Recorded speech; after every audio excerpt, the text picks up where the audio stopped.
Yeah. Your Honor, this just in, keeping the court apprised, witness is still living. Okay, thank you for that.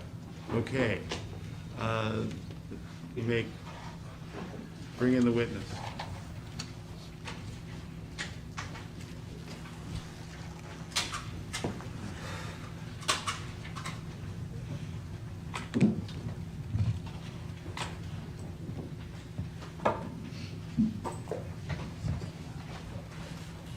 Stand in the witness stand.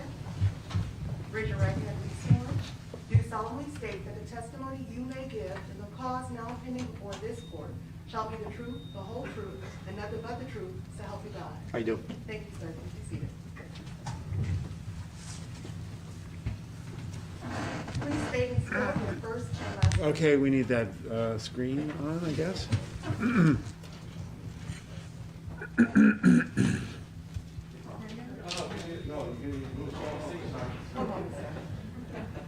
Okay, that's so they can see the witness. Got it. Can you please state and spell your first and last name?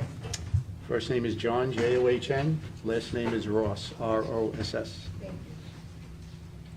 You may proceed, Mr. Balian. Thank you. And Your Honor, with the court's permission, I have a lot of different documents with this witness. May I remain at the counsel table?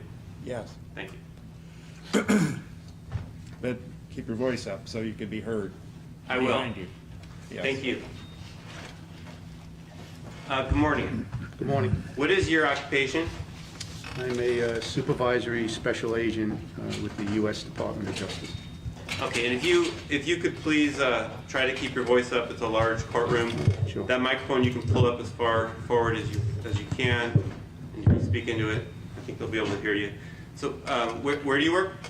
At the United States Department of Justice. What do you do there? I supervise special agents, investigators that are assigned to the U.S. Attorney's Office and participate in the investigations that are being conducted out of that office. When did you start working at the Department of Justice? In March of 2003. Okay. What in particular is your specialty within that agency? Well, now I supervise the investigators and the investigations. Okay.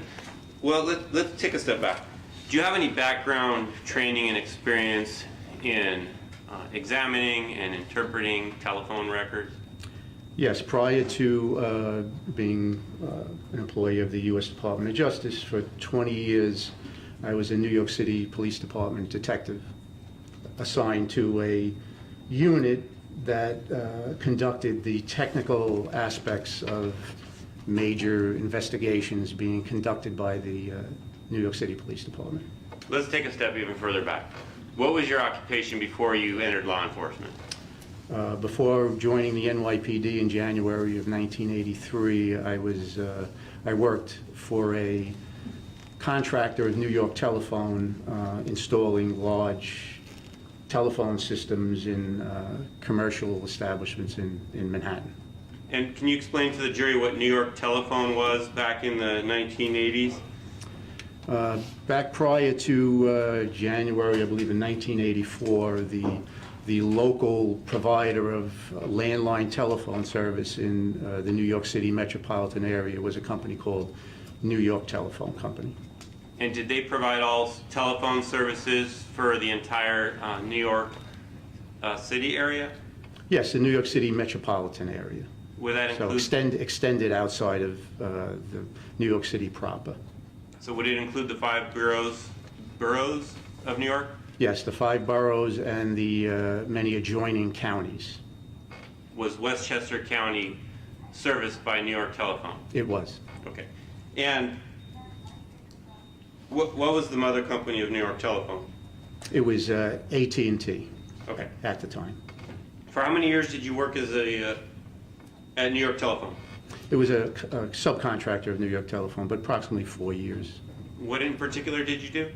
Did the installation of large telephone systems for commercial companies in Manhattan. And as part of that occupation, did you get to learn actually how the actual mechanics of the New York Telephone Company equipment worked? Yes. did you get to learn the switching equipment and how that worked? Yes, Did you get to learn about the billing systems and how signals made their way into billing and were recorded? yes, And you said you did that for approximately 4 years? yes. So where did you go after working for New York Telephone?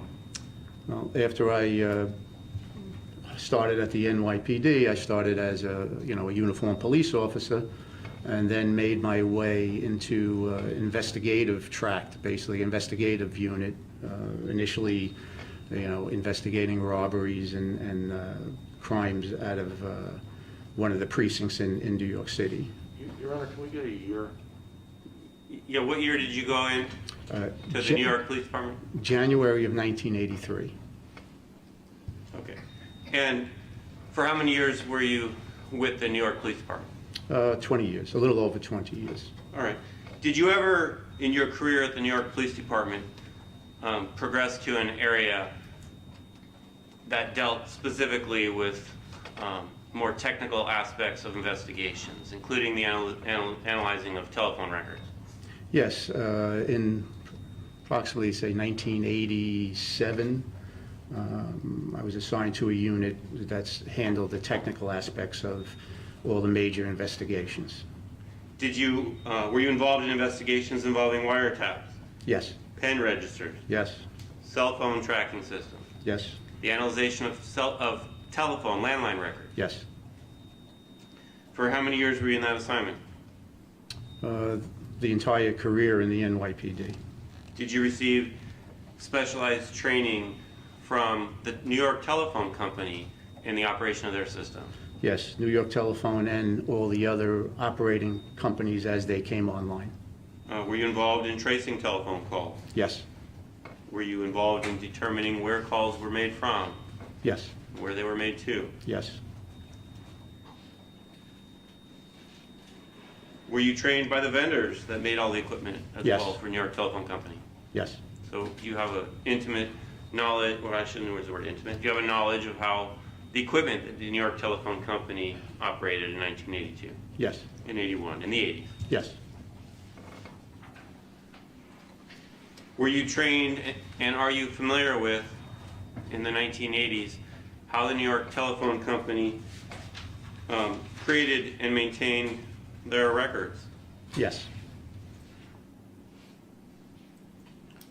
Have you provided training to others in all these areas? yes, And do you continue to do so? I do. Where so? By training, I'm a certified New York State police instructor. I train at the New York City Police Department Homicide Investigators course, Criminal Investigators course, Special Victims course. I train at the U.S. Department of Justice Training Center. And I've trained internationally, Pakistan, Thailand. And does all this training cover the areas of how telephone systems and equipment work and how to analyze and interpret telephone records? Yes, So in 2003 then you went to the Department of Justice? yes. Why is that? I had the opportunity to retire from the NYPD and the opportunity to work for the Department of Justice as a second career. And in at some point did you join the Joint Terrorist Task Force? Yes. What year is that? Well, I was initially assigned to the Joint Terrorist Task Force after the 1993 World Trade Center bombing, but as a member of the NYPD. And then subsequent to retiring and my assignment with the U.S. Department of Justice, my assignment was to focus on terrorism and national security investigations, so I was then assigned to the JTTF under the Department of Justice. And what primarily did you work on? Terrorism cases, Okay. international terrorism cases. Did you work on the case that stemmed from the events of 9/11? I did. In what role? Analyzing, obtaining phone records that were associated with the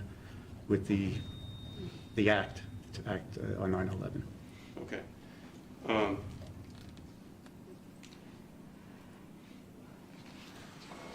I'm going to ask you some questions about some phone records from the 1980s. In the 1980s, it was New York Telephone that operated all of the telephone systems in the New York area, as you testified, correct? Yes. Were there any other telephone companies handling local calls in the 1980s? Not handling local calls. There were some startup long-distance carriers that were coming into operation. Okay. But if we're talking about local and toll calls, but not long-distance calls, was it New York Telephone? New York Telephone, yes.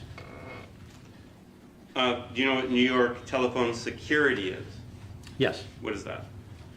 It's the unit within New York Telephone that liaisons with law enforcement when law enforcement requests records, subpoena billing records, wiretaps, anything that had to do with law enforcement and the phone system. Okay. So, can you just describe briefly for the jury back in the 1980s when a telephone call was made, how the call made it from the person making the call all the way onto the person's bill eventually?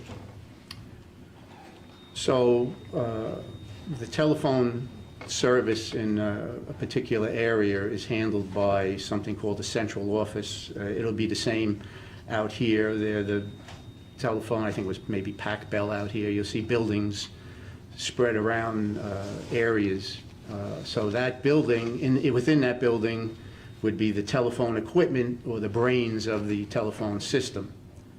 From that building, back then, there was physical wires that reached out to an individual's residence or business that connected the physical telephone to that building. That telephone equipment is called a central office switch. That's what provides the dial tone when you pick up the phone. And then after you pick up the phone and you dial the number you want to reach, depending on what numbers you put in, it routes that call. So if you wanted to call somebody local within your own central office, someone, say, lives down the block or a next door neighbor, you would dial the 7 digits at the time, and then the equipment would route that call through the wires, through your wires, to the central office, and then ultimately to that person's phone. If it was your neighbor, then the neighbor's phone would ring. The minute that call was picked up by the person receiving the call, that would start the billing cycle. That would the clock would start on the bill for that call. And if the call was to a different area other than that central office, other than that local area, if you dialed another area code, say, in front of those 7 digits, that system, that local system, would know how to route that call to the next central office that provides service to the person receiving the call. So it just expands out. And then if you dialed an international call, it would send the call to the long-distance carrier, who would then place the call, overseas. Okay. And if somebody made a call and the call was in their local calling area, the building in that local call area would handle all of the charges and the billing and the recording of that call. Is that right? The recording of the billing, not of the actual call, yes. Okay. However, if it was a toll call and outside of your local calling area, that building would refer the signal to another building in the receiving party's calling area. Is that right? Yes. Okay. And then it would get recorded that way in terms of the minutes, the bill, etc.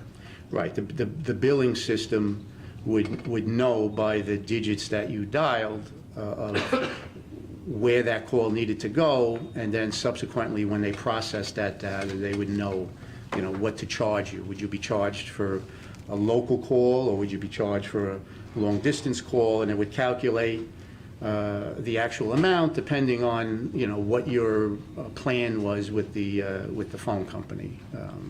What was included with your package. Okay.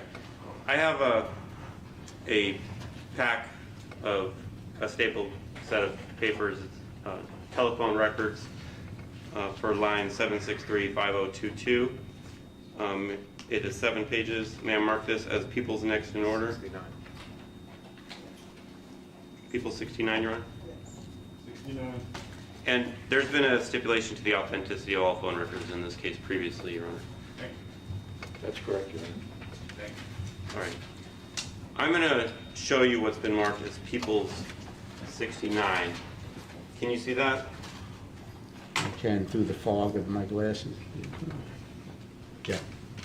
I have the actual original records. If those are hard to read, No, it's fine now. Somebody, got 'em? Yeah, somebody Okay. blew it up. if there's something that you can't read and you want to look at the actual originals from the 80s, I have them here, okay? Yes. So if you look at the first page, and then you look at the second page, if you can flip to the second page. How do I flip? Yeah, it's coming. Oh, okay. Okay. You see how they're different type of documents? They just look different? Yes. Do you recognize the difference in that? Yes. Can you explain to the jury why that first page looks different than the second page and all the remaining pages? Can I just hand him the record so he has it? Yeah.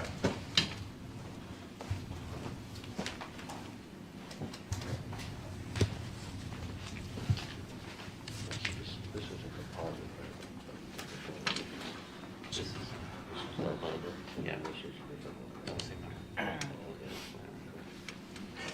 Okay, so why does that first page look different? Is it a different type of record?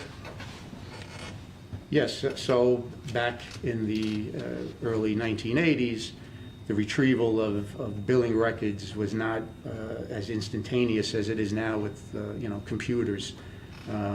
It was a labor-intensive process for the phone company security unit to pull particular records depending on the date that the calls were made and then the date that the billing cycle ended. So these are two types of records. They're all billing records, but the first page is something called the local usage detail. It basically just shows from their local usage detail system. Even though it's called local usage detail, you'll see that there are numbers on there from a different area code than the originating number, which was still considered New York telephone. So that's why they're still within the region of New York telephone. The second page is from the actual bill that a customer would receive at the end of their billing cycle. In the third page and through the rest of the pages?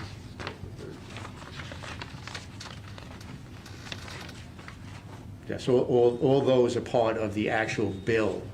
It's an image of the bill that the customer would have received in the mail.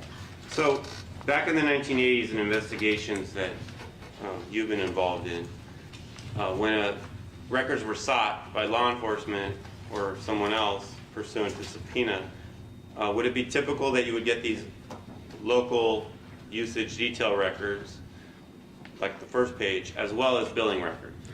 Yes, especially if the request by law enforcement is made before the billing system can actually generate the bill the customer would get. So if we needed somebody's phone records before their bill was ready to be produced, we would subpoena New York Telephone.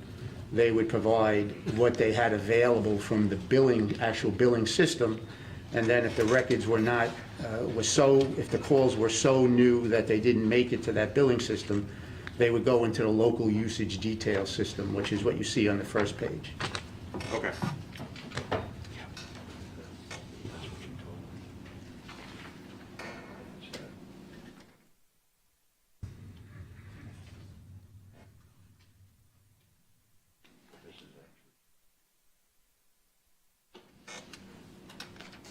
All right, so, and then if you look through the second, if you look at the second page, or if you look at the second page, it says page 2 of 8 on the top. You see that? Yes. And then Yes. if you go to the next page, it says page 4 of 8. Yes, And the next page is 5 of 8, yes, then 6 of 8, then 7 of 8, then 8 of 8. yes, Is that right? yes, So you notice there's pages missing. yes. Is that out of the ordinary, or do you have, in your experience, an explanation as to why records that were sent pursuant to subpoena would be missing pages? Yeah, so this was back in 81, early 80s, before the computer age where you could just put in a date range. So now we would be able to put in, or the phone company would be able to put in a date range and print out a reply, a response to law enforcement that includes all the calls within that date range. Back then, it was all done by people, so they would actually have to print the bill, and then if there were calls on that bill that would not have been covered by the subpoena, so the subpoena would say I needed calls from, December 1st, 2005 to December 30th, 2005, they would have to actually print the bill, look at it. If there were calls on that bill that were outside the response of that subpoena that wasn't covered by the subpoena, they would either remove a page. We've got, I don't know if you would, it's not in this, but you would see blacked out portions, and some people in the security unit would, I guess it was their preference not to use a marker to black it out. They would actually cut it. So you might even get a page that has, the middle of it is cut out. That was because the records that were on that originally was not within the scope of the subpoena. Okay. So, looking at these records, can you tell the jury who the registered owner was or user of this telephone line? It was Robert Durst. Okay. And what was, yeah. Well, how can you tell that? I know the name appears there, but what does that name represent? That's the user of the phone and the bill. The bill went to Robert Durst. Okay. And what telephone number were these records for? They were for, it would be 914-763-5022. And the reason you would know it was 914 is you see there's at the very top left-hand corner, you see what would be a WR. The W stands for Westchester. The 4 would be the last digit of the area code. So that was a 914 area code in Westchester. And then you have the rest of the phone number. The 763 is what identifies the central office, sort of local office to the address, to the address of service, not necessarily the address of the bill. And then the last 4 digits, 5022, was the actual 4 digits that identify the phone in the phone number itself. Okay.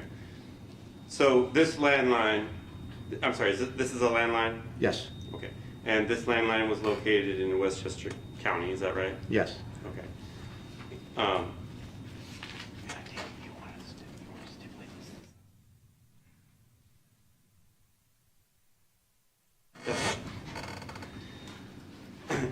If we go to the next page, please. And if you could just explain to the jury, so that they can properly interpret these records later, what some of these fields mean. So let's look at, you see, well, before we do that, these are the billing records, is that correct? Yes, Okay.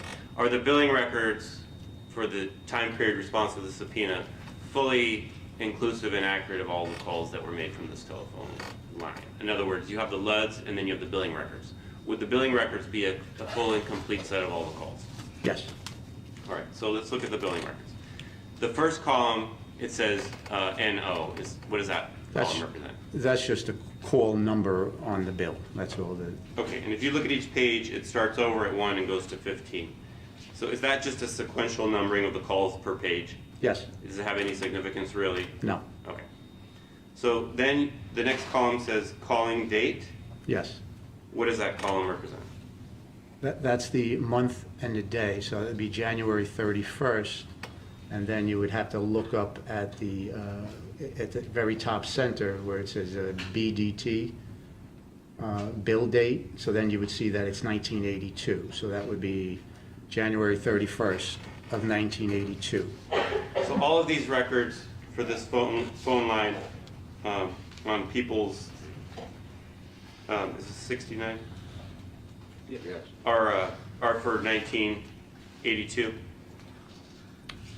Yes, on this page, I would have to look at the others just to make sure that there's nothing. If you could just double check and make sure we're looking at all 1982 numbers. That means the bill was sent in 82. I'm sorry? I'm trying to figure out, the 131 would not be 1982. Generated in 82. You understand the question? Well, are you asking me? Yeah, go ahead. Yes, sir. Well, is it okay if you ask the question? You may take him on a brief voir dire. Thank you. So the first number under number 1 is January 31st, but that call would have been January 31st, 1981, correct? No. Okay, and so it's 82? Yes, Okay, because, yeah. thank you. Yeah. Got it. Thank you. Resume your Thank you. direct examination. Thank you, Your Honor.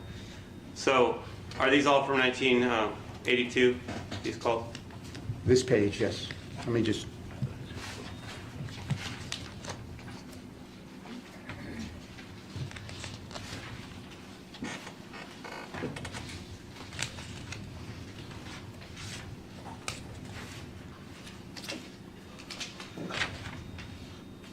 yes, Okay. So, under that column says calling date, that's the date the call was placed in Yes. 1982, correct? yes, All right. The next field says time. yes. What does that represent? That's the time that the call was connected. All right. So in other words, that time, is it the time that the person dials the number, or is it the time that the person on the other end picks up the phone? It's the time that the person picks up the phone, or something picked up the phone, an answering machine, but the call was started. Okay. Yes. The call was started. That's the time. And is that in New York time? Yes. If someone dialed the number but no one picked it up on the other end, or no machine picks it up on the other end, would that call show up on the record? No. It wouldn't. Okay.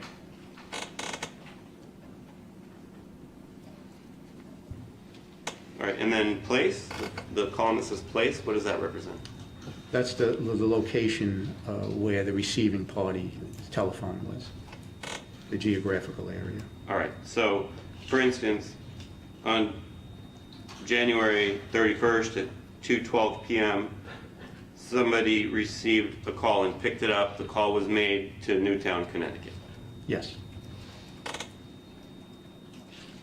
All right, the next line looks self-explanatory. That's the state that city is in, right? Yes. And the next line where it says, the next column where it says number, what does that column represent? That's the complete telephone number, the area code, the exchange, and the last 4 digits of the phone number. That was dialed. Yes. The next column? Is the minutes charged for the call. Okay. If the call is not picked up, or the call wouldn't show, correct? Correct.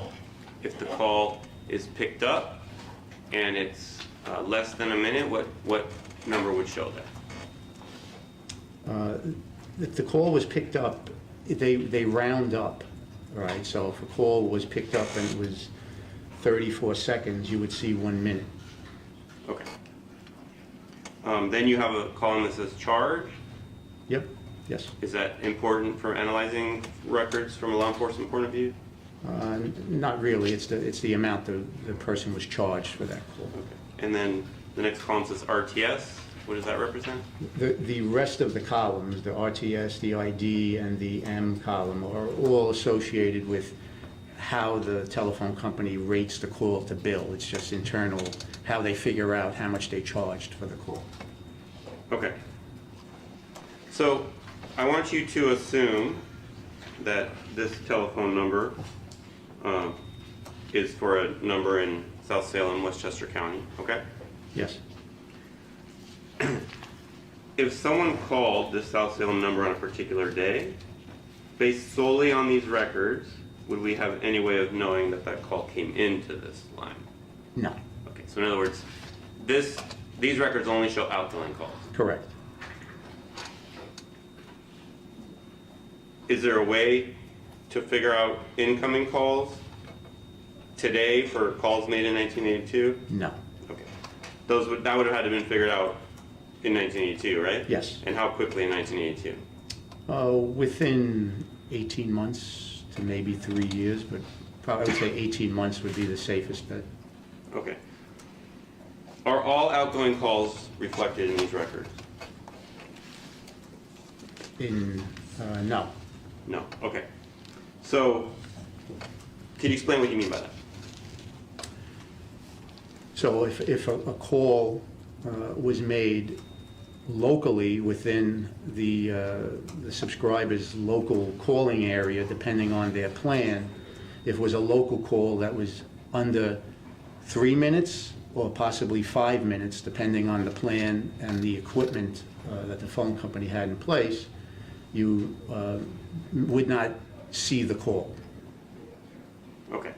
So, and is that based on is that a billing thing? In other words, because the person wouldn't be charged for the call? Yes. It wouldn't show up on the record? Right. All right. Yeah, so if somebody on this phone picks it up, dials a number, and the number they dialed is within that person's local primary calling area, that number wouldn't show up necessarily on this bill, right? Depending on the length of the call. Okay. If it was over 3 or 5 minutes, it would show up, is that right? It would show up, but you would not see the phone number that they called. You would see that there was a call. Okay. And what's this distinction between 3 and 5? Can you explain why you're saying it's either 3 or 5 minutes?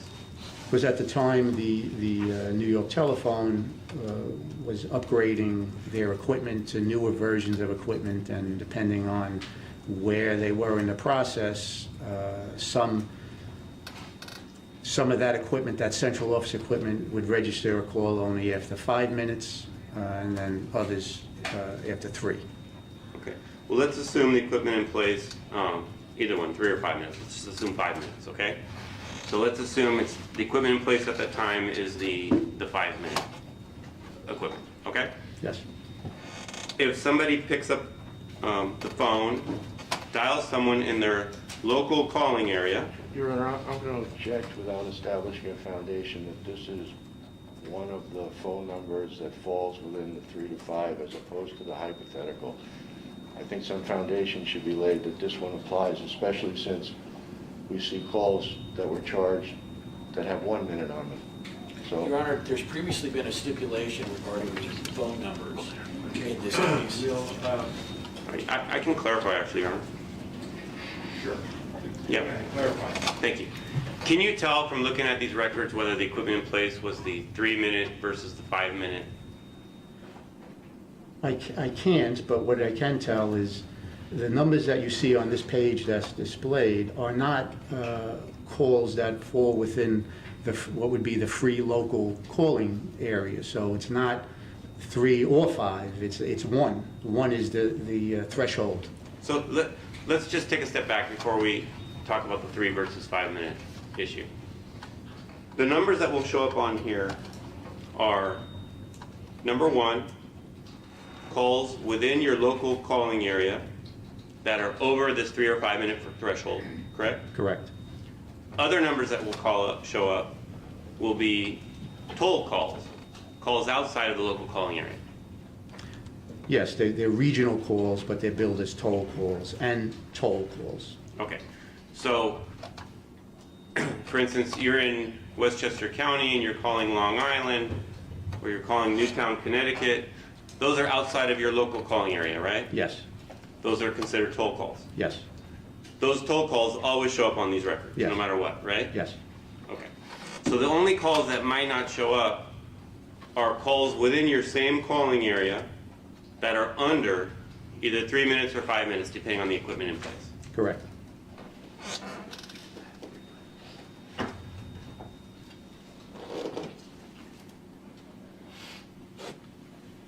Back in the early 1980s, what percentage, if you know, of the equipment was upgraded to the 5-minute equipment versus a 3-minute equipment? I don't know. You don't? Yeah. So just to make sure I understand correctly, any call made from this telephone that is outside of the local calling area will show up on these records. Is that right? That connected. That connected Yes. means someone or something picked it up. Yes. Any call made from these records, from this telephone, within the same primary calling area, will be shown only if it's longer than 3 minutes or 5 minutes, depending on the type of equipment that was in place at the time. Yes. But you can't tell that, No. correct? Correct. Okay. If you called 911 from this number, would the 911 calls show up on these records? No. Okay, why not? It's not a billed call. These are billing records. 911 is a free call. Okay. If you did call 911, even though it didn't show up, you had the capability of calling 911, right? Yes. And where would those calls get routed to? Which law enforcement agency? Assume in Westchester County here, if you pick up the phone and call 911, where would those calls get routed to? Whatever the local police department that handled the residence where, or the business where this line was installed, it would automatically be routed to that police department. Okay. So if somebody wanted to call from South Salem and Westchester County to the 20th Precinct, New York Police Department in Manhattan, they would actually have to make a decision to dial that number for the 20th Precinct. Yes. Okay. And on the numbers, the minute column, if there's at least a 1 there, it means someone or something picked up the call. Is that right? Yes.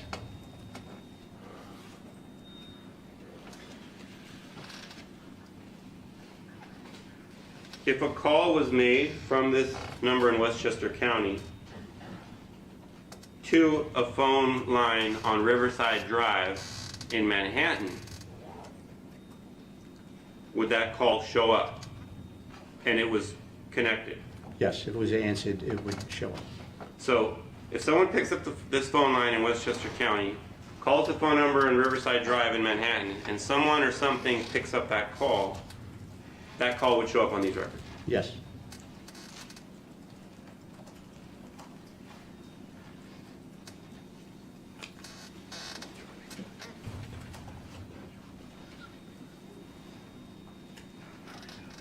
Okay. Your Honor, I have another set of records. It's 4 pages. May I mark this as People 70? Yeah. Water? Yeah.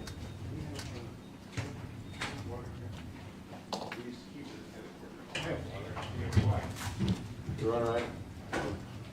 Forrest,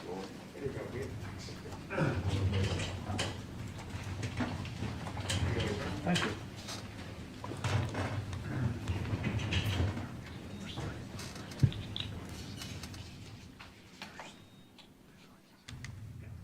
So, Mayor? Yes. I'm going to hand you what's been marked as People 70. Again, for all phone records, we previously had a stipulation as to authenticity and foundation. Do these phone records, these 4 pages, if you look at them, also appear to be LUDs and toll records from the New York Telephone Company? Yes. All right. And the first 2 pages look different than the last 2 pages, is that right? Yes. Is that because the first 2 pages are the billing records and the second 2 pages are the LUDs, local usage? What does LUD stand for? Local usage detail. Local usage detail. Okay, is that correct? Yes. All right. So looking then at the billing records, who was the registered user, owner of this telephone line? K. Durst. And what address was this getting billed to? 12 East 86th Street, apartment 1520 in New York City. And what was the telephone number for these particular records? The 212-734-0898. If you go to the next page, so this is the phone line at 12 East, well, it's being billed to 12 East 86th Street, correct? Yes. Okay. This telephone number, 734-0898, do these records show calls made from the time period of January 29th and February 5th? And January 7th. And January 7th, okay. Is there a reason they're out of order there? Yes, any specialized call would generally get billed later, possibly on the next billing cycle, because it just hasn't processed. And that number 3, that call on January 7th, was a call from Queens that was billed to this number. A call from Queens to the San Francisco number, billed to the 212-734-0898. So that was a specialized call, almost like a collect call type thing. Those records get generated later. Okay. And the fields on these records, are they the same descriptions of the fields on the other records that you've already described? Yes.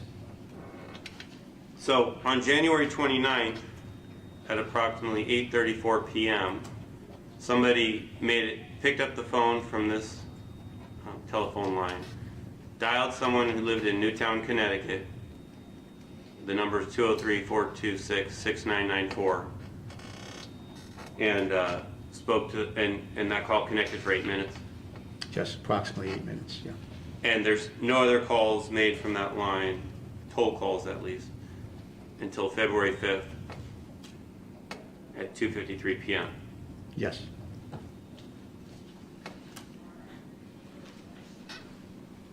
Okay. I have another set of records, Your Honor. So,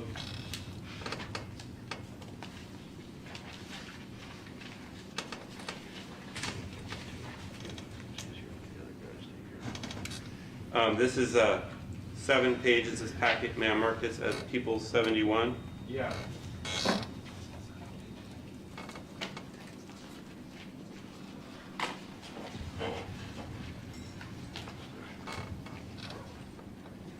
So, I just, for the record, let me just describe this in a little more detail. It's a little out of the ordinary. The first page is a plastic sleeve, and it contains like original, looks like lead records, and the plastic sleeve has records on both sides of it.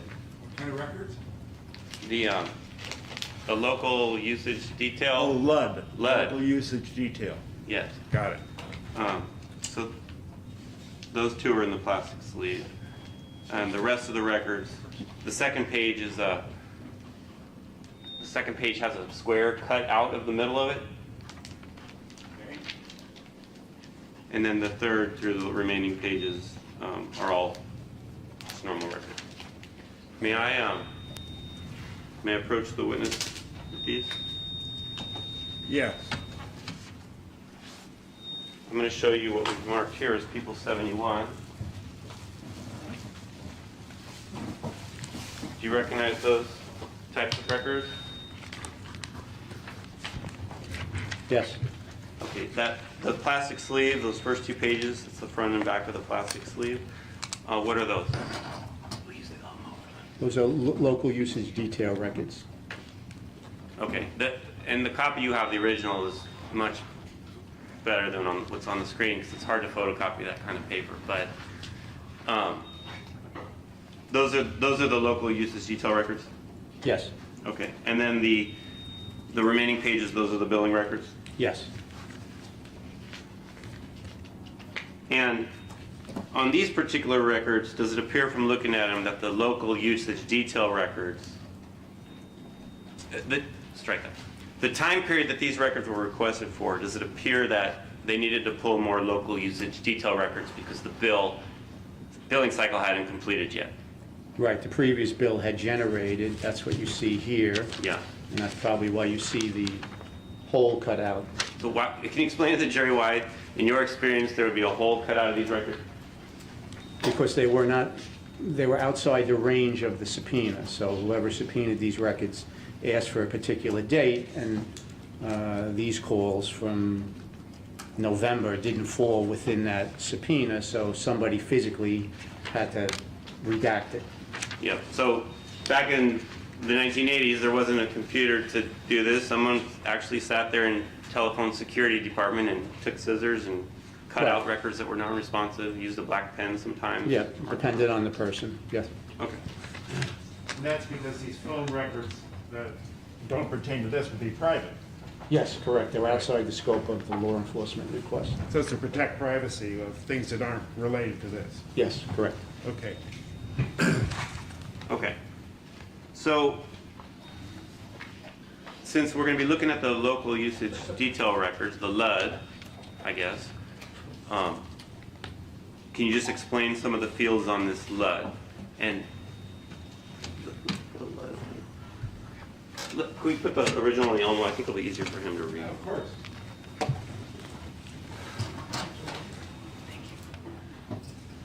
It's actually a Wolf Vision document projector, and the Elmo people would be very happy with the free Oh. publicity you're giving them, and the Wolf Vision people would be so disappointed. But it's a Wolf Vision document projector.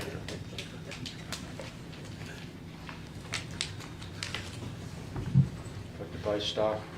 Yeah, like Xerox, right? I mean, it's become synonymous.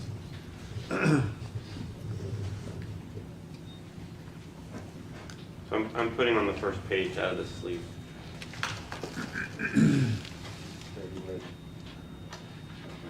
That's fine.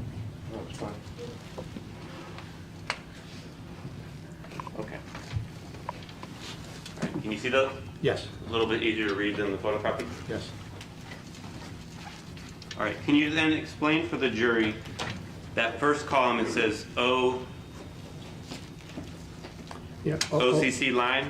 Yeah, OCO is originating central office, that's the 877 is that, identifies that building, that exchange, that the first part of the phone number. Okay, so where it says 877-3413, is that the telephone number for this particular line, Yes, for these records? yes, All right, the next column says MODY, what is that? it's the month and the day, so that first one would be January 21st.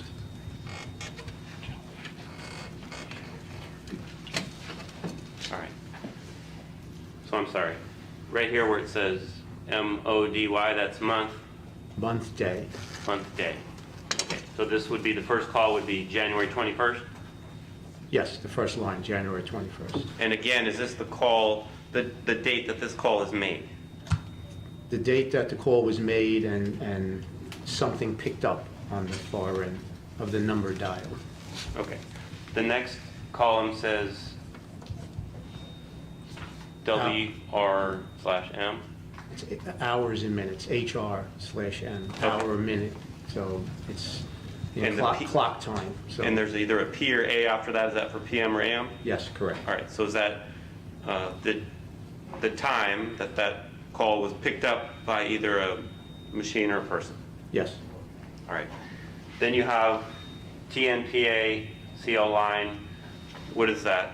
Those phone numbers listed there. What do those numbers represent? that's the area code, the exchange, and the phone number. So it's the complete phone number identifying the phone that the call was made to. Okay. And sometimes there's a number listed there and sometimes there's not, correct? Yes, When there's a number list, just explain for the jury, why is there sometimes a number listed there and sometimes there's not a number listed there? so the first four lines where there's no number listed, that would have been a call local to the 877-3413 phone number. So they picked up the phone and dialed another number that was within its primary calling area. So no number would appear. but you would show that there was a call, because it would be over either 3 or 5 minutes. Okay, so that's what I just want to clarify.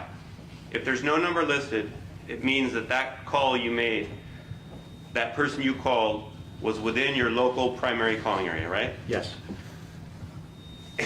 If it's shown on these records, it means the call was either 3 or 5 minutes, depending on which equipment was in place at the time, right? yes, Okay. All right. Then it says CAA. What does that mean? identifies the calling area. So A would be calls that were within the primary calling area. So you would see, wherever you see a call with no phone number, it would be within the A designation, which is primary. So it would have been within the 212 area code at the time. Okay. And so that first call, January 21st at 11:57 p.m., you know, because it's an A and there's no number listed there, that the number that was called was within that person's primary calling area, and it was a 24-minute and 51-second call. Yes, All right. And if it was a 2-minute call, it wouldn't show up because it's under that 3 or 5-minute threshold. correct. All right. Then you have the ELAPM/S. Is that elapsed minutes, seconds of the Yes. call? Yes. And then it's ADMN, that column. What does that represent? Additional minutes, so it's just extra minutes than the initial free calling time. Okay. Then CLS. It's just, again, billing, whether the call, how they bill the call, how they figure out how much they were going to charge for the call. NIT just stands for night, you see day in some of them, evening. So can you tell by looking at the additional minutes and how these bills are being generated, whether the equipment in place at this time was 3 versus 5 minutes?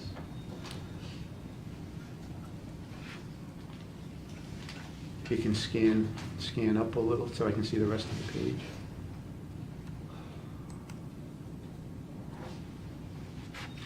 So I would say from this page on these records that this central office, the only way to know for sure is if you had the record from the central office, but this looks like a 5-minute central office. Okay. So this number, these records here appear to be 5-minute switching equipment. Yes, So from these records, if a call is listed on here and there's a phone number there, it means it was a toll call, right? correct. And all toll calls would show up, right? Yes, If there's a number listed, I'm sorry, if there's no number listed, but it shows up on these records, it means the call was within the primary calling area, but greater than 5 minutes, yes, or 5 minutes or greater. yes. And if you continue to look through the records, to the billing records, did I take them back? Yeah, you have to.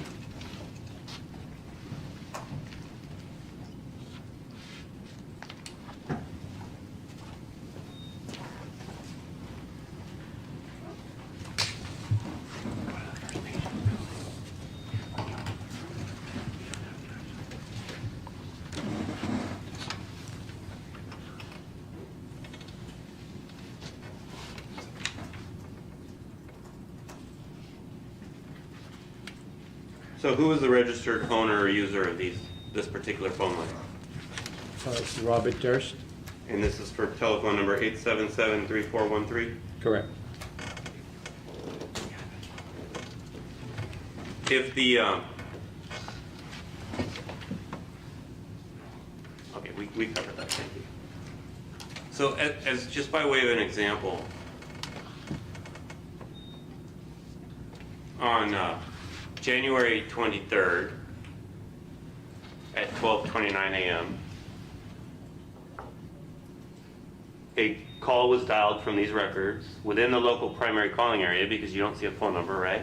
Yes, And that call was, I don't know, approximately 71 minutes and 56 seconds, correct? yes. But we don't know who was called, right? No, Could have been anyone within that local primary calling area, right? yes.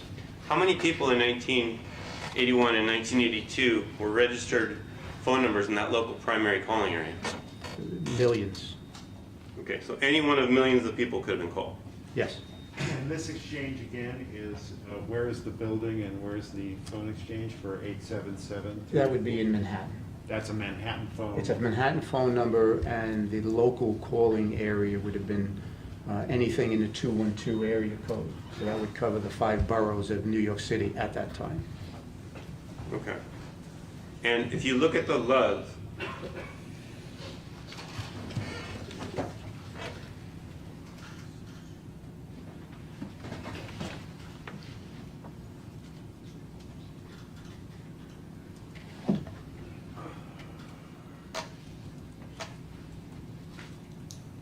and if you look between January 30th of 1982, these records are for 1982 as well, correct?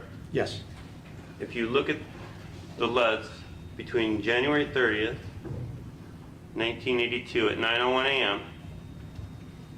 and February 3rd at 3:10 p.m. Do you see those two records there? yes.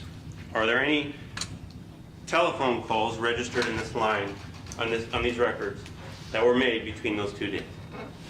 Not that were billed, no. Your Honor, just to clarify, as long as it wasn't, if it was less than 5 minutes. Yeah, I'm about to cover that. Okay. Okay, thank you. So, nobody,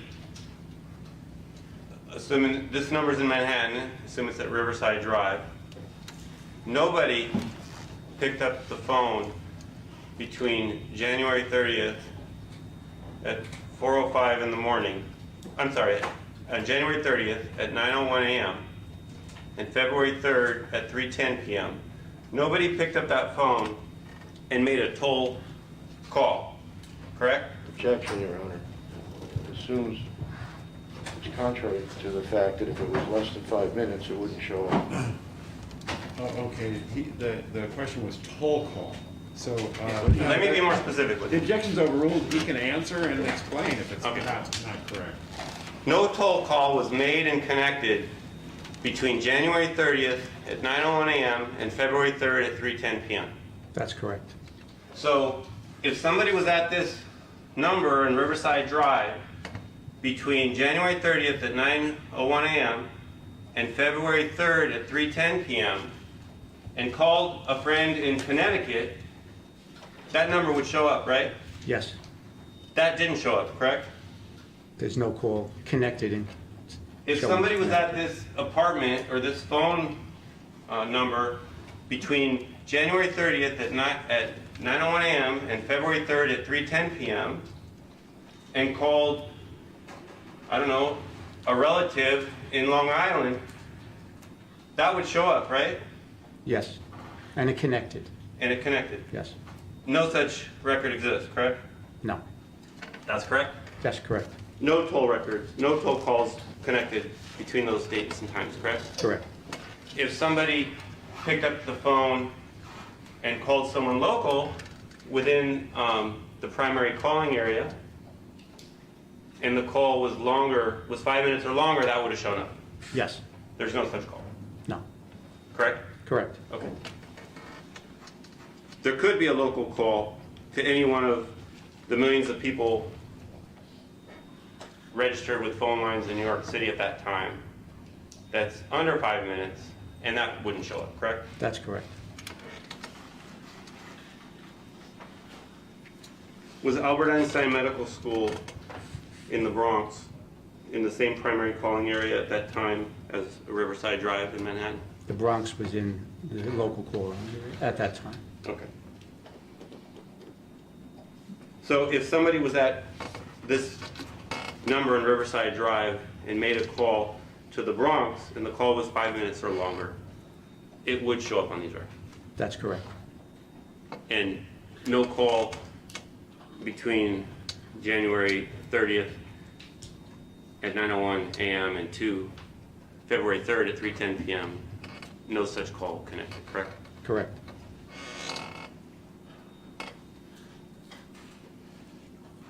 Of course, these records obviously would have no way of showing if someone made a call from a payphone. But never mind. I can answer my question. Never mind, I'm not going to ask it. In 1982,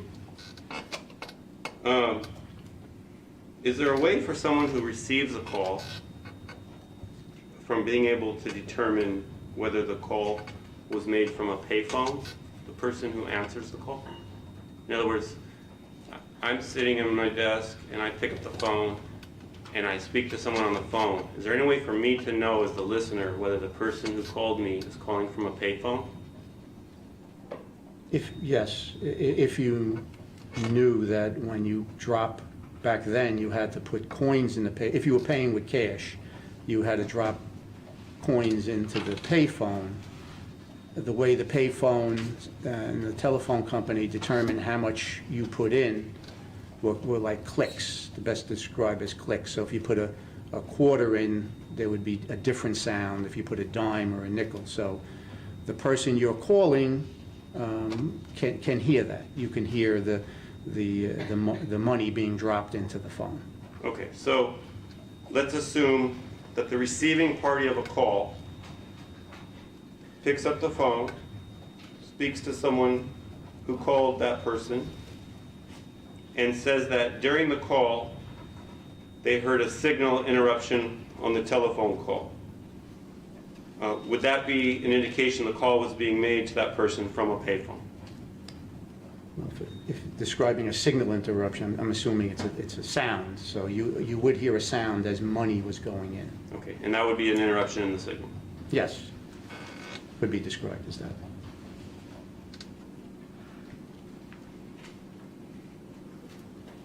And again, with these records as well as the other records you looked at, would the missing pages be explained by redactions that were non-responsive to the subpoena? Yes.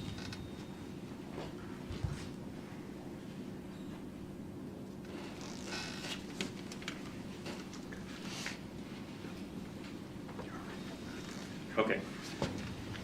Last set of records I'd like to show you. I have a set of records, Your Honor. Yeah. May I mark these as People's 72? Yeah.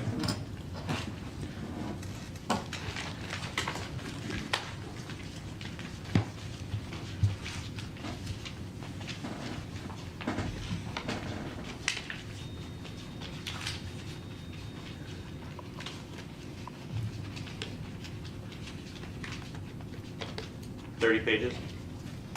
Should have done that beforehand, sorry. All right. LADA 077463. Oh, yeah, sorry. Thank you, sir. Okay. May I approach? Yes.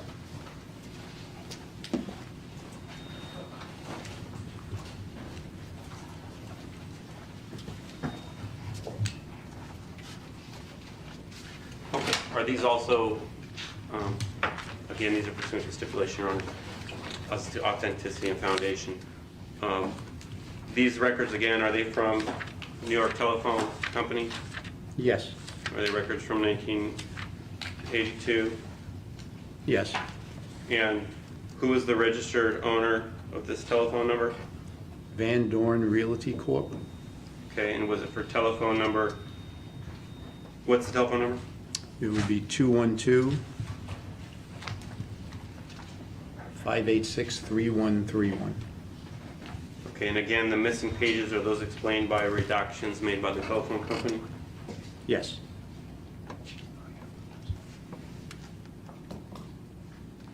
And the fields in these records, are they the same fields as the previous records with the same explanations on how to read them and interpret them? Yes. All right, so I want to take you to page, what says page 24 of 35.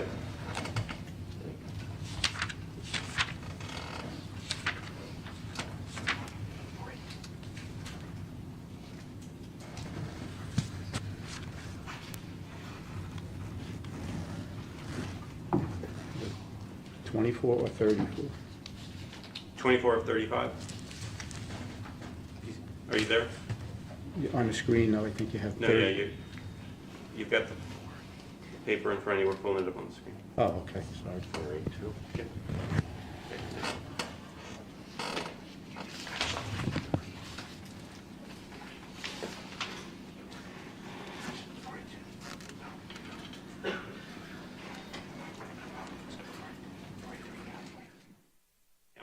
page 25 of 35.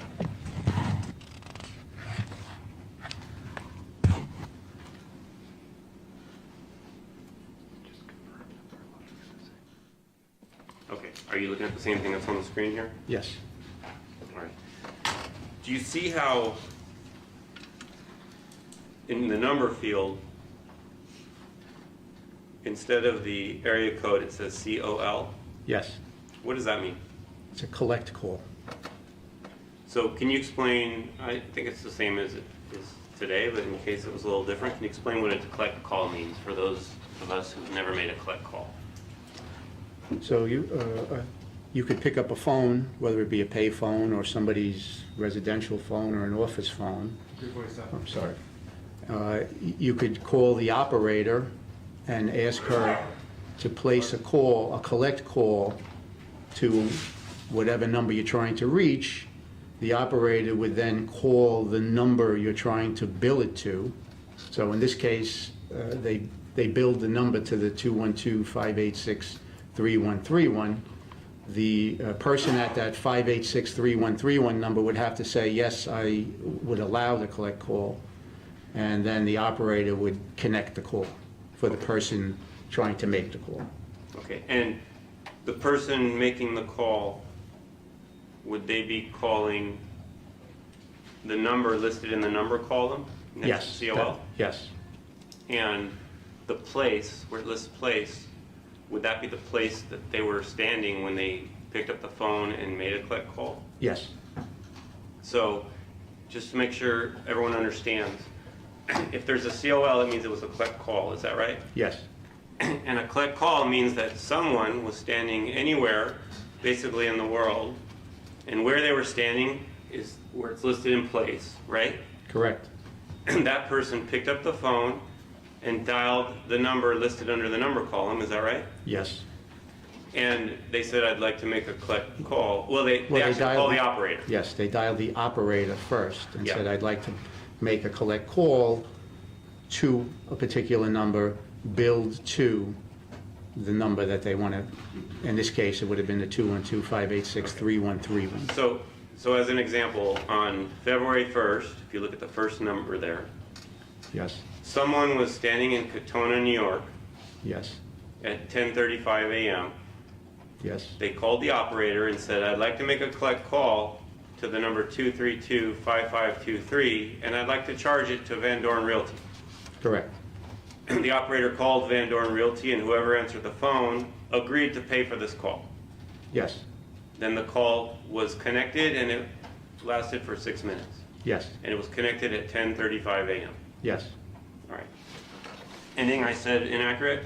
No. All right. So then I want to take you to February 2nd at 12:19 a.m.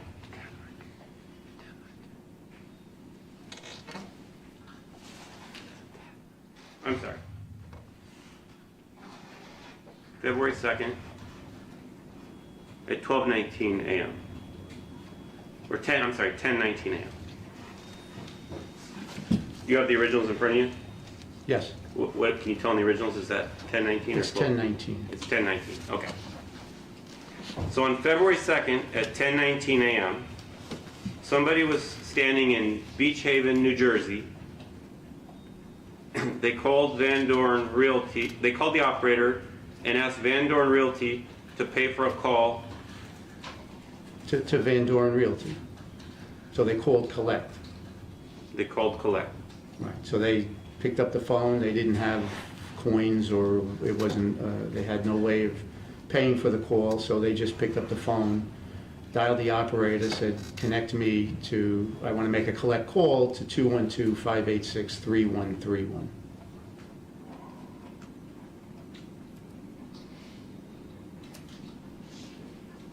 Okay, one moment.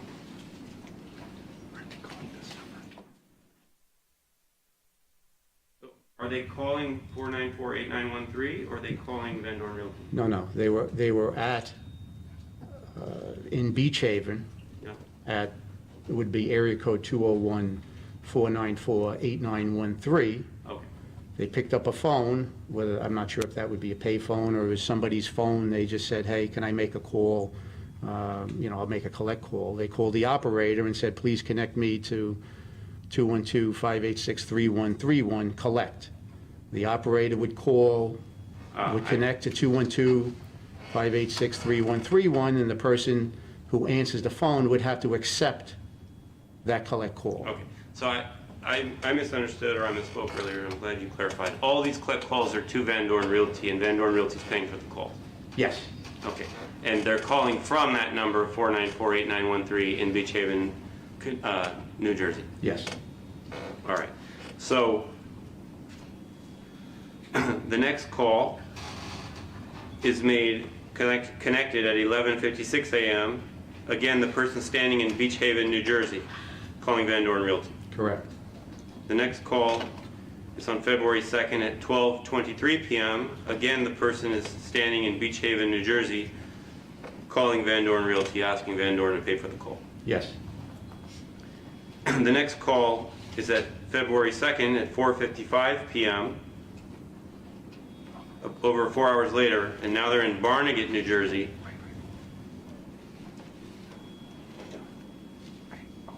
Sorry. And they're calling Van Dorn Realty, asking Van Dorn to pay for the call. yes, Do you know, are you familiar with where,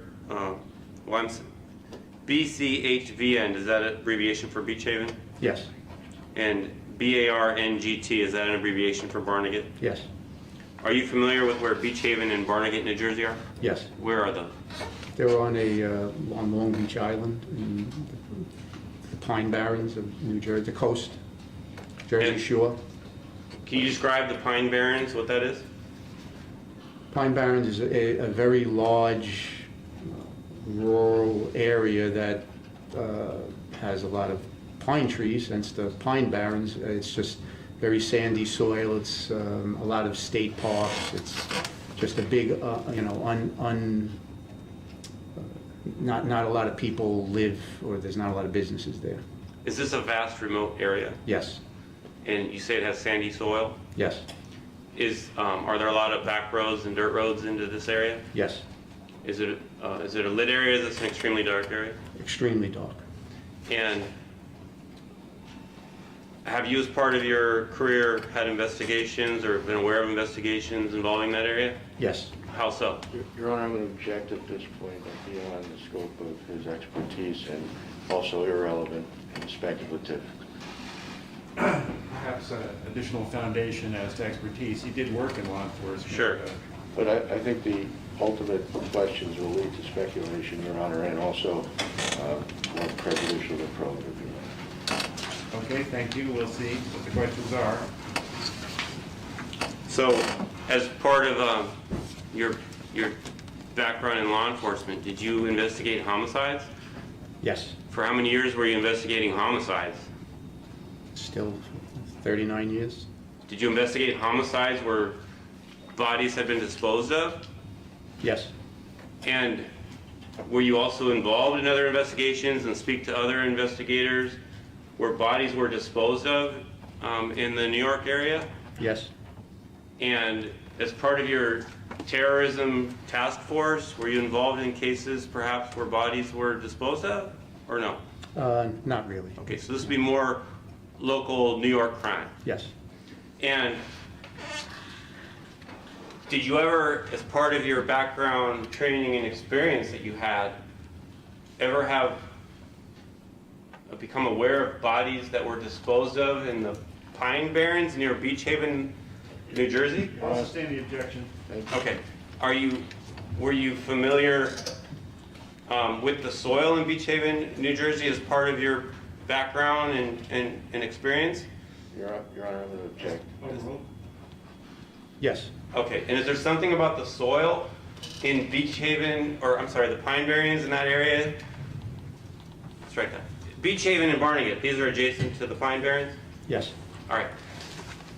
Is there something about the soil, and in particular in relation to the winter, that sticks out to you from your background training experience in this area in the Pine Barrens? Objection, Your Honor. Vague. Sorry? Is it vague? Yes, it is, Your Honor. Doesn't mind. Stay. All right.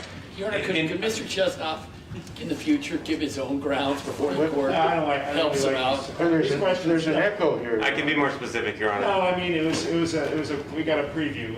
Mr. Chesnoff had told what he expected the questions would be, so I take that as sufficient. I can be more specific. You're treading on sandy soil here. Yes. Let's just get to the point. So those of us in Southern California, we're not used to this, but what is frost? It's when during the winter, the ground freezes. Okay, and at the end of January in the 80s, what was the ground like at that time in the New York area? Your Honor, can I take him on blood here? I'll just sustain your objection. Thank you. Okay. I'll sustain the objection. Was there frost based on your training and experience as a homicide investigator who had experience with homicide cases involving the Pine Barrens area? Did the frost create difficulty in digging in the Pine Barrens area? Objection, Your Honor. Pine Barrens area. I am going to contemplate the objection over our morning recess. It's 10:37. I'll give this 3 minutes, so we'll come back at 10:55. Ladies and gentlemen, do not converse among yourselves or with anyone else on any subject connected with this case. Do not form or express any opinion on the case, and you do not discuss your testimony with any other witness. Ringing noises back? It's quite distracting. Yeah.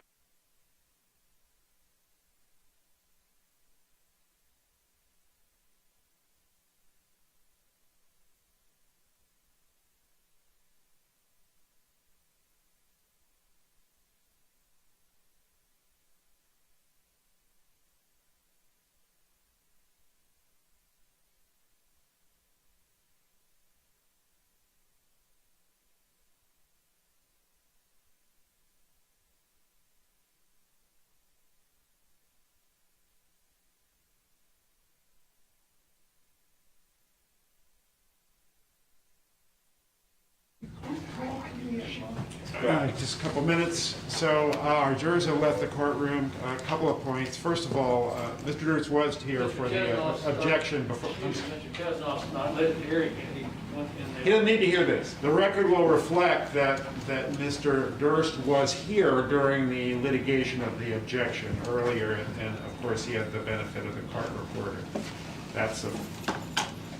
We don't need Mr. Chesnoff for that. Second, counsel, it's his hearing aid feeding back. We've got to do something about that because it's disturbing the courtroom. You've entered an order, Judge, and you're not giving him new batteries. You're not giving him what they're. Okay, well, right now, he's got a visual on the testimony, so let's see what we can do about his batteries. He can read his, read the testimony, and all proceedings are reported to him in real time. Now, Mr. Chesnoff has returned here. I can let Mr. Chesnoff take this witness on voir dire, but I really think. Can we explain the relevance very briefly, Ron? It's totally relevant. I get the relevance. Can you qualify him as an expert in digging in sandy soil during the winter in New Jersey? I mean, he was presented as a expert on the phone records. He could do that too, I suppose. But go ahead. We could, Your Honor. He's a homicide detective. Yeah. It's well known within the homicide community on the East Coast that even to the point that it's a part of the Sopranos that the Pine Barrens is an infamous burial ground. Well, that's not, lore is not grounds for No, it's not. testimony. It's not. No, but he's got personal. What I'm saying is he can testify. First of all, wait. The point you're trying to make is that your expert testimony about people are buried in that place, and how does that tend to prove? Let me explain. I think I can do it. You already introduced testimony, which I would have stopped, but you put it in by stipulation that people are buried in the pine groves. That already came in. But as far as saying it's speculative, but I mean, what you do have is you've got evidence that Mr. Durst was there in that vicinity. So, Your Honor, what's the objection? Yeah, the objection is that he has no qualifications He's done no research on what the weather was like, what the ground temperature was, whether there was snow on the ground. I grew up there, Your Honor. That place we can have 5 feet of snow in it. This is so speculative, based on no actual work, other than to quote a television show, which is now beyond me. I mean, what do the Sopranos know about anything? There's bodies buried everywhere in New York, in New Jersey. Well, in don't Connecticut. get carried away, but okay, but yes. The relevance, first of all, the detective does not need to testify about what the conditions were that day. Number one, the court could take judicial notice that in the middle of winter on the East Coast, that traditionally the ground would be frozen, but it doesn't matter whether it's frozen or not. The relevance is that Mr. Durst, we can show circumstantially, took what we believe to be Kathy Durst, made those phone calls from an area that's next to a location that has accessibility to get rid of a body during the wintertime. So, Okay, I think you have Sargon problems here. I have to be the gatekeeper of expert testimony. Here, I don't think the foundation is adequate. He's going to a remote area. Put 2 and 2 together. You got your argument, even without the expert testimony. And needlessly enhances it. So I intend to sustain the objection. Okay, recess. thanks. Hey, Dick, can we all talk, please?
turned, I'm going to remind you that you're under oath. Mr. Durst is present, Mr. Chesnoff, Mr. Balian, and colleagues here. Mr. DeGuerin is here. All are present. You may proceed. Thank you. With one stipulation we discussed, then I'm concluded. May I operate? Yes. Okay, so people 69, these phone records, telephone number 763-5022, these were for Mr. Durst's South Salem residence. We so stipulate, Your Honor. People 70, these records are for the Durst's 12 East 86th Street apartment. People 71, these records are for the Durst Riverside Drive apartment. And people 72, these records with the collect calls are for Van Dorn Realty, which was the name of the Durst organization at the time. So stipulated? So stipulated. Thank you. Court accepts the stipulation. No further questions, Your Honor. You may cross-examine the witness, Mr. Chesnoff. Thank you, Your Honor.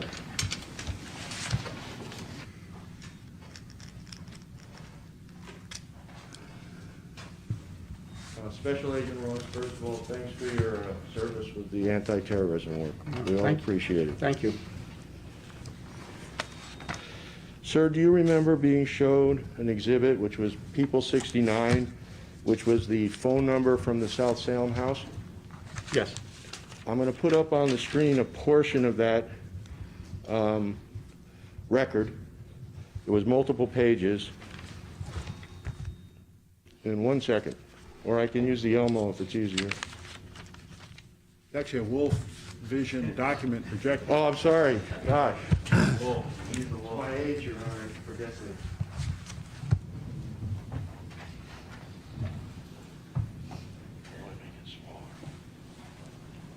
Do you want the, here, do you want the copy one?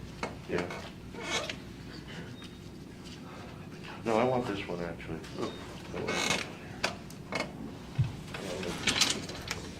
Just so it's not confusing, the copy he's using is just a different color, but it's the same record. It's a copy of the same record.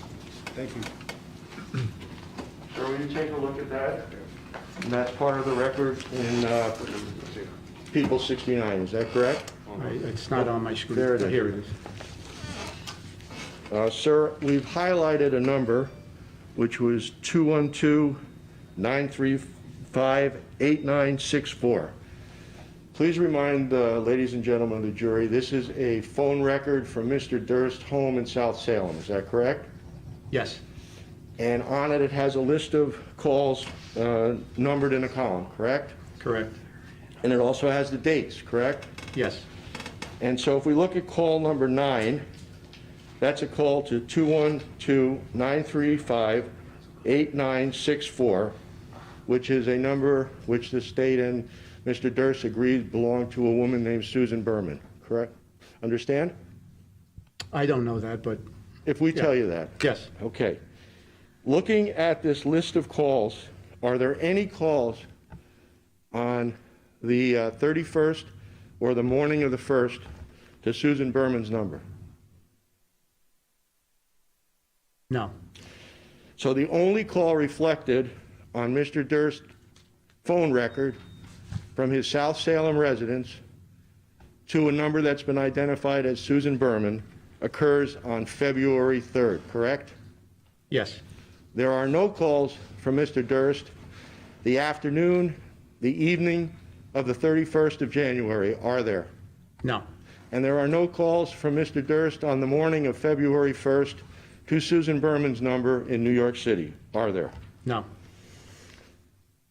Now I want to kind of switch gears.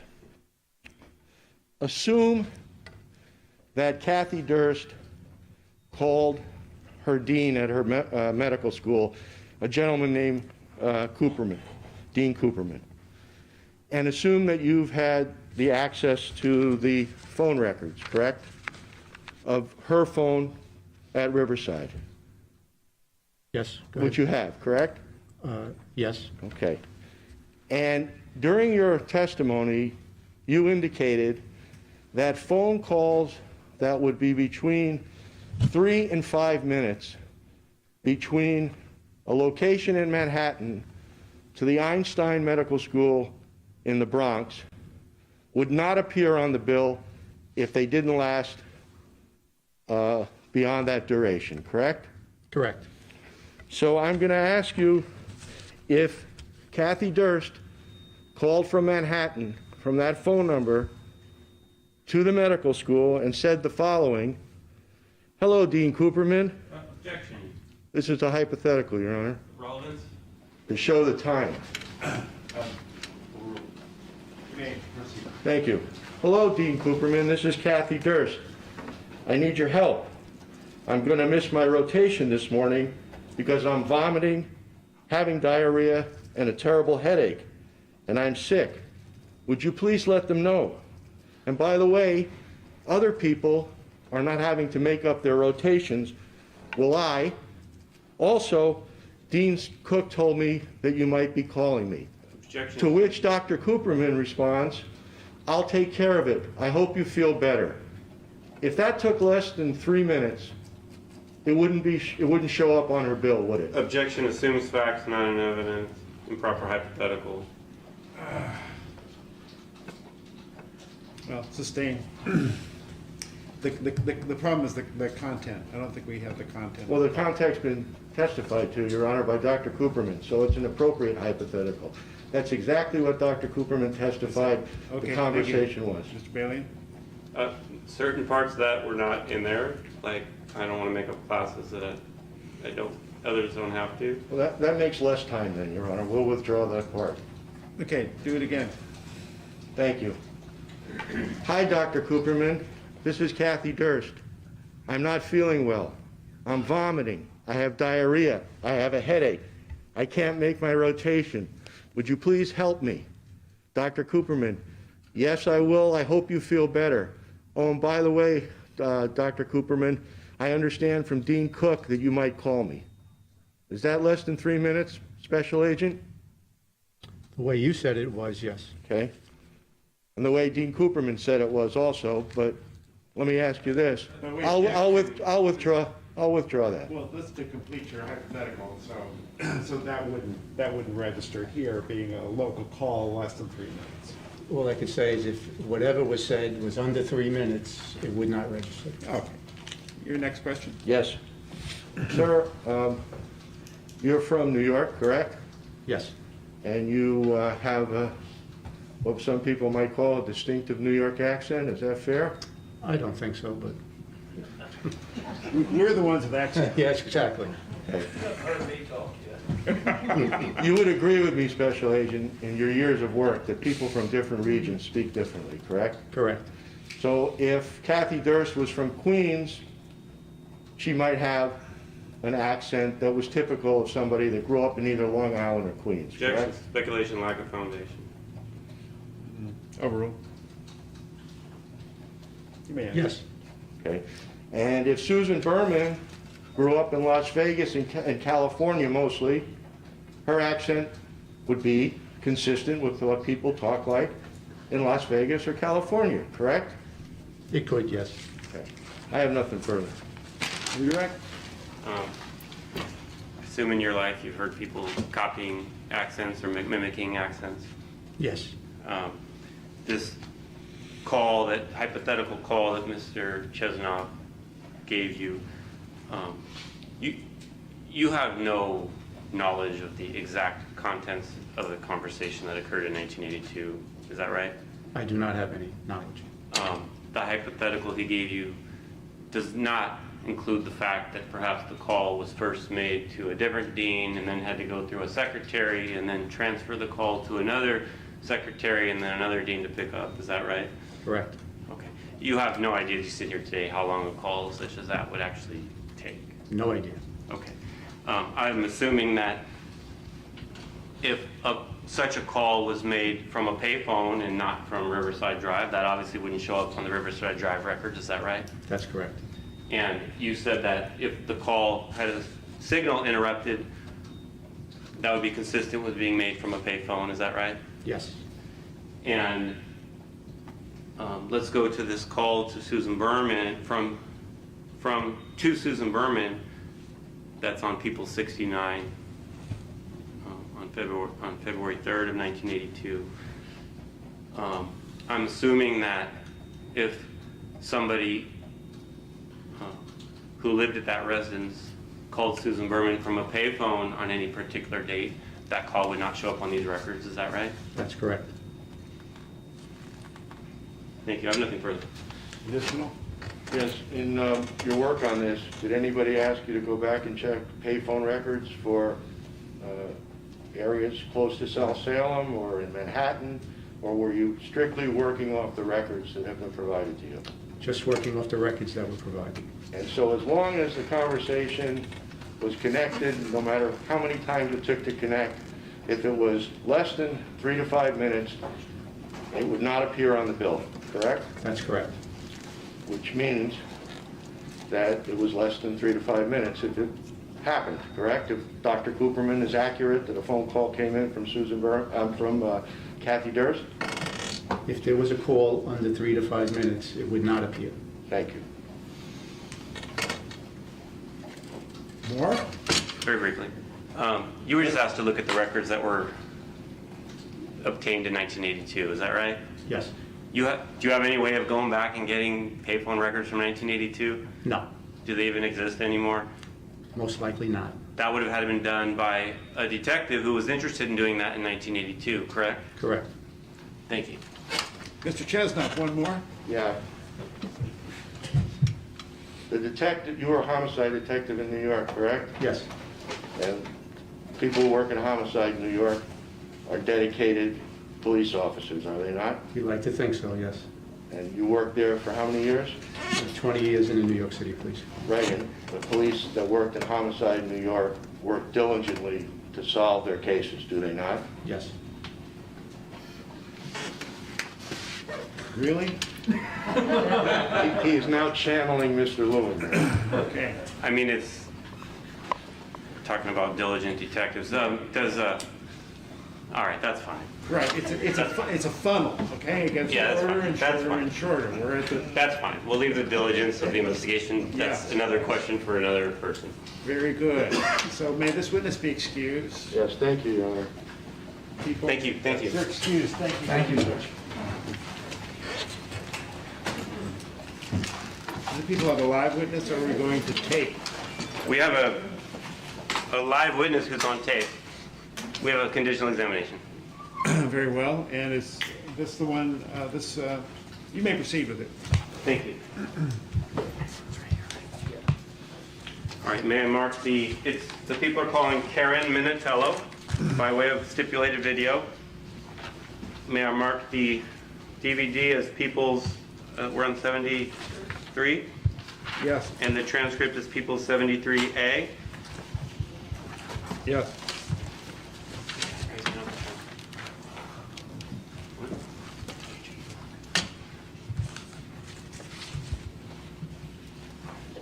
Oh, okay.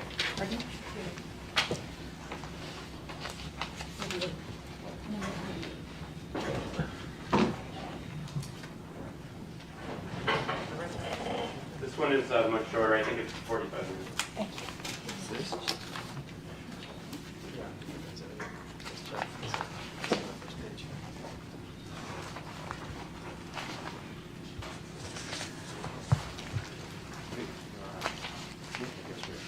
Okay.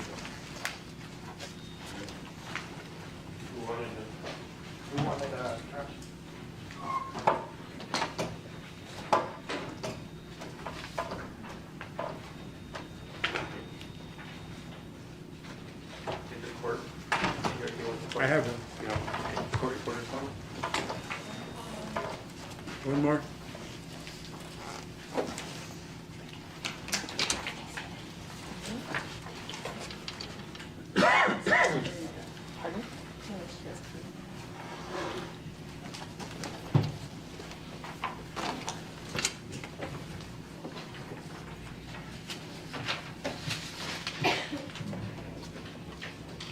Ready, Your Honor?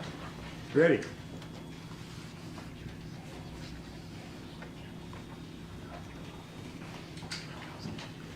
Please come stand in the witness stand.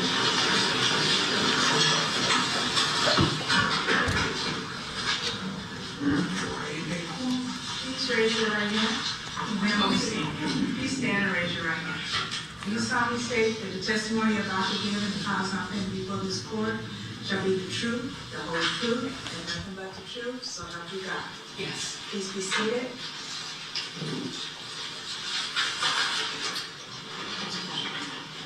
Pull your chair closer to the mic. Please state and spell your first and last name. Karen, K-A-R-E-N, last name M-I-N-U-T-E-L-L-O, Karen Minutello. Thank you. Good morning. Good morning. I hate to ask you this, but I have to. What is your age? 70. And back in 1982, what did you do for a living? I was the property manager for 12 East 86th Street Associates on the premises of the building. Okay, and what is 12 East 86th Street? It was a rental building with 343 apartments. 340? 343 rental units and up to 360 if it was commercial space. Okay, and as an apartment manager, or as the manager of the building, what were your duties at that time? I collected the rent, I rented the apartments, I went to landlord-tenant court, I saw all the repairs in the building, I handled all the porters and maintenance staff, and oversaw the super's responsibilities, and was the direct link with all things to the landlord, which was the owner of the property. Okay, and is it fair to say that if there was an issue, any issue with this building or the tenants, that you would be the one to personally handle it? Yes, absolutely. And when did you start your job as a manager of that particular apartment? I started in January 1977. And when did you, how long did you keep that position for? I stayed until June of 1991. Now, you seem to have a fairly good recollection of dates. In fact, you specified what month you started and what month you ended. Do you consider yourself to have a fairly good memory of numbers and dates? Yeah, I do. My family Okay. credits me for keeping up the dates in the pool. I burned it. Okay. I wish I had your memory. Back in 1982, did you have a tenant by the name of Robert Durst? Yes. And what was the living situation for Mr. Durst? Did he live with anybody else? What unit was he in? It was an apartment 1520, which was on the 15th floor. It was a 2-bedroom apartment, and he lived with his wife, Kathy. And you remember the unit number? 1520. And did you have interactions with either Robert Durst or Kathy Durst while you were managing the apartment there? Yes, I had interaction with all the tenants. And what type of interactions did you have with either Robert Durst or Kathy Durst? I would be in the hallway, I would be in the building, walk around the building. I knew all the people who lived, what apartment they were in. I saw them in the hallways. I said hello and good morning. I would accept packages for the tenants, and if it was a valuable package, I'd keep it in my office to keep it safe. And it sounds like from what you're saying, as the manager, you were on site to handle these things at the building personally. Yes. And what were your hours as a building manager back in 1982? I worked 9 to 5, Monday to Friday. And that means that from those hours, generally from 9 a.m. to 5 p.m., you would be on site at the building? Yes, Tuesday afternoons I would go to the main office and I would take the rents and record them for the bookkeeper. Computers were primitive, so we only had them at the main office. Okay, and if something occurred outside the hours of 9 a.m. to 5 p.m., did you live at the building or did you live somewhere else? No, I live on and still live on Long Island. Now, I have a photograph. It's a single black and white photograph. And I'll show counsel. Now I can have that marked for identification next in order. equals 5? Can you see that photograph that's marked as equals 5? Yes, Okay, do you recognize anybody in that photograph? yes, Robert Durst is on the left and Kathleen Durst is on the right. On the right, you mean on the far right? Yes, And there's somebody in between them? I didn't know her. Okay. Did not know her. So, your understanding at the time in 1982 was that Robert Durst and his wife Kathy Durst lived in that 2-bedroom apartment in Unit 15-1. Yes. Now, did you have any dealings with Robert Durst where you had to act as an apartment manager for any things that he's done or any things that he did? Do you understand what I'm saying? Like, were there any incidents involving Robert Durst that you had to tend to? Well, it was when the compactor got jammed up. Okay, I'll get back to that in a second about the compactor. Are there any other incidents involving Robert Durst that you're aware of that people came to you? Yes. Now, let me back up for a second. So you're aware of incidents involving Robert Durst, not the compact issue, Right. but other issues involving Robert Durst while you're the manager of the building, correct? Yes. Okay. Now, do you rely on some of the employees that work for you to tell you what's going on with the building? Yes. Okay, and do you rely on what those people tell you in order to decide how to take action or what action to take, if any? Yes. And were there incidents involving Robert Durst that some of your employees had told you about? Yes, it was about the compactor, yes.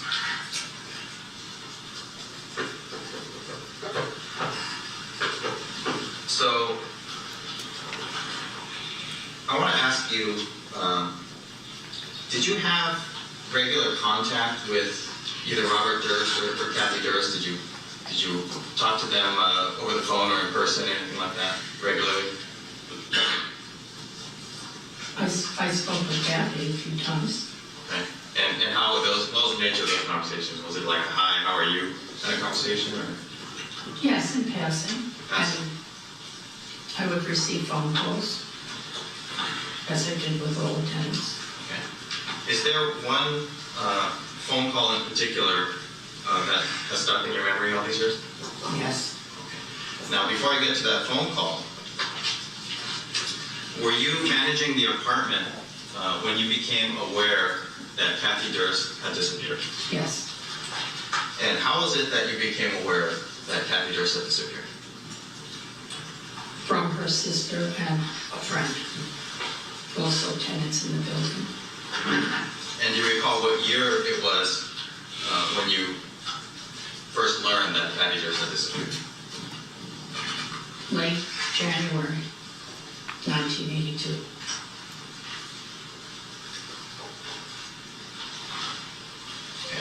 And now I'm going to get back to that phone call. So you had a phone call with Kathy Durst that stuck in your memory? Yes. Okay. Now, first of all, when did this phone call, when did you receive this phone call?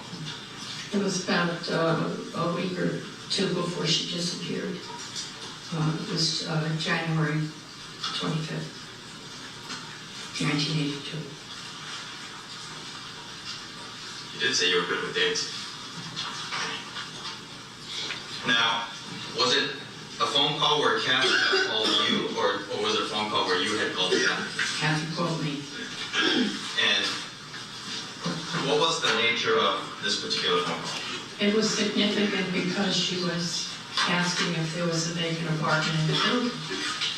And she was hesitant when I was asking more questions. Okay. So, can you tell me, what did you discuss with Kathy Durst in this phone call? Well, I told her that I didn't have an apartment at the moment. Well, let's back up for a second. What was she asking you first? She was asking me for another apartment in the building. Because she Because she what? because she didn't want to live with Robert anymore. So she indicated that she wanted to look for another apartment, that's an apartment in the building? Yes, That's different than the one that she was living in? yeah, And she indicated to you that she wanted to do that because she didn't want to live with Robert Durst anymore? right. And was she very forthcoming about that information, that she didn't want to live with Robert Durst anymore? She was hesitant at first. And when you say she was hesitant, can you describe what you mean? She was hesitant, she didn't just come out and blurt out why. But then she did say she needed to get away from me.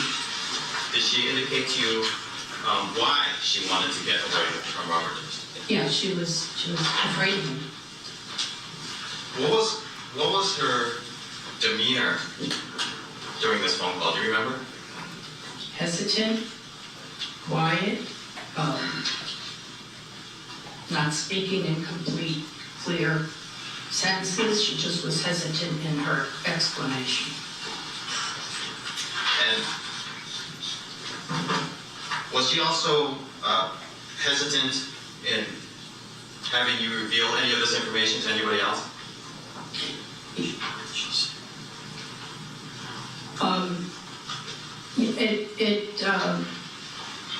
Yes, she didn't want me to say anything. And what was it about? What did she say to you that conveyed that message to you? She said, this is just between you and me. It's just, she needed an apartment, and I didn't have anything, so I couldn't help her anymore. Is that something that she stated multiple times to you? That she didn't want anybody else to know? I don't recall. Now, aside from the request to look for another apartment, did she make another request to you in that same phone call? She wanted to know whether she could have a roommate. And can you tell me what she said about that? She asked if she could have a roommate in the apartment she's in with her, and to help with the rent and also to have someone else there with her. Did she indicate to you why, alternatively, if she couldn't get an apartment, why she wanted to live with somebody else? Because she didn't want to be by herself with an apartment. I'm sorry. For money to help her pay, and she wanted someone there for her to be with her to protect her. What did she say to you about that specifically? What do you remember? She was looking for alternatives when I didn't have another apartment. Okay. So, number one, she either wanted an apartment, a vacant apartment that she can move into. Is that right? Yes. Or alternatively, if you didn't have a vacant apartment, she asked you if she can have a roommate in her current apartment. Yes. Did she indicate to you at that time that she was living with anybody else in that apartment? Well, she was living with her husband. And she indicated to you in that phone call that she wanted to have a roommate because she didn't want to live by herself. Because she was more or less, she wanted somebody else there, like I said, to help her pay for the rent. She would rather have somebody else there with her. All right, it's time for our afternoon break. We're looking at 1:30 p.m. I'm ordering you not to converse with any other witness about your testimony. We're back in discussion, Equal versus Fraud. So you remain under oath, and you may resume your examination of the witness, Mr. Howard. Thank you. Good afternoon now, Ms. Minter. So during the break, you had come up with me and you had mentioned that you had recalled the name of another doorman that had worked back in 1982. Is that correct? Yes. And what is the name that you recall? George. George. Do you recall last name? And was George one of the doormen that had informed you about Robert Durst taking tenants back? Yes. Now, going back to the phone call that you received from Kathleen Durst on January 25th, 1982, I think the last thing that we talked about is we started to get into the latter portion of that call where you had indicated she said she wanted to see if she can get permission to have a roommate. Is that correct? Yes. So can you please describe again what that portion of the call was about? What did she say to you about that? She asked if it was a possibility, and but she didn't elaborate with who or when or what, and I didn't talk to her after that. Okay, and the way that this conversation went, did she indicate to you that that was an alternative if there was no apartments available for her to move into? Yes. So the first priority for her during this call was to find a vacant apartment in that building. Yes. And if that didn't work out, she wanted to see if she can have a room. Yes. And the first part where she said that she wanted to get another apartment unit within that building, you indicated that she said that she wanted to get away from Robert Durst. Yes. Did she indicate any type of fear that she had of Robert Durst? Yes. How did she do that? She was, I could tell by her demeanor, how she was talking to me and how she was hesitating in her speaking to me, that she was a little hesitant and fearful about what she wanted, her reasons. But then I did get from her that she said, I need to get away from him. And you indicated earlier that this was a call that occurred on January 25th, 1982, and you already indicated that was approximately within 2 weeks of when you discovered that Kathy was missing. Yes. And you also indicated earlier on that this call stuck in your memory. Is that right? Yes, it did. Why? Okay, because when I learned that she was missing, I jotted down notes of that conversation, so I would have it written down. Okay, so as soon as you thought or as soon as you became aware that Kathy Durst was missing, I understand you thought that this conversation that you had on January 25th, 1982 was important? Was relevant, was important, and the information could be helpful. Okay, and the information you said you took note of the details of this phone call? Yes. And where did you take those notes? I wrote them down on pad of paper. I had a file on every tenant, and I wrote it down and I put it in her tenant file. And as you sit here today, do you know what happened with those notes? The files were eventually purged after I didn't work there any longer. They were thrown out. So the files including the notes that you kept on Kathy Durst's file? Yes.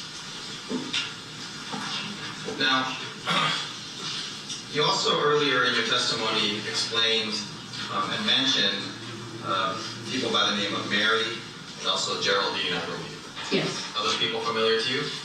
Yes. Okay, let's start with Mary. And you're speaking of Mary Hughes? Yes. How do you know Mary Hughes? She was a tenant. Her and her husband were a tenant in the building. She worked for Geraldine McInerney. So they were in the building all the time. I saw them all the time. I spoke to them all the time. So I was very aware of the ongoing situation. Okay. And when you spoke to them all the time, this would be around the time frame of 1982 during Kathy's disappearance? Yes. Was Geraldine McInerney also a tenant of that building? Yes. So Mary and Geraldine and Kathy all lived in the same building that you managed? Yes. And aside from speaking with Mary and Geraldine, did you develop sort of like a friendship with them, or? I did. I always wanted to keep the business side and the friendship side separate. But they did invite me out for lunch on Christmas, and I thought that would be fine. And so not compromising my position as the building manager, it did develop a nice friendship. And to clarify, you were aware that Mary Hughes was related to Kathy? Oh, I know, it was her sister. Now, I want to speak about an incident about a clogged trash compactor. Do you know what I'm referring to? Yes. Okay, can you please tell me what that incident is about, when it happened? The supers and the porter. The porters were the men that did the cleanup of the building, and one of their jobs was to empty the compactor chute. This was prior to separating recyclables. Okay. And the superintendent, Carlos Hernandez, came up to my office and said the compactor is... Okay, so Carlos Hernandez, who's the superintendent, Right. Came and told you what? They told me that the compactor was all jammed up, so it's my job would be to call into the repairman. And as I did with any repair, I went and got up out of my office and went and looked at what the situation was. If it was a leak or anything like that. Okay. So I went down into the basement, into the compactor room, and the porters were pulling out clothes, books, personal possessions that were jamming up and broke the machine. And the porters pulling out these items from the trash compactor, that's something that you saw with your own eyes? Yes. And aside from clothing, you said, and books, can you tell me what else that you saw or that you remember seeing?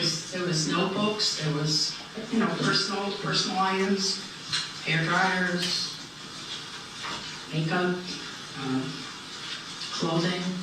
Okay. And did you make an attempt to try to identify whose belongings those might have been in the trash compactor? Yeah, I picked up a book. Okay. What type of book? I think it was a notebook or a textbook. Okay. And what did that tell you? Kathy's name in it. Kathy Durst? Yes. Okay. Approximately when was it that Carlos Hernandez came and told you that the trash compactor was clogged in this particular incident? A date? Approximately when relative to Kathy Durst's disappearance? Days. Days?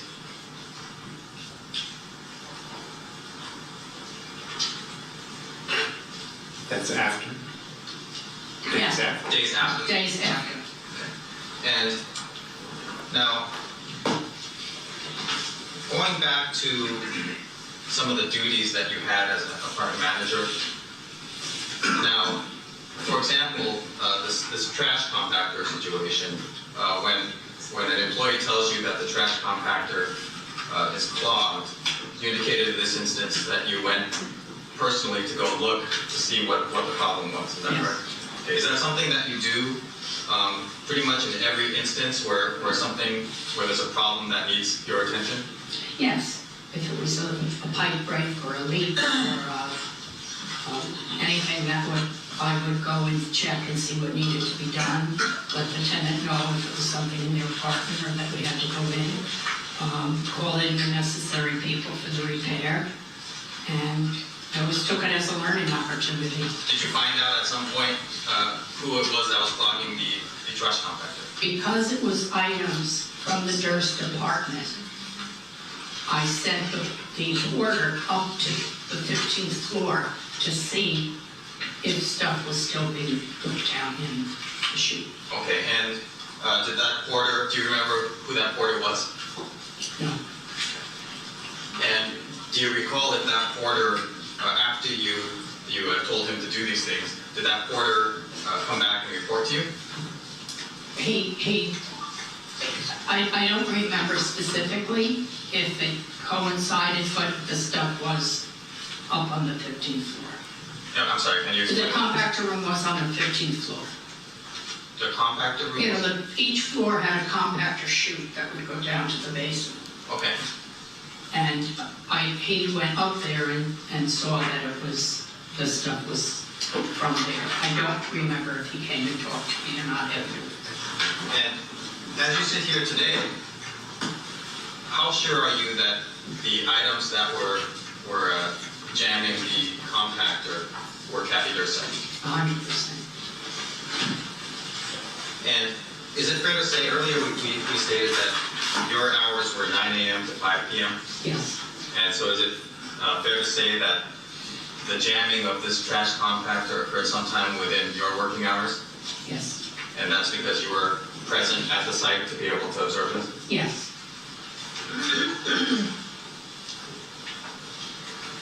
Okay, and also, how sure are you that this incident regarding the trash compactor happened after you were made aware of Kathy Durst's disappearance? I'm 100% sure, and I remember I added that to my notes. Okay. And so now, you have the phone call from Kathy Durst on January 25th, 1982, and you have the trash compactor situation, which you said happened days after Kathy's disappearance. Right. Was the trash compactor being filled with Kathy Durst's personal belongings, was that a significant event for you, a significant incident to you? Yes. Why was it significant? I'd never observed that before. When people threw out trash, not folding books and those items aren't supposed to go in the compactor. It's a machine that acts, crushes things. Okay, well, is it fair to say that during your many years as a building manager that you've dealt with jam compactors before? This is the only one I remember that was significant. And why is it that you remember this one over anyone, over any other incident? I mean, who does that? That does what? Whose wife, whose loved one is missing and they throw out their stuff?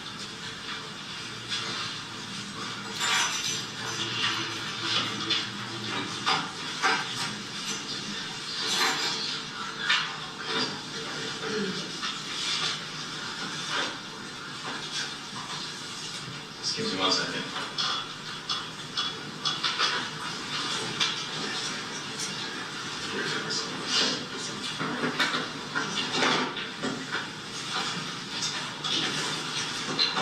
Now, you mentioned at the time, Carlos Hernandez was the superintendent that informed you of this jammed compactor? Yes.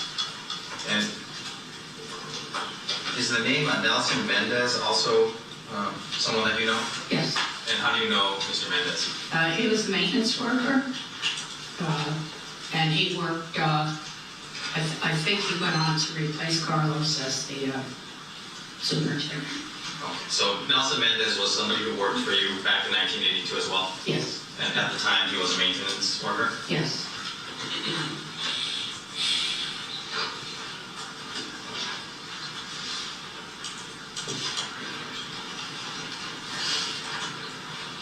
Now, do you have any recollection of Robert Durst trying to sublease the apartment at or around the time of Kathy's disappearance?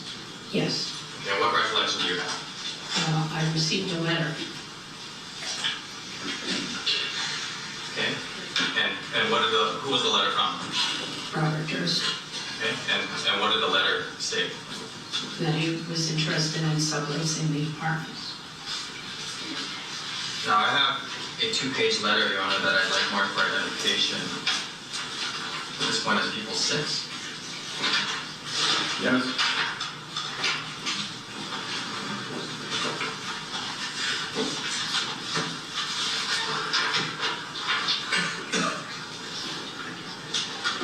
May I read this? Yes.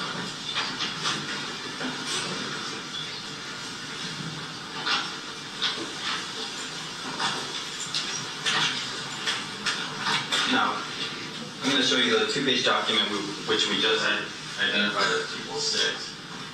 Can you take a look at that and tell me if you recognize both of those pages?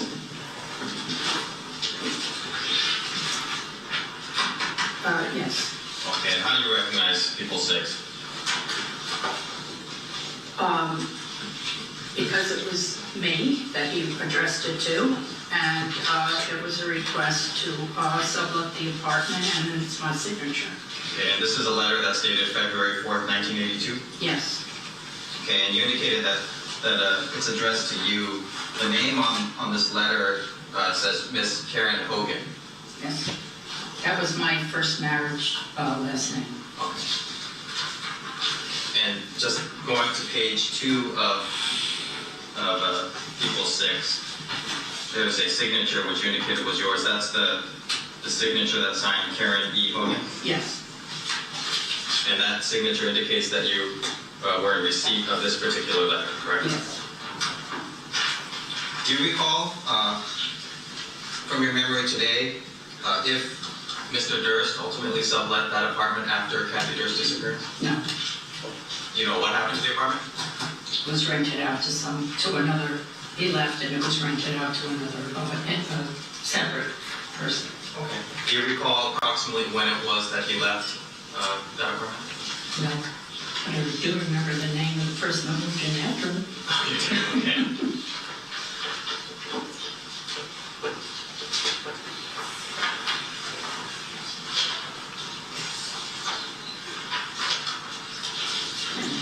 Now, going back to the trash compactor incident, you indicated that you took notes of the phone conversation that you had with Kathy Durst back in January. Did you take notes of this compactor incident as well? Yes, because I knew that she was missing, and I thought the two could be connected, so I wrote it down, everything that transpired that day, just so I'd have it, the timeline and how things happened. And the notes regarding this compactor incident, did you put those also in Kathy Durst's tenant file? Yes, I put it on the same paper. Okay, which was subsequently purged? Yes. Now, so at this point you have the phone call from Kathy Durst and you have the trash chute incident shortly after Kathy's disappearance. Did you feel like those incidents were kind of important and relevant to the investigation into Kathy Durst's disappearance? I thought it was a significant happening, and I thought it was important to document. Okay, but in 1982, is it fair to say that you were not contacted by any police, or you didn't speak to any police about this incident? No. And in fact, is it fair to say that the first time that you spoke with police about these incidents was in 2001?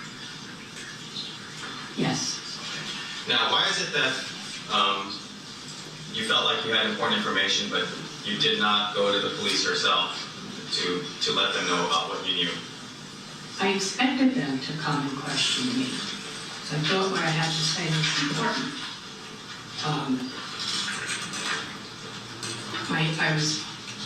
I was not yet married to Albert Minutello, but we lived together. And he said to me, they'll come to you if they need you. Okay, and what did Albert Minutello do for a living back in 1982? He was retired on New York City Police. And he was then living with you, but subsequently became your husband at some point later? Yes. Okay, and it was Albert Minutello that told you, don't go to the police? Well, he didn't tell me not to go to them. He just said to me, if they need you, they'll come to you. And I always expected them to, and they never did.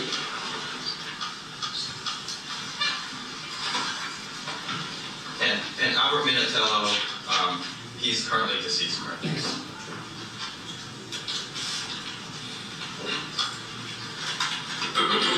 And so at that point, did you choose to listen to your future husband, Albert Minutello, and took his advice? Yes, and I also knew that Mary and Geraldine were pursuing and speaking to the police and trying to get the police to listen to them. And I thought, if they're not going to listen to what they have to say, why would they listen to what I have to say? I see. Excuse me, can I have one more? Yeah. All right, no further questions of this witness. Cross-examination.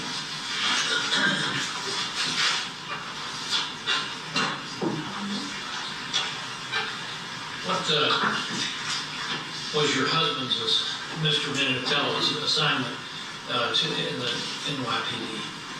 It was just patrol. Okay, did he know Mike Struck? Do you know? Yeah. You don't know, or? No, he did not. He worked in Brooklyn, out of Brooklyn. But you know who Mike Struck is? I heard it on the news. Okay.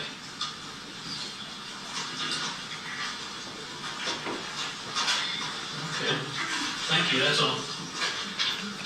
Redirect? Anything else? No. The witness be excused. Yes, sir. The witness is excused. Thank you. The conclusion of the video, Your Honor. We have a subsequent video we can start. It's We need to mark the exhibits from this video. Mr. Bailey, do you want to Yes. do that? Thank you, Your Honor. I have the exhibit correlation sheet. Can we call it that? Yes. And mark this as People's 73B. I have a photograph that was referenced in the video as People's 5. May I mark this as People's 73C? Yes. I have a 2-page document dated February 4th, 1982, signed by a Robert Durst.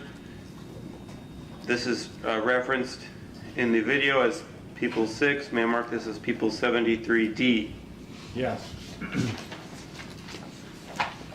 Okay, thank you. Would the court like to start the break or start a video? Did you say break? I'm sorry. So I think that's, how long is this next video? How long is it? I don't recall. I believe it's over. Yeah, I'm sorry. It's at least 30 minutes. Yeah. Let's get started with our break, and we'll come back at 1:30. Do not converse among yourselves or with anyone else on any subject connected with this case. Do not form or express any opinion on the case, and we'll see you at 1:30. Thank you.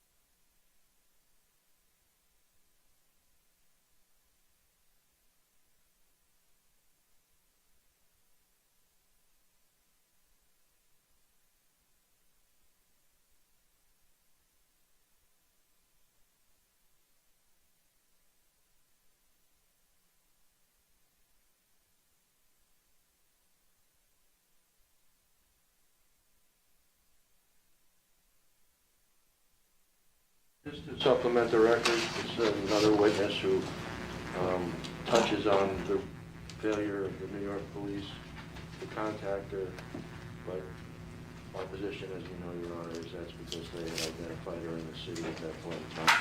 I just put that in the record. To further the original request we made for evidence of the identification of from the witnesses of her being in New York City after the date in question. And it's Eddie Lopez evidence, Your Honor. Wait, what? That Eddie Lopez saw her on the early morning hours of February 1st. She didn't say anything about Eddie Lopez. So she was not contacted, and the defense is suggesting the reason she wasn't contacted was because of these things that are mentioned in the evidence I've excluded because it's unreliable hearsay.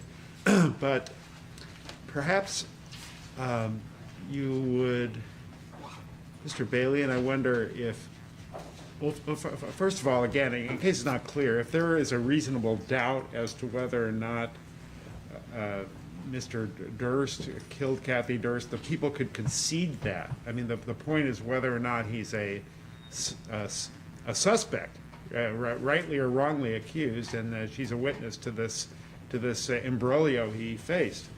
But secondly, the people have suggested to me these various accounts, and I take them as offers of proof that that these witnesses are discredited. Perhaps a thorough accounting of this discrediting ought to be part of our record, just so that it's clear that, in utilizing my discretion, I'm in part considering what the people would present. I'm just suggesting that. Yes, you're talking about with respect to the But here's dormant this hearsay, which I've excluded because it's irresolvable. It's hearsay. There's just no exception. But Certainly. the people wish to. The defense continues to ask that this hearsay be presented, even though, and every time there's some reference to a police failure to investigate this case, they point to this material, which the people have suggested is a red herring. But okay, something else. No, I think the court sees the issue.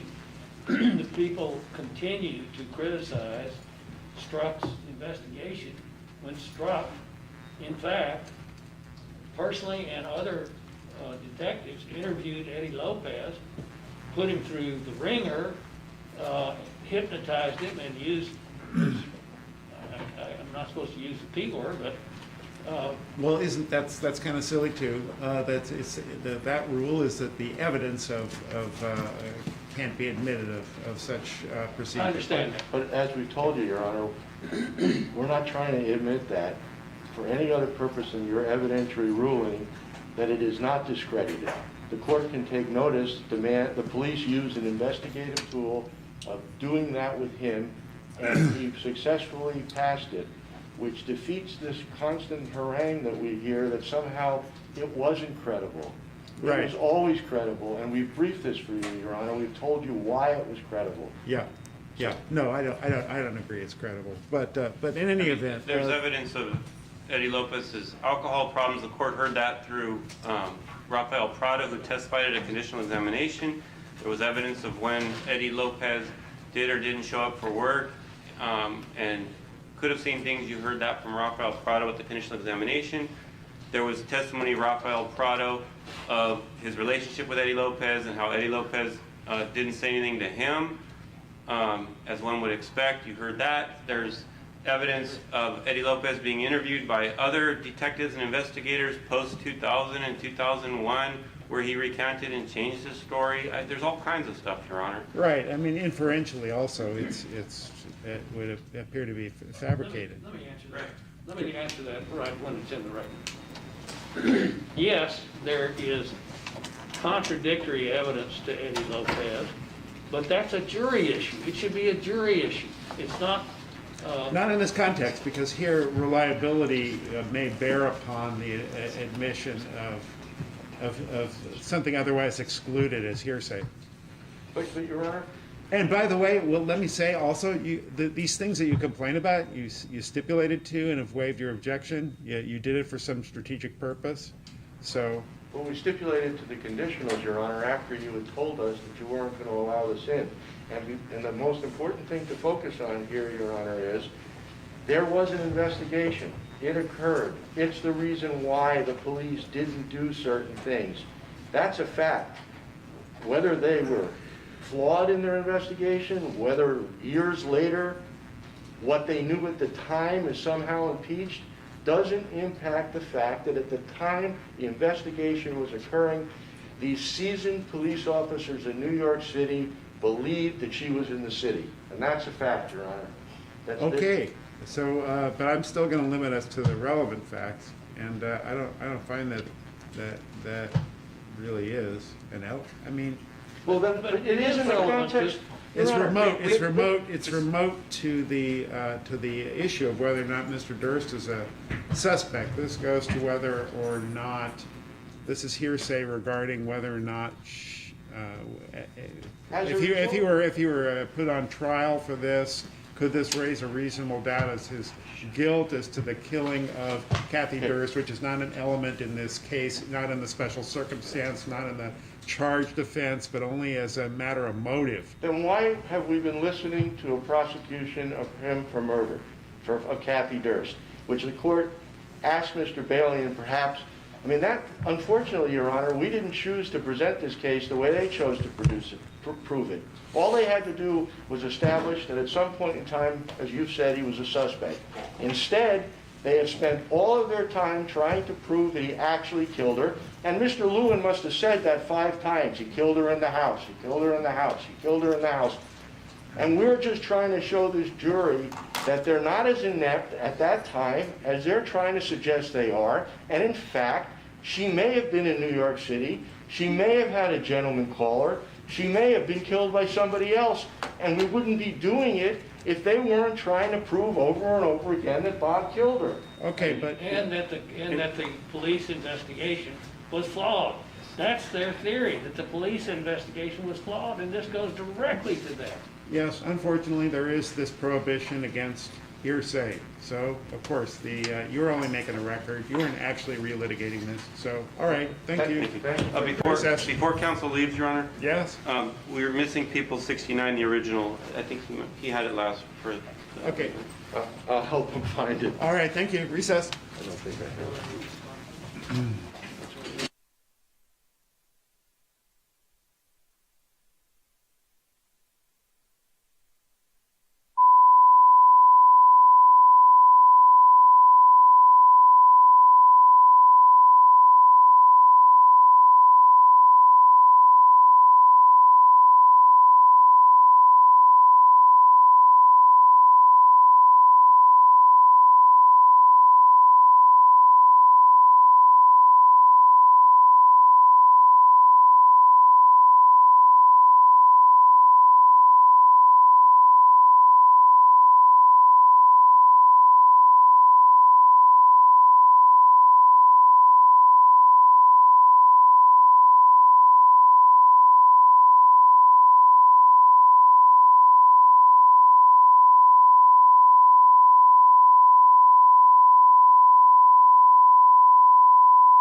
alternates have returned. People versus Robert Durst. Mr. Durst is present with Mr. Chesnoff, Mr. DeGuerin.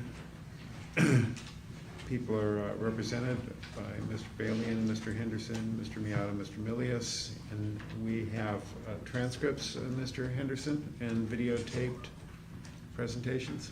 Yes, Your Honor. Your Honor, do you mind if I do some work in the back? You may go to the back, Mr. Chesnoff. Thank you. Go to my room, Your Honor? Pardon me? Go to the room. Go to your room, Mr. Chesnoff. Too many objections. Just teasing. I welcome all. I welcome it. All right, Mr. Henderson, which is next? So we're asking to mark for identification people 74. People 74. That's a DVD of the conditional examination of Charles Lockman. It's going to be 1 hour and 11 minutes. We'd ask to mark the transcript as people 74A. So marked. You may proceed. You solemnly state that the testimony you're about to give in the cause now pending before this court shall be the truth, the whole truth, and nothing but the truth, so help you God. I do. Please be seated.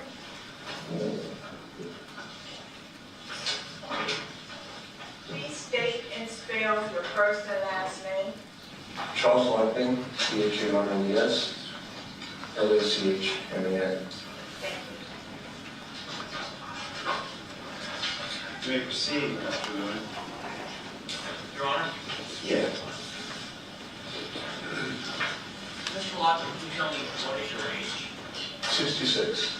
Can you tell me what is your current occupation?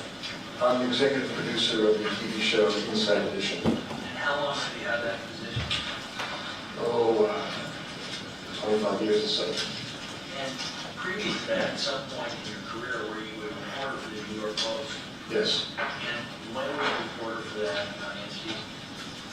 1981 through 1988. And as a reporter there, what were your responsibilities? What did you do? I was a general assignment reporter and go-to reporters. And what does that mean in terms of your general assignment? What does that mean? I would be assigned to any stories that would have come up during the course of the day that the editors thought were worth pursuing.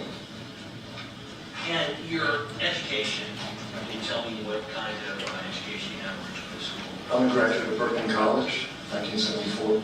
And is that with a bachelor's degree? Yes. Let me just ask you, as you sit here today, how do you feel about testifying in this case? Not great. And when you say not great, can you explain what you mean by that? Well, I'd rather be out there than on witness stand. Just my background as a journalist and purely selfishly, I wasn't feeling good about leaving my office in New York and flying here. But here I am. And Ms. Lockwood, being contacted for this case, have you expressed in the past during our conversations at any point a concern about potentially your role as a journalist relating to what we're going to call privileged information? Yes. And you have a couple of attorneys here today, is that correct? Yes. And pursuant to the questions that you raised, was there an agreement made about what the subject and the kind of guidelines regarding questions I was going to ask you today? Yes. And what are those discussions, were those made between you and I, or were those made between my office and your attorneys? Yes. The first or the second? Sorry, can you repeat the question? Were those negotiations regarding the scope of your testimony, was that something that you and I negotiated, was that something that was done between your lawyers and myself? You and my lawyer, sure. Is it fair to say that as you sit here today, you are in court because, in essence, you've been subpoenaed? In essence, I think it was more of a threat than subpoena. So, bottom line is you're here not because you want to be, but because we told you if you didn't come, you would have to use legal means to get you here. That's correct. When I say the name Kathy Durst, is that a name that you recognize? Yes, And when I say the name Robert Durst, is that a name you recognize? yes. Can you tell me how do you recognize those names? Well, back in the early 80s, I covered the Kathy Durst's disappearance for the New York Post. Do you remember how you became involved in the story? Honestly, I don't remember how it was assigned to me, so the short answer to that is no, I don't. If I were to ask you in terms of that stage in your career, how big of a story was that to you personally? A big story. Was it at that point in your career, was it one of the bigger stories that you had worked on? Well, I was a young reporter at the time, so I would have to say that it was a important story for both the Post and for me. And was this a story that generated a lot of press attention, particularly in the New York area? At the time, yes. And pursuant to your work on the story, and I'm going to get into more detail later, but you ended up securing a sit-down interview with Robert Durst. Yes. And how big of a, for lack of a better term, scoop was that for It you? was a big scoop. Did you work with another reporter on the series of articles that you either wrote or had a byline with for the New York Post at the time? Yes. And who was that? Marsha Cranes. And if you can you discuss what your role was with respect to her role in writing these stories? Well, Marsha was one of the top rewrite people at the Post, and I was a reporter. I wrote stories. Sometimes I would call it in this case, to Marsha perhaps. There were various editions of the Post at the time that were published, so we worked different shifts, perhaps, and I would freshen up a story, she would freshen up one of my stories. We worked as a team. So you said different editions. This is back when newspapers had multiple editions on the same day. This was in the heyday. Now we're lucky if we get one. Got that right. Can you tell me, do you think you wrote or co-wrote regarding Kathy Durst's disappearance somewhere in the area of 5 to 10 stories? That sounds about right. And have you had a chance to review the stories that you and Ms. Cranes wrote regarding Kathy Durst's disappearance? Yes. And I want to talk about for a moment how your, how your procedure would go when you would interview a source for a story. If you end up printing, you use someone's name, you say, for instance, John Smith told me so-and-so, you quote John Smith, would that mean that that's an interview that you conduct? Probably. And in fact, if you were interviewing an individual and you were going to document what they said, how did you do it at that time? I would take notes. If it was a phone interview, it would be me handwriting notes or typing it right into the computer. If it was a recorded conversation, it would be me with an open mic recording the conversation and then transcribing the notes. How important was it for you to be accurate in what you attributed to someone? Very important. Is it fair to say that if you quote somebody and the quotes are inaccurate, that could have severe professional consequences for the reporter? Yes. In terms of reviewing the articles in this case, is there anything about the articles you reviewed and the notes that you reviewed with respect to those articles that lead you to believe that they are anything other than accurate in terms of what you are reporting people told you? That's true. They are accurate. And is it fair to say also, this might sound like a silly question, that although you can accurately attribute what somebody tells you, you cannot accurately say whether what they're telling you is truthful? Yes. One moment. have you had a chance to review the notes that you took with respect to covering this story? Some of them, yes.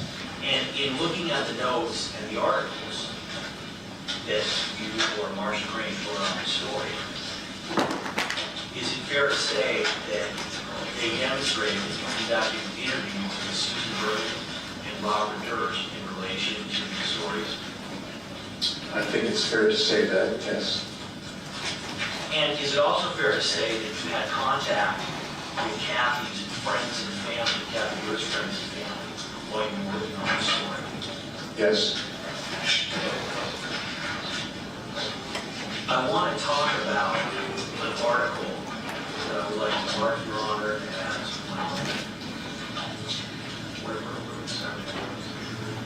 People's 74. Yep. This is going to be a 2-page, dated 6/3/82.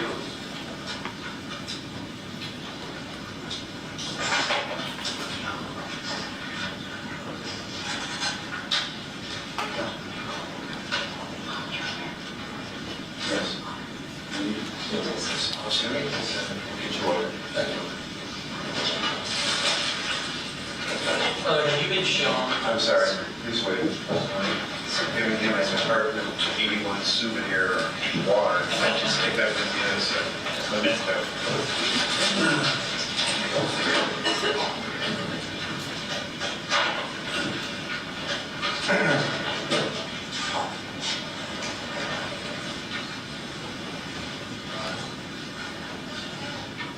You ready for the routine now? Yes. Having shown this Marcus Peoples 74, you had a chance to look at this article, is that correct? Yes. And this is an article from Thursday, June 3rd, 1982, is that correct? Yes. And in fact, it has the Bible, and it says on the right side, Charles Lockman, and it's titled, "You Be Tortured by Husband's Romance with Mia Farrow's Sister," is that correct? Yes. And Charles Lockman, that's you, is that correct? Yes. For the record, People 74 is 2B. Thank you. Mr. Lockman, pursuant to this report, did you conduct an interview with Robert Durst? Yes. Was that interview, to the best of your memory, was that in person or over the phone? In person? As you sit here today, do you see an individual that appears to be the interview? Yes. And can you please indicate what that person's wearing and where they're located? He's sitting at defense counsel's table. He's wearing the blue blazer, has glasses, white shirt. The witness is identified by defendant Robert Durst. In reviewing this article, does it accurately depict what Mr. Durst personally said to you during your interview? Yes. And as you sit here today, do you have a full and complete memory of what that information was that Mr. Durst provided to you? I'm not sure how to respond. I mean, it happened more than 36 years ago, so... Oh, it's not a trick question. If you're saying, no, you don't have a full and complete memory, that's certainly fine. Some people have photographic memories, and they'd be able to remember, I don't know who that might be. Okay, so the answer would be no. Do you have a full and complete memory of what Mr. Durst said to you as you sit here today in this interview? No. So if you can, Mr. Locker, can you please read the yellow?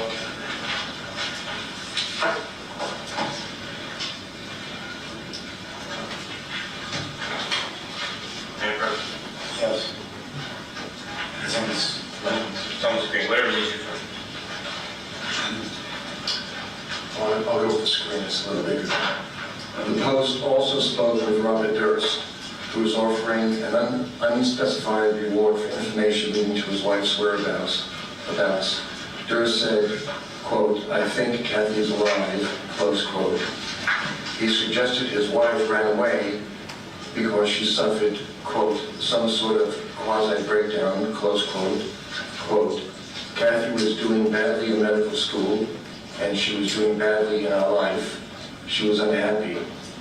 All I want to know is that she's someplace and she's all right. I'm not trying to drag her back, close quote. In the interview, Durst, the 39-year-old signed to a real estate empire headed by his multimillionaire father, Seymour, considered to be one of the city's 5 biggest landlords, acknowledged his past affair with Prudence Farrow, who is married and works as a secretary. Durst also spoke of the anger and frustration that marked his marriage to Kathy. Quote, Kathy and I have been having marital problems for several years. Turning to the page. Can you see that? I'm going to try to zoom in a little more. Okay. We were going back and forth. My wife and I didn't live together from June of '80. Then she moved into my Riverside Drive apartment in April '81. During that time, we both had relationships, close quote. Asked to describe his relationship with Miss Farrow at the time Kathy disappeared, Durst said, quote, not an intimate relationship. Ellipsis, we're still good friends. When Kathy and I got back together for the last time, Prudence Farrow. I'm sorry, you're not reading the words correctly.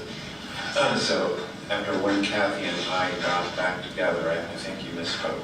You said last. Sorry. For the last time, it's the last thing. So, Sorry, you're right. Sorry. Sorry. Right. When Kathy and I got back together the last thing Prudence Farrow wanted to do was see me.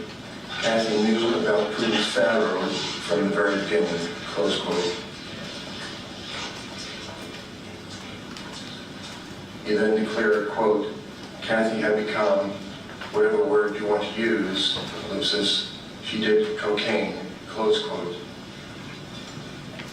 He wondered whether Kathy's cocaine habit got her involved with bad elements who might somehow be responsible for her disappearance.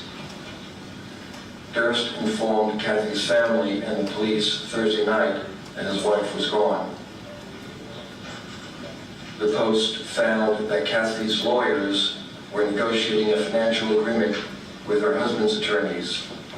Durst said he was very troubled about the negotiations because he had to supply Kathy's attorney with revelatory personal financial records. The Durst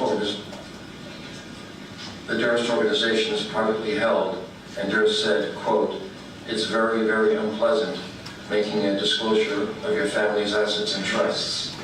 None of that stuff has been disclosed out of the family, close quote, since his aunt and uncle got divorced more than 2 decades ago. He volunteered, quote, we had a big argument about it, close quote. Having gone through this part of the article, again, I know you said that you do not remember specifically what Mr. Durst told you, but is there anything that leads you to believe that that was not an accurate recitation of what Mr. Durst would have said to you? I believe it was accurate. Pursuant to your work on this case, on this story, excuse me, do the notes and stories that you reviewed, do they indicate that you spoke to a woman named Susan Berman? Yes. As you sit here today, you have an actual memory of sitting down and speaking to Susan Berman? No. Having reviewed your notes, do your notes indicate that you yourself had at least one conversation with Susan Berman where you took notes? I could indicate that, yes. And given the notes that you had a chance to review those notes, correct? Yes. And do those notes that describe the interview with Susan Berman, do those appear to be your notes? Yes. This time I'd like to mark it as Article 75. 5-page document, Your Honor. Yeah. Can I approach? Yes.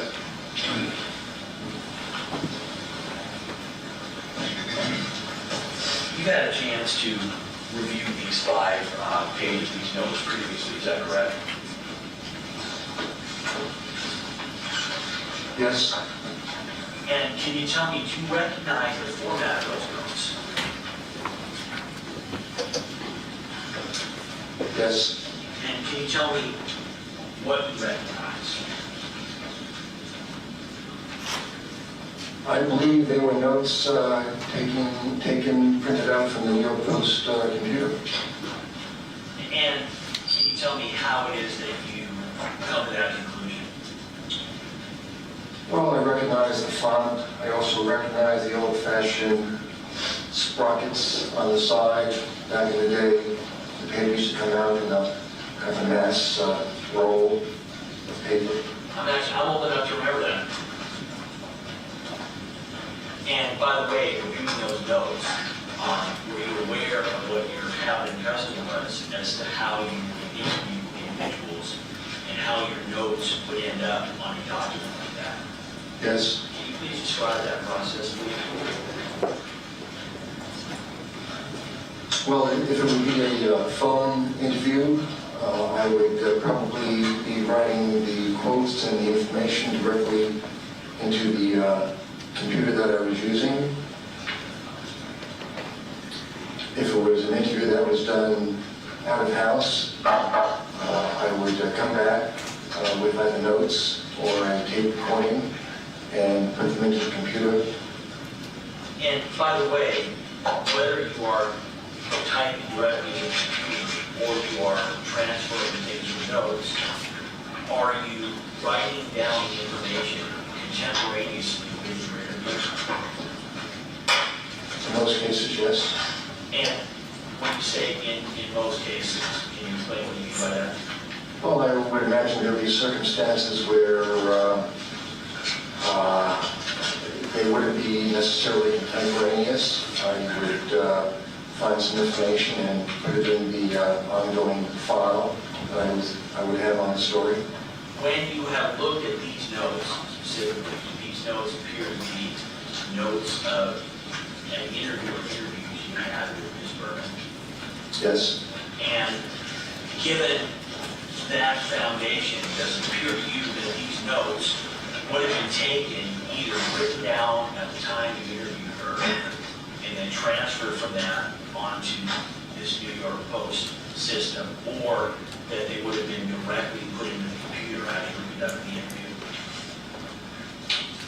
Probably.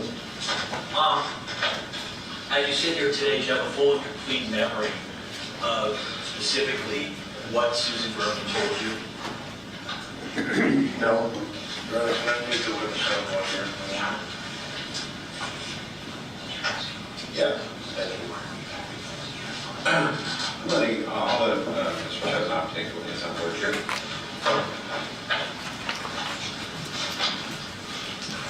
Did you keep possession of the computer that these notes would have been made on? No. Would that be in the New York Post archive somewhere?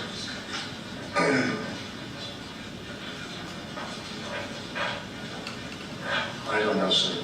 Do you know if those are a complete set of your notes? I don't know. Did you ever figure out how the notes got in the hands of law enforcement? I don't know how. Did you give them to them? No. Did you give your notes to other people besides law enforcement? I don't remember. Do you think you may have given the notes to Kathy's family? I'd be guessing. That you remember being interviewed by Mr. Malone and the police? Yes. Sir, you don't really have any way to know whether or not those are actually your original notes in their original form, do you?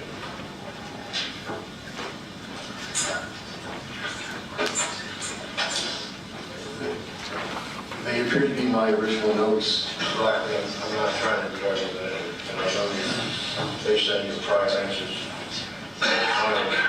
So answer as best you can in 2018.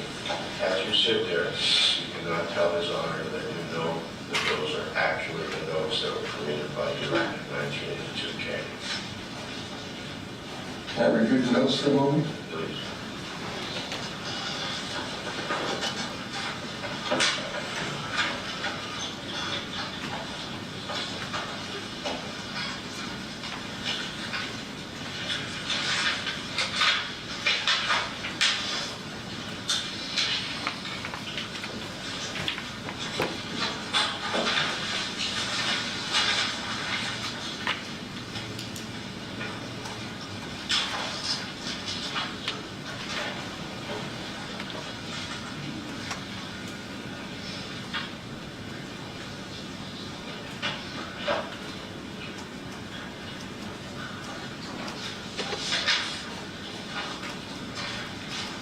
I'm sorry, I don't know how to respond to that question. I think these are my notes. Sir, you can indicate from the start, indicate what it is saying. Let me just ask two follow-up questions, just to the records. The notes that you are referring to, you recognize as having been on the format of a special proprietary New York Post system that you utilized back in time before working with Post in 1982, is that correct? Well, I'm not sure whether it was proprietary or not. They appear to be the notes from the New York Post computer. Right, and what I'm saying is, in essence, the New York Post had a computer system that you used that in order to have access to. Is it fair to say this appears to be notes that are from that computer system? Yes. And do you see any indication in looking at the document that there is anything that appears to you to raise concern that these have been altered either way? No. And in going through it, are there in fact expressions and phrasing and just the way it's written that you recognize as being your style and how you would take these notes? Yes. And has it previously related to me in a taped interview provided to the defense that exact information? Yes. All right, please go ahead and read it.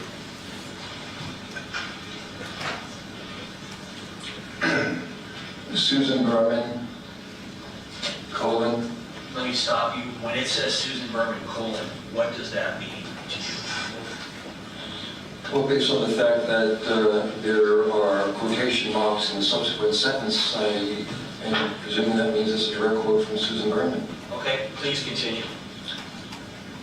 Susan Berman, colon, quote, I can't imagine he'd do anything to her, period. Maybe, dear God. In looking at that statement, can't imagine he can do anything to her, maybe dear God. To the best of your understanding, does it appear that the he that is referring to is Mr. Durst? Yes. Durst's office, here's a number. Do I read the number? Yeah, you need to read the number. He's in town until next Wednesday. I assume he's still under, and then it's INV, which is my shorthand for investigation. And as you sit here today, do you know when you assume, when you say, quote, or I assume he's still under investigation, who that's referring to? Yes. Who was that? Robert Durst. Thank you. Please continue. Quote, the last year of their marriage was a complete disaster. This is a man who loved her very deeply, close quote. Then it gives a number for Gilberta Najami. Let me just stop you. Because this is under the heading of Susan Berman with a colon, does that mean to you that this information is coming from Susan Berman or not? I don't think so. It says, Prudence leaving Florida, screenplay exotic. Do you know where that information is coming from?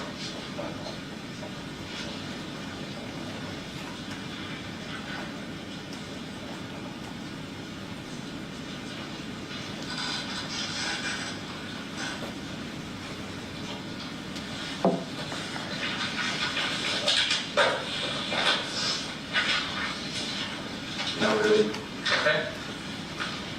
I want to go down the next part. It says he's not a media wise guy.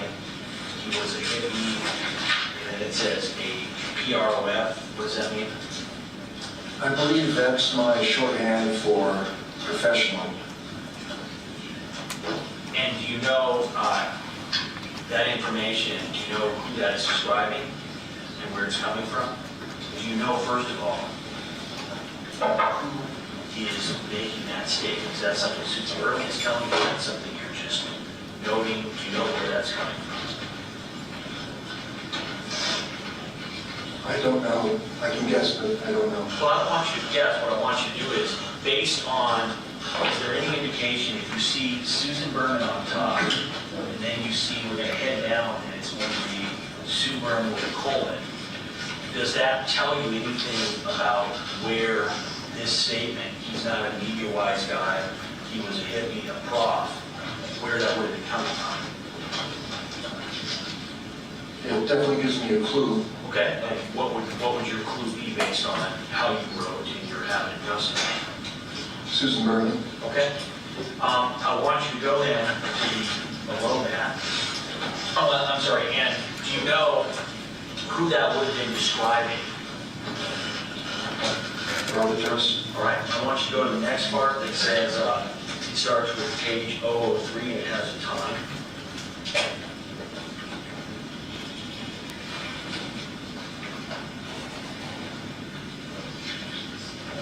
Can you pull up the paper? Oh, I'm sorry. Sorry about that. It's a little harder to read now. Can you say it? Can you need to zoom a little closer? No, I'm okay. Okay. Sue Berman, colon. He says Kathy was never admitted to Jacoby. He never beat her up. He's flabbergasted. He's very, very upset. He's terribly, terribly upset by this. I don't know whether he knew or not. The only 2 bits of info. So let me stop. Does that mean that Susan Berman was telling you, he says Kathy was never admitted to Jacoby, he never beat her up, he's flabbergasted, that's coming from Susan Berman? I believe so. And is that Susan Berman, to the best of your knowledge, describing Bob Durst and what he is feeling? The he is Bob Durst, is that correct? Yes. And the next part, again, the he is Bob Durst about being very, very upset. Yes. And the next sentence, that he's terribly, terribly upset by this, and I don't know whether he or not that he is again Bob Durst. Yes. What does it mean, the only 2 bits of info? Do you know what that means or no? Is this the next page? Can maybe something on top of the next page? Yes, so the next page has the, it starts and continues on right with the copy. Gotcha. This is where you were the only 2 bits of info. And then it says, interview with Bob Durst. I don't know what that means. Okay, and what it, based on your, it's not in quotes, would that mean that it is likely something you are noting to yourself, or is it something coming from Susan Berman? Do you have any idea or no? I don't know. Okay. Do you recall conducting an interview with Robert Durst where you again took notes? Yes. And you had a chance to look. I'm now on, this is page 2. Page 2 talks about, one moment.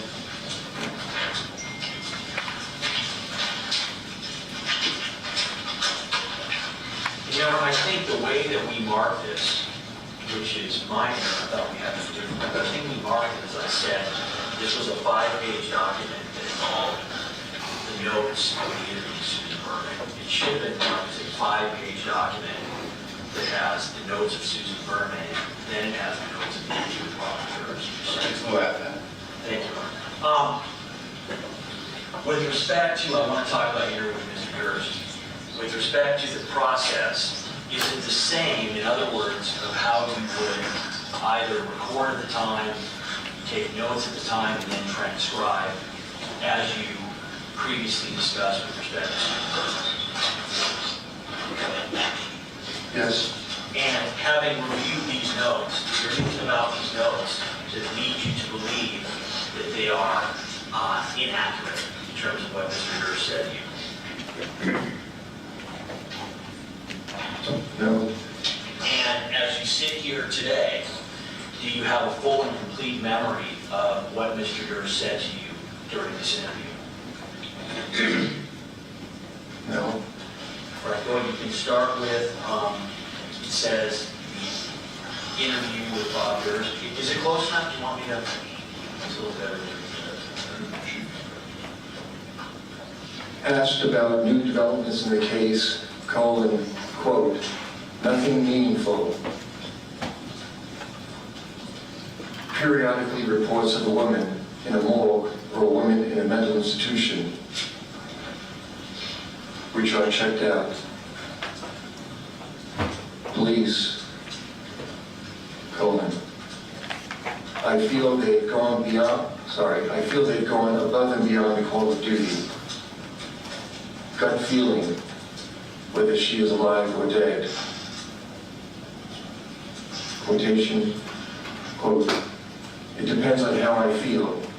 If I'm feeling good, I hope she's alive someplace. Let me stop you. And these were all things that Bob Durst is telling you directly, is that correct? Yes. And when it says, so for instance, when it says police in colon, and then you have a quotation, that's Mr. Durst responding to how he feels about the police, is that correct? I believe so. And you can continue, we're at the part that says the allegation. The allegations that Gilberta Najami was making to the Lewisboro Ledger, colon, up until now the New York papers have been uninterested in reporting something as obnoxious as what she's saying. Is that a statement that's coming from Mr. Durst? I believe so. I just want to be clear, you would not be editorializing, that wouldn't be you giving your opinion, correct? No. And you're only interviewing Robert Durst in this notice, correct? I believe so. All right, please continue. Repeated beatings, That's a colon as well, right? colon, And that's going to mean this is going to be you asking about the allegation of repeated beatings and his response. correct. Please continue. Quote, that is totally untrue, close quote. I want to stop you. Does that mean that when you asked Mr. Durst whether he had repeatedly beaten his wife, that his response was, that is totally untrue? I believe so. At the time that Mr. Durst was saying that to you, did you know whether or not that was a true statement he was giving to you? Did you know? I did not. Is it fair to say that as you sit there, you're interviewing Mr. Durst and you're asking questions, and the questions you're asking, you take the answers that he gives and you report them, but whether those answers are true, you can't comment about? Is that a correct statement? Correct. All right, please continue. She. Yes. She has told that to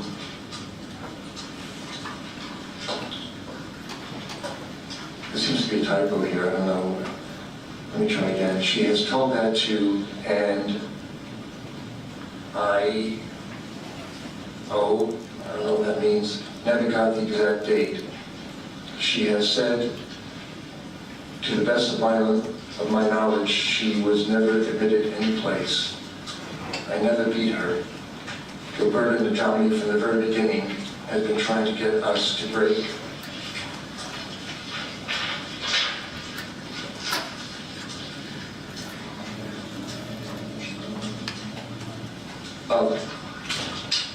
For whatever reason, she has never liked me. Let me stop you. So I just want to be clear. So is it Mr. Durst that is saying, are these his words, I never beat her? I believe so. And, all right, please continue. Quote, we've been having marital problems for several years. We were going back and forth. What does the next line, do you know what that means? It looks like it's ATTOGES. Do you know what that means?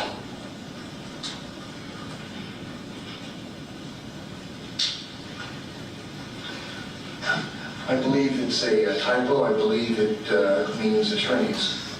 Oh, attorneys, okay. Oh, all right. Go ahead. And I'm basing that on the fact of what's coming up in the next sentence. And then is that going to be, that means you're asking him about attorneys, and this is going to be Mr. Durst's response? Well, I'm not sure whether I asked him that question or not, but this is a quote, information from him from that interview. Okay, go ahead.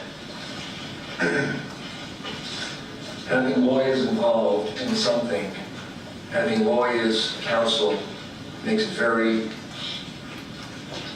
DIF, which I believe is my shorthand for difficult to... And when you said you're shorthand, that's how you would sometimes write difficult DIF. Yes. That another reason why you recognize these notes to be yours. Yes. Please continue. Two says HA, which I believe means half. Quote, last April, we were just about ready to settle things. Gilberta convinced Kathy to get different counsel. She convinced my wife that there was another law firm, ellipsis, that handled the Kennedy divorce. She had a good friend there. Against everything I tried to say, Kathy switched attorneys and went to Milbank Tweed. And that last statement you read, is that a quote from Mr. Durst? I believe so. Please continue. Well, there's a closed quote at the end of Milbank Tweed. And it says, he says that when they determined there was little involved, if I may go back for a second, I think little involved is in quotes. Monetarily, the case wound its way down to lower echelon lawyers. Quote, as they found out there was little involved, what I own is held up in trust, close quote. Dale Smolin, pretty much her first case. She got married and became Dale Reagan. A large part of the problem is that Kathy and the post-nuptial accord, quote, I felt like we were getting close, close quote. That's where Gilberta Najami has been coming from. She doesn't hesitate to say anything. I hope that a New York paper would.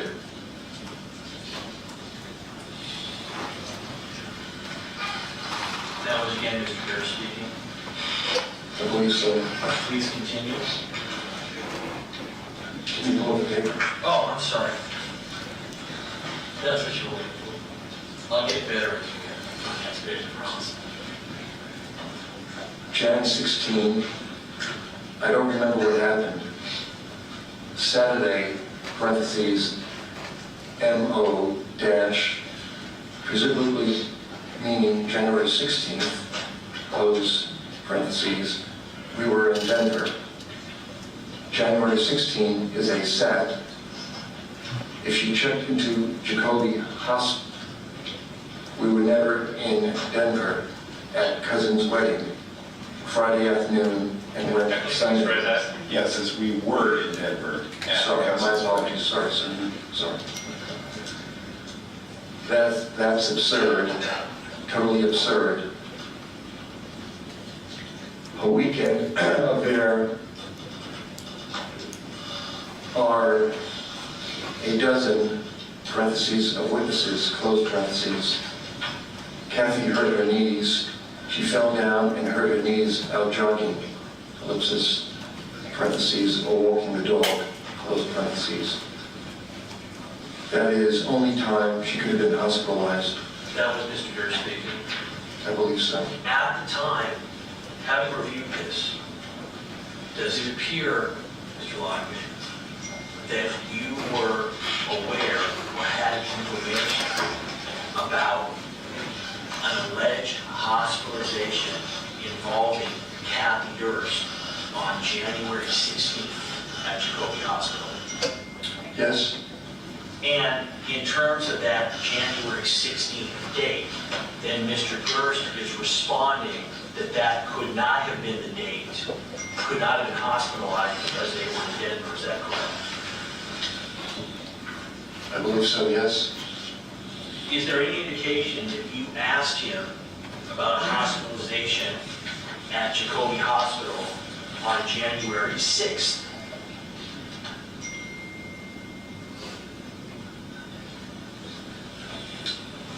I don't have an indication based on these notes. So, is it fair to say then that you are, in your question, presupposing the incident that happened on a certain date, and then Mr. Durst is responding to you about that date, is that correct?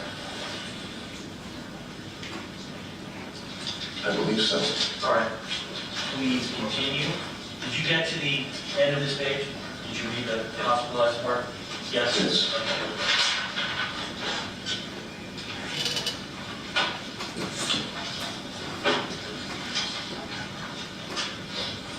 I wanted a divorce unless we were post-marital, post-nuptial agreement. Quote, my wife sought a divorce in May of '80 and decided she didn't want a divorce. I felt I wasn't about to go through it again. I insisted we work out an agreement so that in the future, if my wife wanted to divorce me, parentheses, wouldn't have to go through the legal hassles and disclosures, close parentheses. November '80 until Jan '82, working on the post-nuptial agreement. Kathy absolutely did not want a divorce. She wanted to be happily married. It's very, very unpleasant making a disclosure, ellipsis, making financial disclosures if your family has assets and trusts. None of that stuff is disclosed out of the family since my uncle got divorced 25 years ago. We had a big argument about it. I went and made financial disclosures, gave out documents, which I was, the typo here, I believe it says very hesitant to give out because I have to bring in family attorneys and family counsel, and ellipsis, you gotta go ahead and resolve this thing. His family gave him advice, colon, as a result of marrying you, she's going to college, she's going to medical school. That was more or less resolved. Is the area you just read that started with I want a divorce and ended with that was more or less resolved, was that all Bob Durst quotes to you? I believe so. Please continue. Prudence Farrow, quote, my wife and I didn't live together from May or June of '80 until she moved into my Riverside Drive apartment in April. I can't read the date. Bear with me a moment.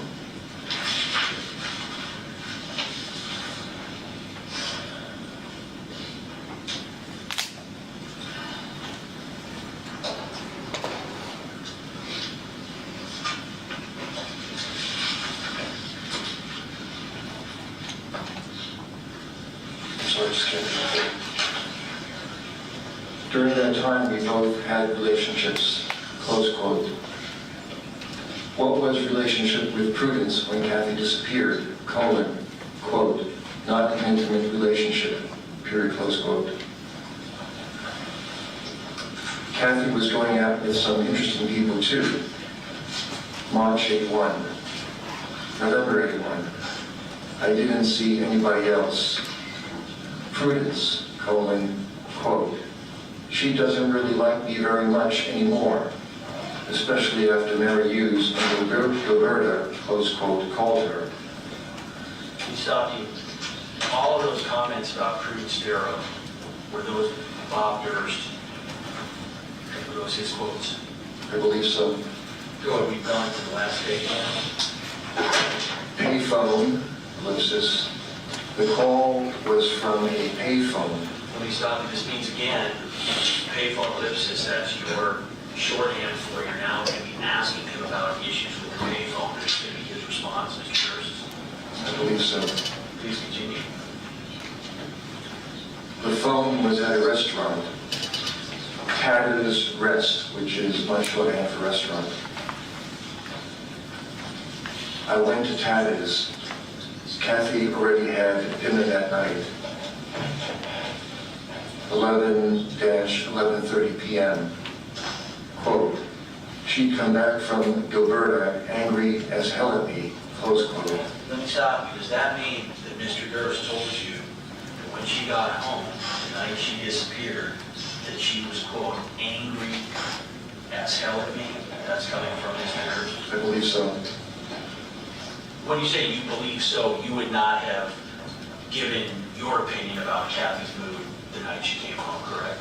She had developed where she drank frequently, numerous incompletes in medical school, primarily because she was drunk a lot.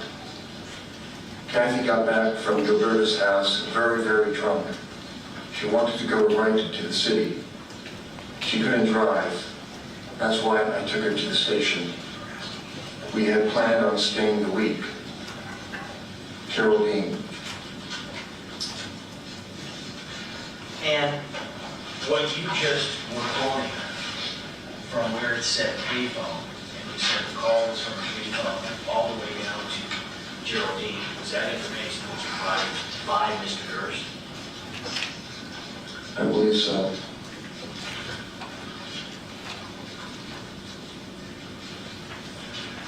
Other than Mr. Durst providing you this information,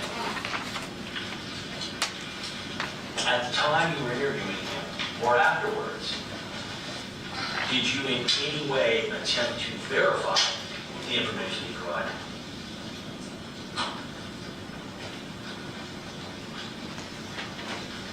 I don't remember. Is it fair to say, Mr. Lockwood, that your role as a reporter, you were interviewing Mr. Durst, you were getting answers to questions that you asked him, and you were printing those answers. You ask a question, he gives you an answer, and you're printing those answers without critically analyzing in your stories whether those answers appear to be false, true, etc. Is that a fair statement of what your role was in writing these articles? Well, I think it's a little more complicated than a yes or no. Explain. Well, a reporter wants to be taking interviews with the people involved in the story, and he or she should do the best to check out the information. In a story like this, where we had some damaging information about Mr. Durst, we went to him, he agreed to speak to us, and I think we kind of put both of those sides into the story. And I have to leave it at that.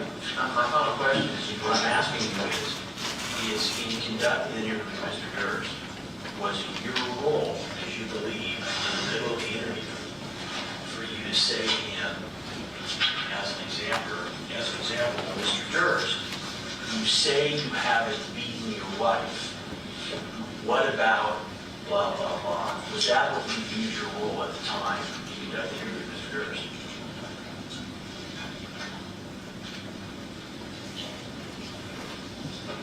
Well, we had information about his relationship with Kathy, and we wanted his response.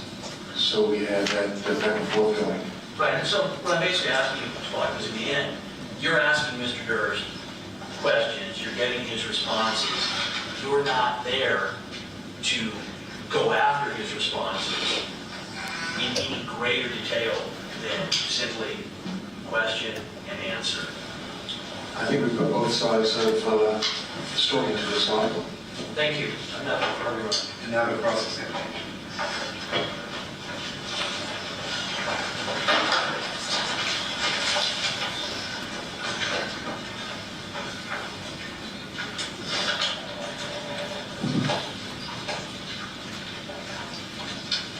Good morning again, Mr. Black. Good morning. Did you record your interview with Mr. Durst? I don't remember. Well, did you have the equipment to record interviews, tape recorders? Back in the, Yes. where did the interview take place? To the best of my memory, it took place at a public relations office. Company that had done work for Durst firms, do you recall? I believe so. Okay. But you don't have a memory of recording the interview? I don't. Have anybody asked you to search and see if there is a recording? No. So Mr. Lewis never asked you to look for any kind of tape recording? No. Any of the police from LA that have been associated with this asked you for the recording? No. Do you have the spot? You think that that might still exist in your own personal possession? No. How many times did you actually speak to Mr. Durst? I have a memory of speaking to him once. I'll call it the big interview, the sit-down conversation. But I may have spoken to him prior to that as well. As a reporter, an investigative reporter, when you are sitting down with the person that you're interviewing, before you get there, you conceptualize what it is you're looking for? Yes. Okay. And in this instance, your focus from the last few answers you gave probably was on the relationship between Mr. Durst and his wife? Yes. Because you were trying to figure out factually the nature of the relationship, correct? Yes. At any time when you were talking to Mr. Durst and asking questions, either in your memory or in the notes that you had several opportunities to review along the way, did Mr. Durst ever say to you, "I'm not answering that question"?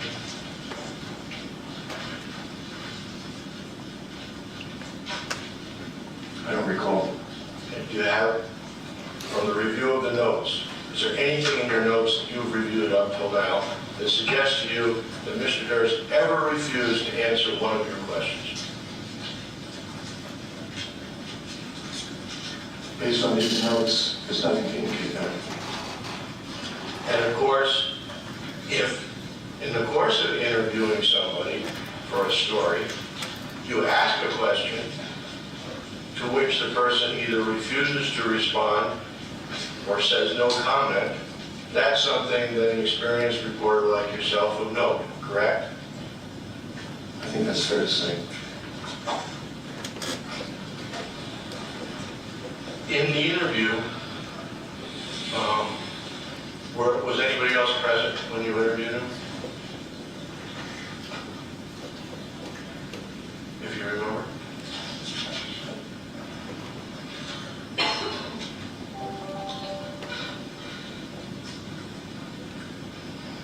I kind of remember. I couldn't say for certain. Let me ask you this. Early on, Mr. Lewin referenced the fact that your lawyers and the district attorney's office negotiated some guidelines for your testimony. Is that correct? Yes. Did Mr. Durst or his lawyers or any representative from the public relation firm negotiate the terms of your interview with Mr. Durst?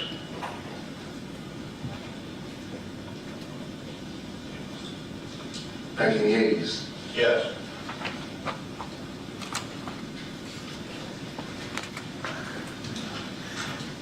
I don't remember.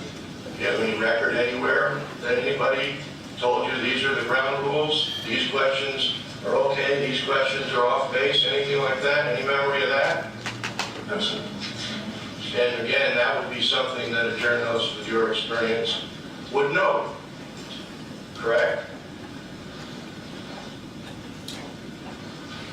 If somebody had said to you, we're going to conduct this interview, but these are the rules, you'd have made a record of that, correct? It's possible. You certainly would have gone to your editor, correct? I probably would have read mine in a hurry. Now, You had, as you said, received information suggesting domestic issues, correct? Yes. And at any time after you spoke to Mr. Durst and he gave you all of the statements that Mr. Lewin elicited, you were free to investigate the veracity of those statements, were you not? Yes. It was a big story, correct? Yes. Your career suggests, based on what, your noteworthy history with a show like Inside Edition, that investigative journalism is something that is important to you, correct?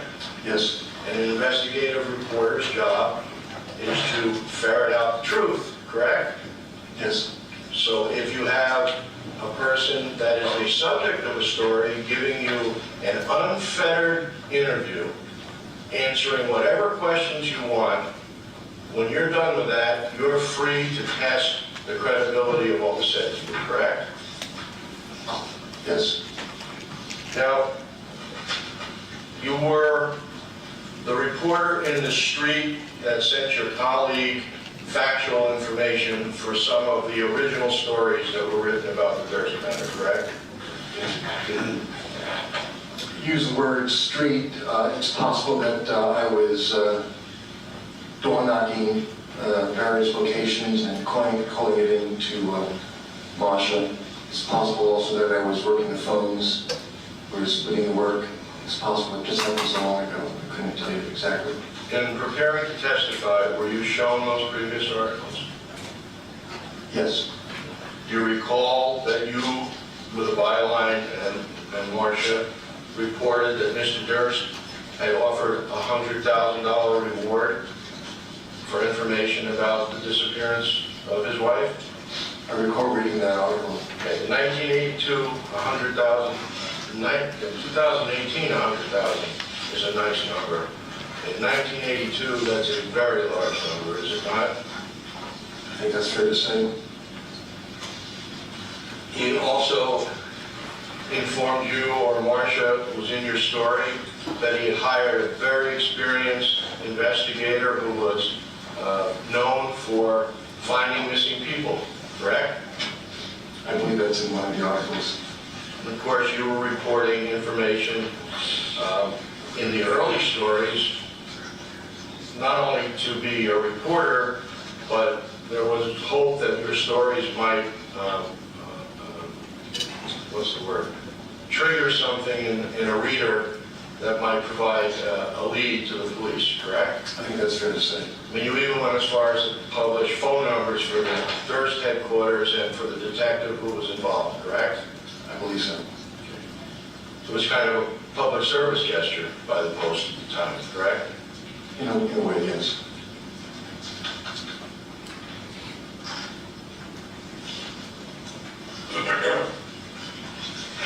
By the way, one of the notes indicated that Bob was described as a hippie. For us old-timers, that meant someone who was peaceful and loving, did it not? Sir, what was, you grew up in the same neck of the woods as me at the same time. How would you define a hippie? Well, I think you used the words peaceful and loving, and I think some hippies were like that and other hippies were not. Sir, in the course of being an investigative reporter, you go out, as you said earlier, and knock on doors, correct? Yes. In this instance, not only did you speak to Mr. Durst, but you spoke to friends and family members of captives, correct? Yes. And you are a very congenial gentleman. In the course of that, did you develop friendships or relationships with any of those people?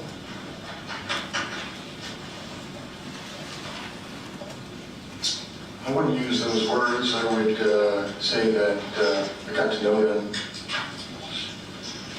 And they gave you access to whatever information they had, correct? They spoke to me. Sir, did you or anybody on your behalf investigate how your notes got in the hands of the police? No. surprised when you found out that your notes were in the hands of the police? Yes. Yes, it was. Did you inquire of the district attorney or the Los Angeles Police Department where they got your notes? I believe I did.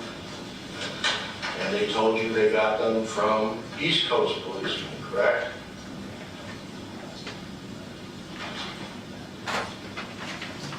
I asked the New York State Police and the Westchester County DA's office, who came to visit me in my office in New York, where they got the notes. And my recollection of the conversation is that they wouldn't tell me. The DA here, I believe, got the notes from the New York authorities. In your experience, did reporters at the New York Post, without going into specific names or examples, provide information to the police in exchange for cooperation with the police? Each story is different. News organizations very often have contacts and relationships with local law enforcement. They report stories. Sometimes the cops like them, sometimes they don't. I'm not aware of any situation where it's quid pro quo. You earlier referenced the fact that when the New York Post published the phone number as a public service, so if a news organization, not just the Post, but any news organization, does a story and missing kid, missing woman, we get a call, hey, I think I saw so-and-so at this location. So in a situation like that, I think it's fair for a news organization to reach out to the cops, because we don't have the resources probably to investigate that particular account.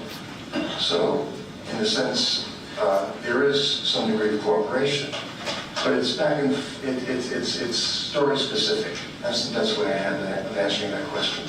All right, it is our new recess. We'll return at 1:30. We'll return at 1:30. Thank you. Back in session, the People versus Robert Durst.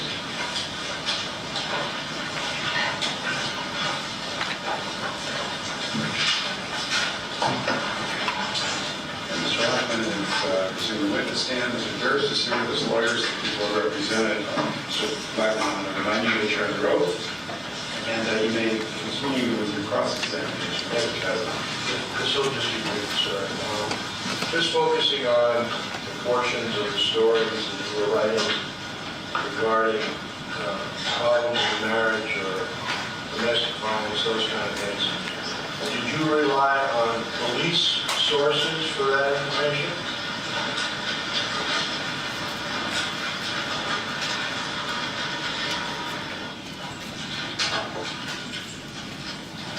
I don't remember. Is there anything that you, in your notes, that helped refresh your recollection as to whether or not it was police sources?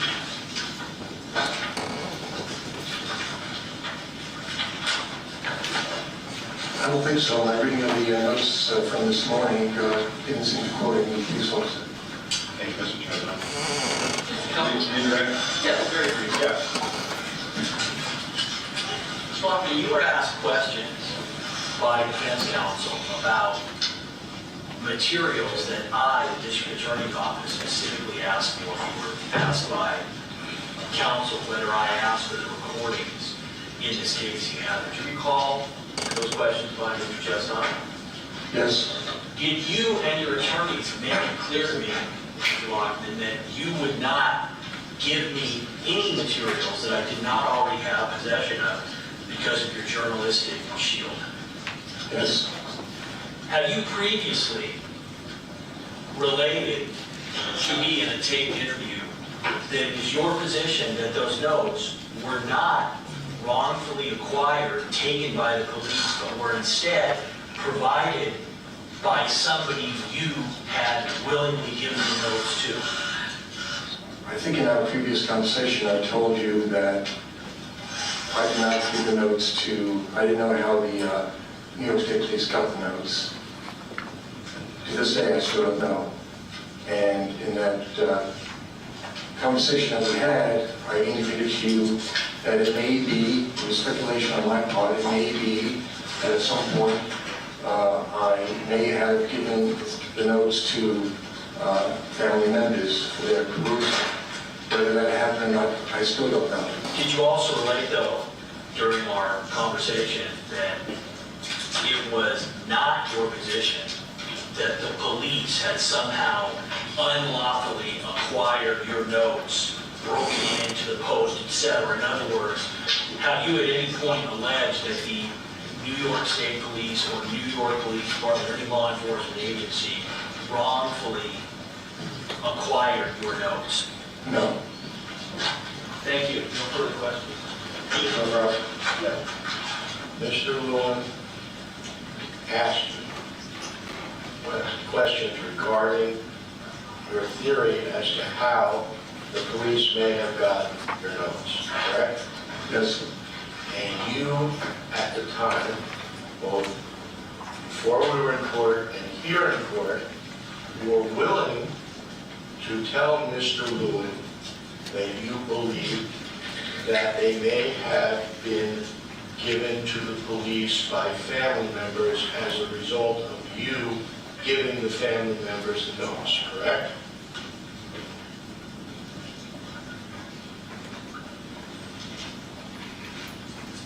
I speculated that that might have been what happened. With that said, Your Honor, I won't ask any more questions. Okay, redirect examination. Mr. Martin, you are excused.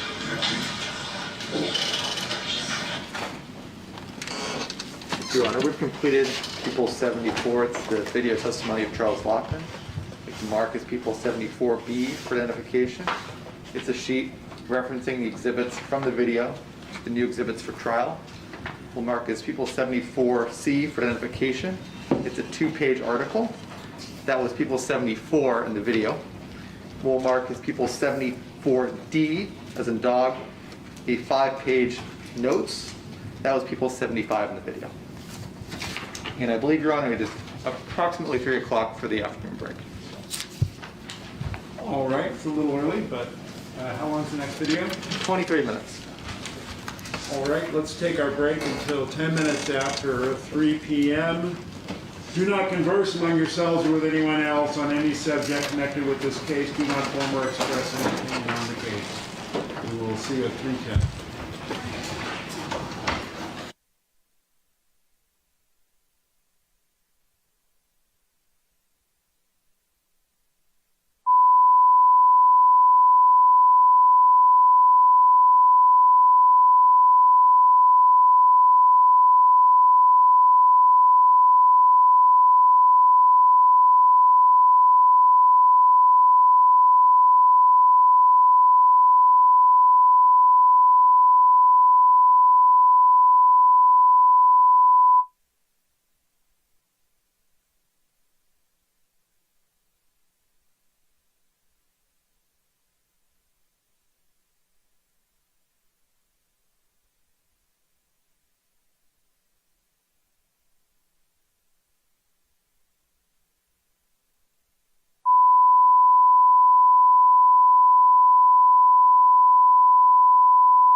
You're all present. Mr. Durst is here, Mr. DeGuerin, and Mr. Chesnoff. People are all represented. Mr. Henderson is at council table. And you are going to present another videotape or video recording of, it's not tape anymore, video recording of a witness. Yes, Your Honor, thank you. Good afternoon, Mark equals 75, the DVD of the testimony of Mark Cranes. DVD is 23 minutes long, and Mark, the transcript is 75A. Can I see the hands of anyone? Yes. Who needs the transcript?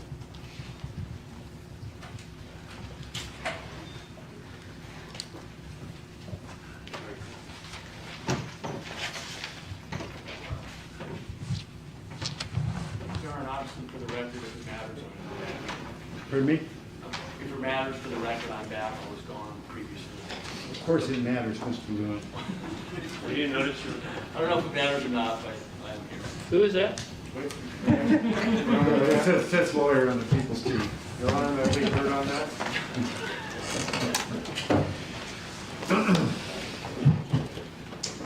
Playing People 75. Marcia Crane, Your Honor.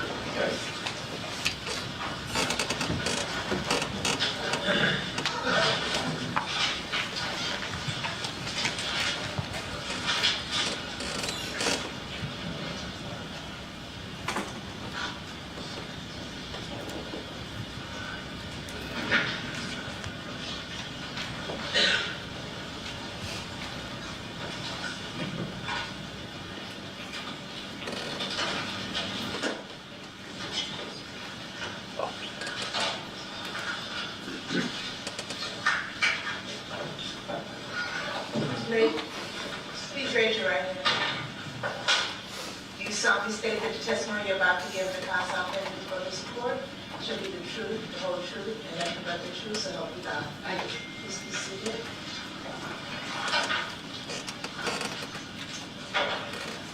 Please state and spell your first and last name. Marcia Cranes, MARSHAKRANES. May proceed. Ms. Cranes, have you ever testified in court before? No. Are you nervous right now? So unfortunately, the court reporter, there's not really a key for A little. A little, okay. If there's any question you don't understand from either side, just let us know. I have to ask you the question right off the top. What's your current age? 76. Can you tell me what you do or did for a living after retired? I'm retired. I was a newspaper reporter and editor the last 30-odd years for the New York Post. When did you retire? At the end of 2006. And when you retired, what was your position with the Post? I was an editor and basically on rewrite at that point. Can you tell me what kind of educational background you have? I went to college. And can you tell me where? Brooklyn College in Brooklyn, where I grew up and spent the early part of my life. And did you receive a degree from Brooklyn College? Yes, a bachelor's. And you said you retired, I think you said 2006. Are you currently working anywhere? No, I do volunteer work. I'm not employed. In February of 1982, were you working as a reporter for the New York Post? Yes. When I say the name Kathy Durst, is that a name that you recognize? Yes. When I say the name Robert Durst, is that a name that you recognize? Yes. And when I bring up Kathy Durst's disappearance, is that a story that you were involved in reporting on in 1982? Yes. Do you remember how you first became involved in writing and investigating that story? I was on rewrite at the Post, assigned to a desk. When stories came in, they assigned it to different reporters, and I was told that a woman named Kathleen Durst Kathy Durst had disappeared, and to see what I could find out. And when you say you're on rewrite, what does that mean? Rewrite versus standard reporting? It's basically standard reporting because you're in the office making calls. Reporters who are out on different beats or on the street covering stories will phone into you and you take notes and, write the stories to them because they're busy running around. Did you work with another reporter at the time named Charles Lockman? And although that is pronounced Lockman, the spelling is Lachman. Yes, he was a fellow reporter. And do you recall if you worked with him on this story involving Kathleen Durst's disappearance? After the first story that I worked on, he became involved in the story. And I'm going to be discussing with you your work that you did relating to your reporting on that case. Have you had a chance previously to review the articles that either you wrote yourself or that you had a byline with Mr. Lockman? Yes. And do you recall, ma'am, if you had contact and personally interviewed Robert Durst? Yes. Do you remember, in terms of the reporting that was going on, if, to the best of your knowledge, you were the first reporter to interview Mr. Durst regarding the disappearance of his wife? I was the first reporter, yeah. And do you remember how that came about? How did you end up interviewing Mr. So I was given the assignment, as I mentioned, and I looked around for phone numbers, and I found a number for Mr. Durst, and I phoned his home. And when you called him, did you have a conversation with him? Yes. And did you report that conversation in an article that you wrote in the New York Post dated February 8, 1982, titled Mystery of Missing Beauty? And then, what do you call the thing right below, the subtitle? Is that what it's called? The subheading? The subheading, is that what you call the next line after the headline of the story? Yeah. Titled Realtor's Wife Vanishes and Search Begins? Yeah. And ma'am, do you recall, in this article, you had a chance to go through the article recently this morning, is that correct? Right. And in terms of the information that you are getting about what happened to Kathy Durst, is that information that you received and reported in that article that came directly from your conversation with Robert Durst? Yes. As you sit here today, do you have a full and complete memory of everything Mr. Durst told you in that article? I don't remember the conversation, but I know I wrote the article based on the notes I took during that conversation with him. And were the notes that you would take in that conversation, were they then contemporaneous when you were speaking to Mr. Durst? Yes. And how important is it as a reporter in terms of being accurate in particularly quoting what the individual you're interviewing is told you? That's what you do for a living. You have to be accurate. And what care did you take in making sure that when you would interview people and write notes, that in fact they were accurate? I took notes. I don't quite understand what you're asking. I'm basically asking you that you said it's important, so I'm asking you in terms of how you approach the job, did you treat it with that same importance? Oh, I treated it, with great respect for the person I was talking to, and great respect for myself as a journalist. And, ma'am, at the time that you interviewed Mr. Durst, is it fair to say that you did not have much of an understanding of the surrounding facts about his wife's disappearance? Correct. And is it also fair to say that although you were accurate in what Mr. Durst told you, you cannot attest to the accuracy or the veracity of what he was telling you? Correct. They have stipulated that they do not mind me being the one to read it into evidence rather than the witness. In the interest of time and just effort by the witness, it's a little bit small on the screen. But we're going to mark it 7. And we are happy to allow Mr. Lynn to be heard, if we don't hear that. You may proceed to read the record. Thank you, Mark. Mystery of the Missing Beauty by Marcia Cranes. Subheading, Realtor's Wife Vanishes and Search Begins. The beautiful wife of a wealthy Manhattan real estate developer has disappeared. For the court reporter's sake, Your Honor, I'm going to, if I read it faster than she can record it. We'll be giving her the copy of this, so I would assume that I can read it in a more rapid tone if she will have it. Does that make sense? No, read it slowly. Okay. I'm always interested in the court's time, Ron. I'm trying to... No, I appreciate that, but not at the expense of understanding. All right, I will Please proceed. The beautiful wife and wealthy Manhattan real estate developer has disappeared. A short time later, her husband Robert, 38, son of real estate tycoon Seymour Durst and third-generation developer with the Beverly Hills Corporation, spoke with her by phone from their weekend retreat in Westchester. And that, says Durst, is the last anyone knows of his attractive, 5'5", 120-pound wife.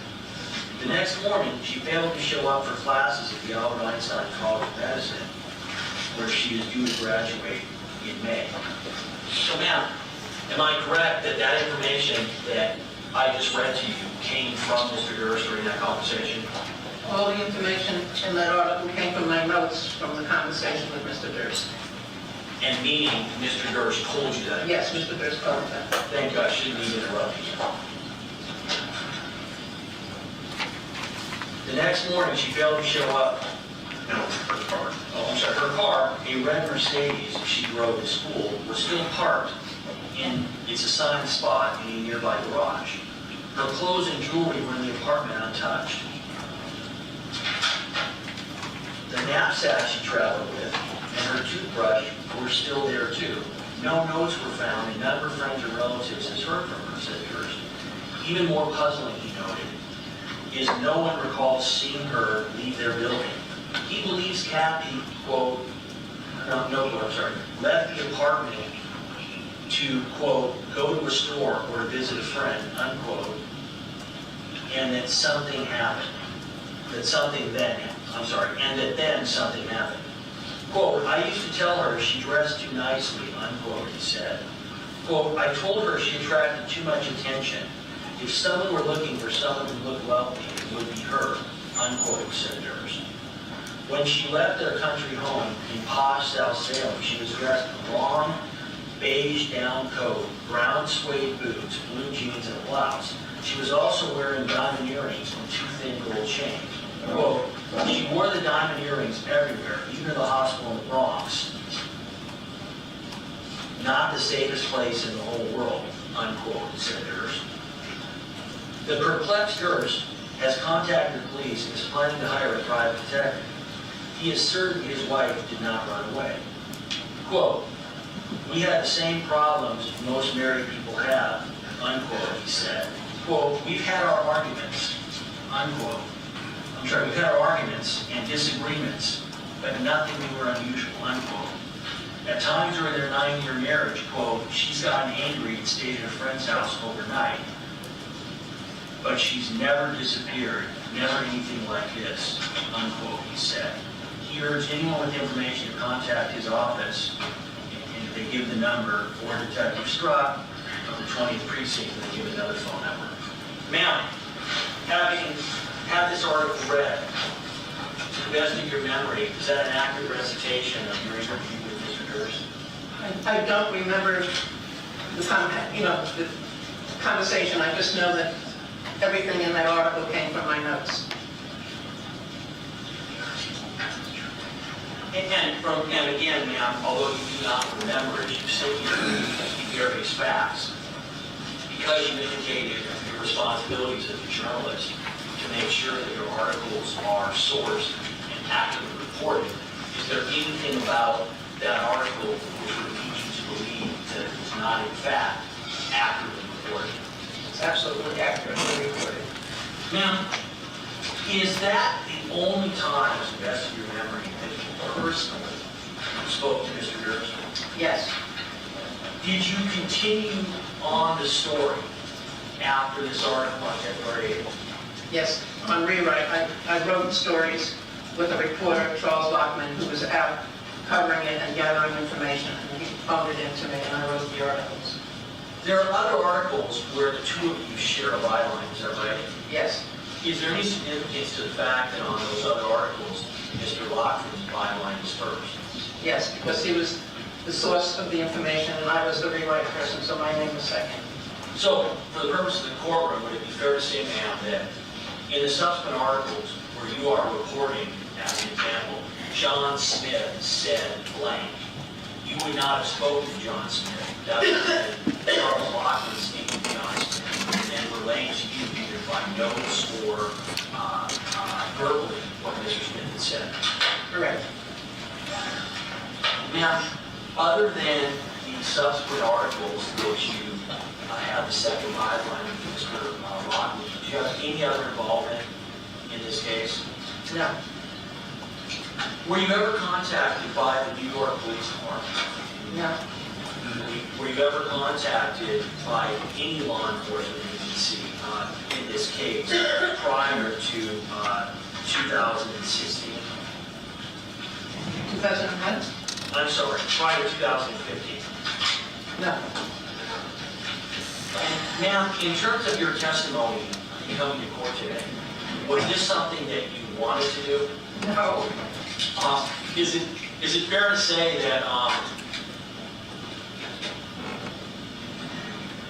you agreed to come after we explained to you that our options were either subpoena or voluntary? Right. Is it fair to say that in that exchange, that at certain points in this case, I was not your favorite person? Very true. Today, am I on the upside or the downside? You're on the upside. On the upside. I have no further questions, Your Honor. I have a question. Do you think you recognize Mr. Durst? Saw him again? I see a gentleman who's sitting there who may be Mr. Durst, but I couldn't say that. I've never seen him in person. You talked to him on the phone? You talked to him on the phone? Yes. No. Right. Okay. Yes. Hi. David Chestnut. Mr. Rule took the best part of my cross by establishing that you didn't like him.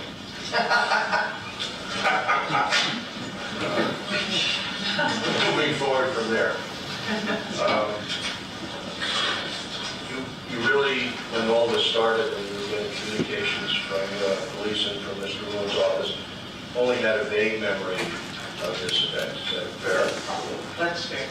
You covered hundreds and hundreds of stories, correct? Correct.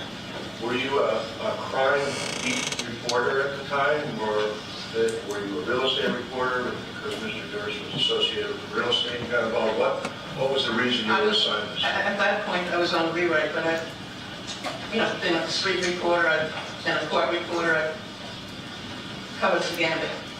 This was in the early 80s in New York? Yes. And in the early 80s in New York, there was a big problem with street crime, wasn't there?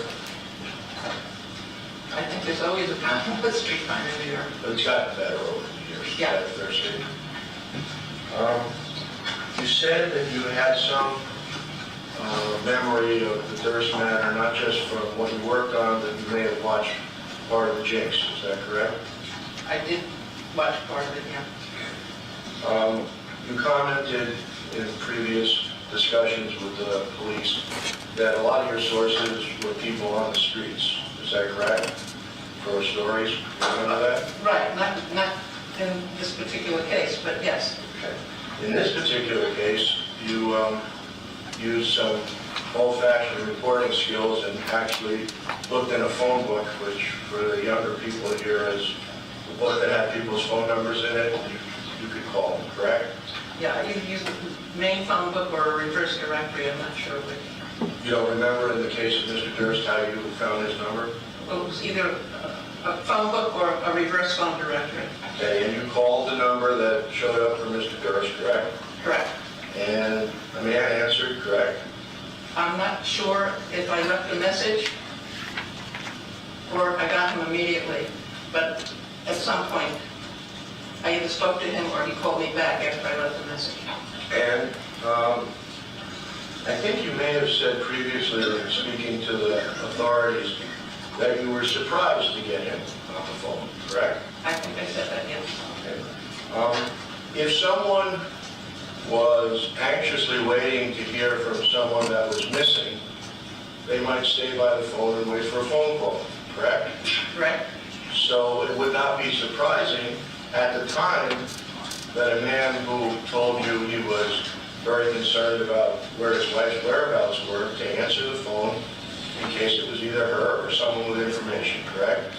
Correct, but you would not necessarily expect him to continue talking to me after I identified myself. Except if the person wanted to get a message out about his missing wife, correct? Correct. And your newspaper, by the tone of the articles that I've read, not only the one that you originally gathered the information for, but the follow-up articles, you were sending a message out about the missing wife, correct? Absolutely. So, even though you were surprised that he talked to you as a reporter, now that you think about it, he was actually cooperating with you in the writing of your story. Is that a fair statement? He was providing me with information that he wanted me to publish in the paper. Right, he didn't say, don't talk to me, leave me alone, I don't want to talk to you, or anything like that. To the contrary, he was cooperative. He was speaking to me. Did he refuse to answer any questions that you asked? I don't recall.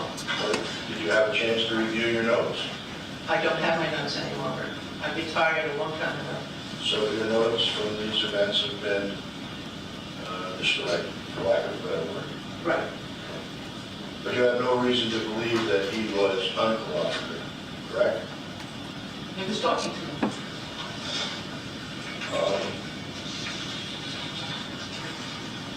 Now, you said that Mr. Lockman was the fact gatherer for the follow-up stories, correct?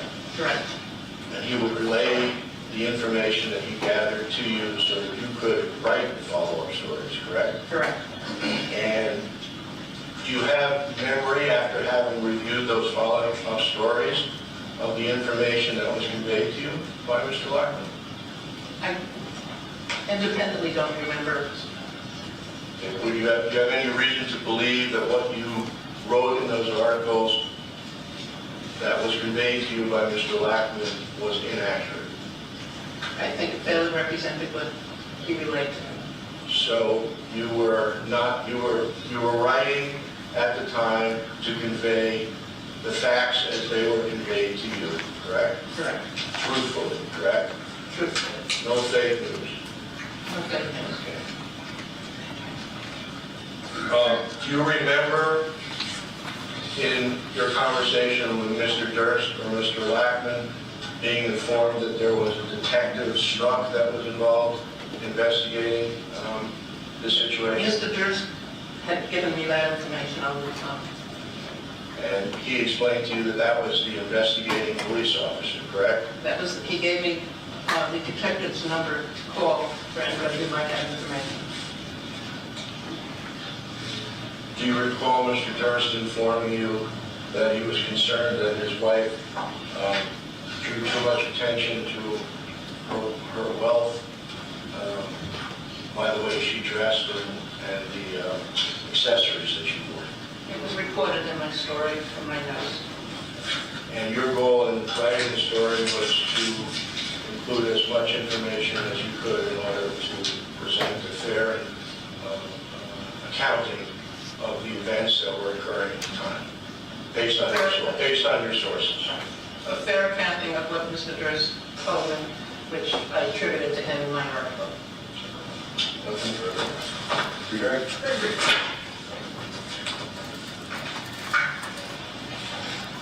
Now, as you sit here, do you have any idea, can you tell us what Mr. Durst's motivations might have been for the things that he told you? No. As you sit here today, do you know if what he told you was truthful? No. All right. No further questions, Your Honor. Anything else? No, the witness would be used as far as Mr. Durst is Yes, sir.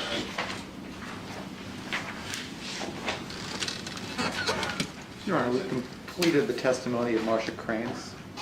I'd ask that we mark people 75B. It's a one-sheet exhibit sheet. It references the following. We'll mark people 75C as a one-page article. In the video, this was people 67.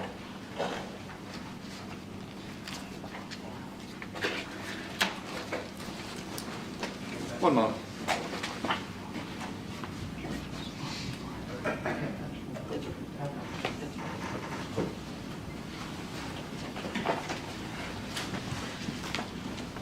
The next witness will be another conditional examination video. I'd like to mark as People's 76, the DVD of the testimony of Miriam Barnes. Testimony is about 2 hours, so we cannot complete it today. Mark the transcript as 76A.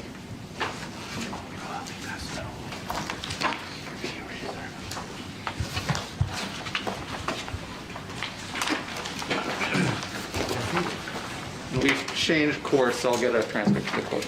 Now I understand.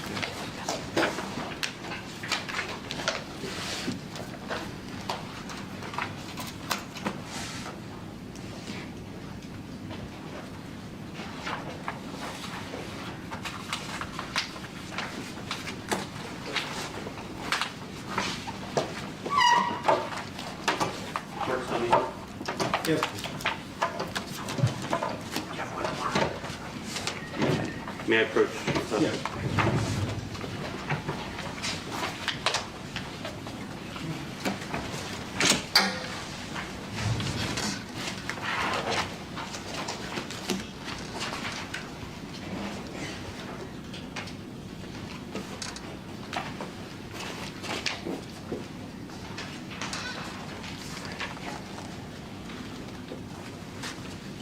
Your Honor, Plain People 76, testimony of Miriam Barnes. Partial claims, Your Honor. Yes. That's good.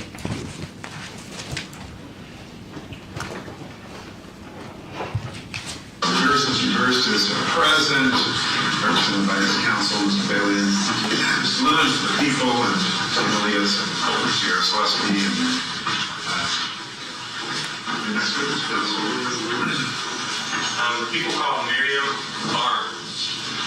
Raise your right hand. Do you solemnly state that the testimony you're about to give in the trial before this court shall be the truth, the whole truth, and nothing but the truth, so help you God? Yes. Please be seated.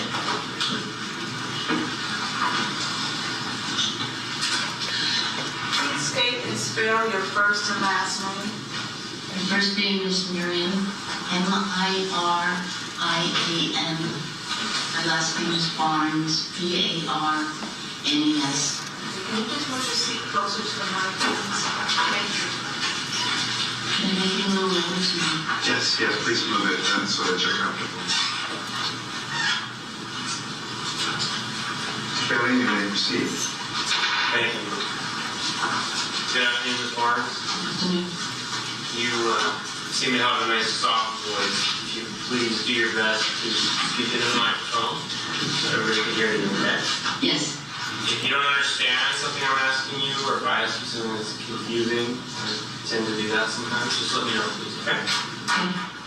I'm also going to be asking you about some events that occurred many years ago. I want you to know that I don't remember. It's a perfectly acceptable answer, okay? Yes. But I would like you to do your best to try to recollect to the best of your recollection and tell us your most honest answers. And if you have a problem remembering something, just let us know. Okay? Okay. How old are you? 66. And what is your occupation? I'm a psychiatric social worker. What is your background, very briefly, what is your background that qualifies you to hold that? It's a second career. I went back to school to NYU and got my master's degree. And I started school in 2005, graduated in 2007, and I've been working ever since as a psychiatric social worker, which is a different career than I had before. I was a creative director of film. I was a film executive. And did you say you went to NYU? Yes. And that was for your master's degree? Yes. Where did you go prior? I went to a couple of different schools, but I graduated from Queens College in New York. What was your degree?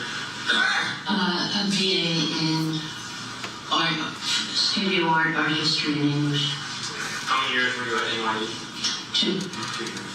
And did you eventually obtain your master's degree in education there?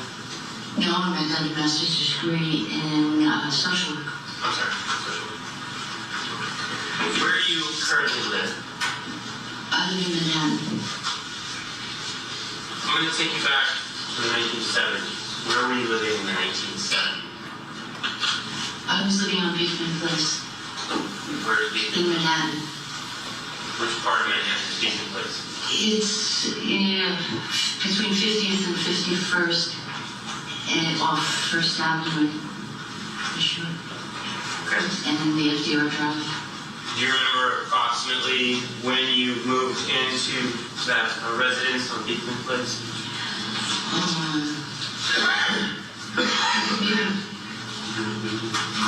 Maybe 74, something like that. 75. Okay. Is that 32 Beekman Place? 32 Beekman. Did you live there with anyone or? No, it was a tiny studio apartment. It was an apartment building? Yeah, it's like a townhouse, maybe 4 floors. There was multiple units? Yes. There were 2 buildings owned by the same man, Eugene Baird, and they were right next door to each other. So in the 1970s, while you were living at Beekman Place, what was your occupation back then? I was a junior art director at an advertising agency. Did you always, from 1970 until today, reside in Manhattan? No. No. Did you eventually move somewhere? I moved to Los Angeles. What year approximately was it that you moved to Los Angeles? The end of the 80s, about 88. And why did you? I was transferred by New Line Cinema. And where did you live when you moved to Los Angeles? My first apartment was in Brentwood. Brentwood, okay. And did you have another apartment in a different area of Los Angeles? Yes, I had 2. Then I moved to rented a house in Beverly Glen. Then I moved to Studio City while I was planning to buy a house in West Hollywood. For how many years approximately was it that you lived in Los Angeles? About 15. 15 years? Something like that, yeah. Where did you go after those 15 years expired? I came back to New York. Approximately what year was it that you moved back to New York? About 2003. And have you been residing in New York continuously from the time you moved back in approximately 2003 until today? Yes. Do you know, if I say the name Susan Berman, do you know that person? I did, yes. I have a photograph, may I mark this as People's 10, Your Honor? I'm sorry, 11? 11? Yes.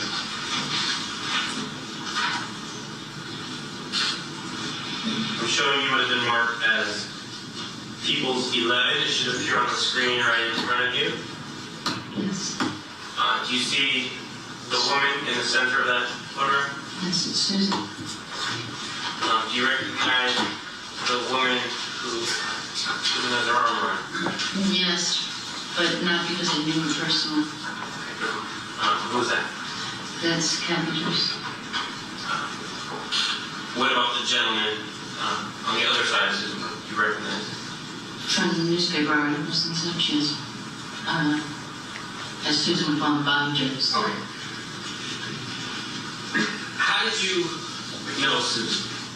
She lived, when I lived at 32 Beekman Place, she moved into the building, the other building that this man owned.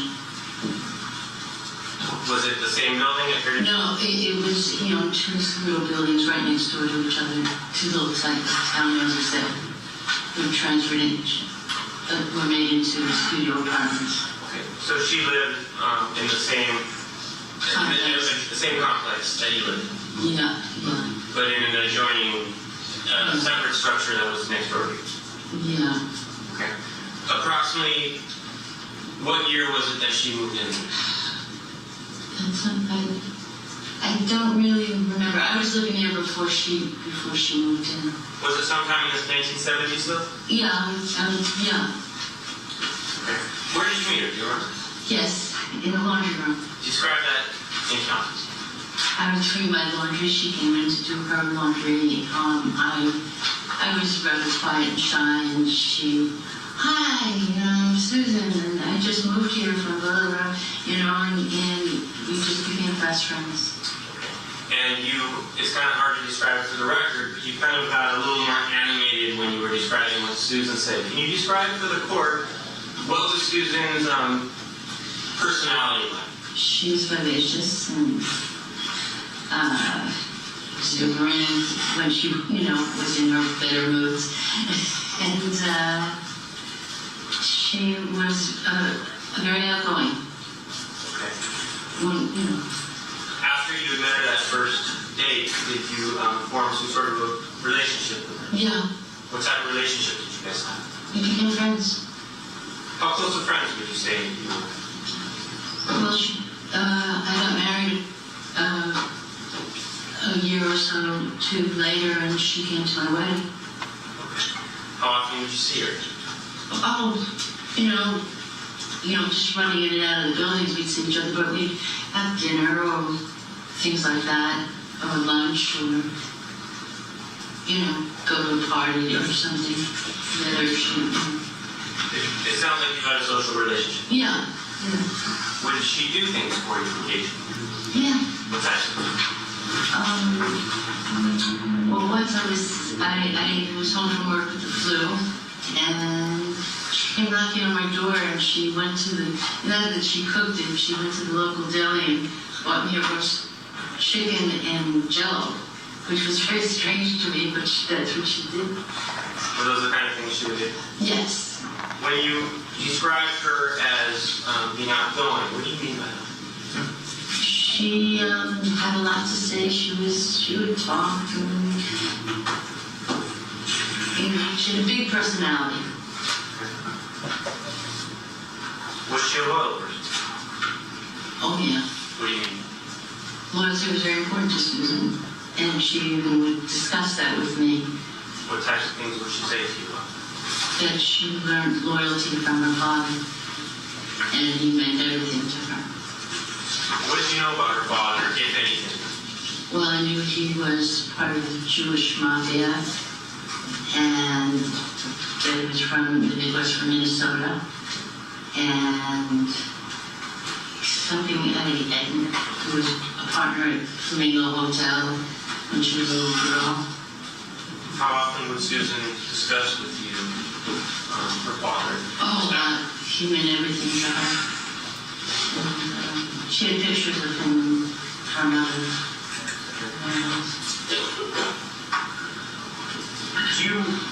Was there a point in time in her life where Susan became aware of her father's background that you know?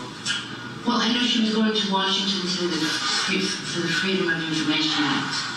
I mean, she would tell me that she was writing something, and once the Freedom of Information Act was passed, that she could go and get information. She was doing it. And what type of information did she tell you she was trying to get? Just on her father's background and his business and what he was doing and the whole 9 yards, Were you ever with her when she was receiving any of that information? No, she was in Washington. Okay. Did you ever attend any parties that Susan threw? Yeah. Any stick out your mind? Well, the one in New York was for her book, and she threw it at Sammy's Romanian restaurant down on the Lower East Side. Do you remember anyone who was there? I know that Lorraine Newman was there, the actress. Did you know her? Not really. I mean, when I was living in LA, Susan took me to her house a couple of times because Susan had business with her. But, she wasn't really a friend of mine. I was an appendage. Sammy's Romanian. Do you know his father? Sammy, S-A-M-M-Y, and Romanian.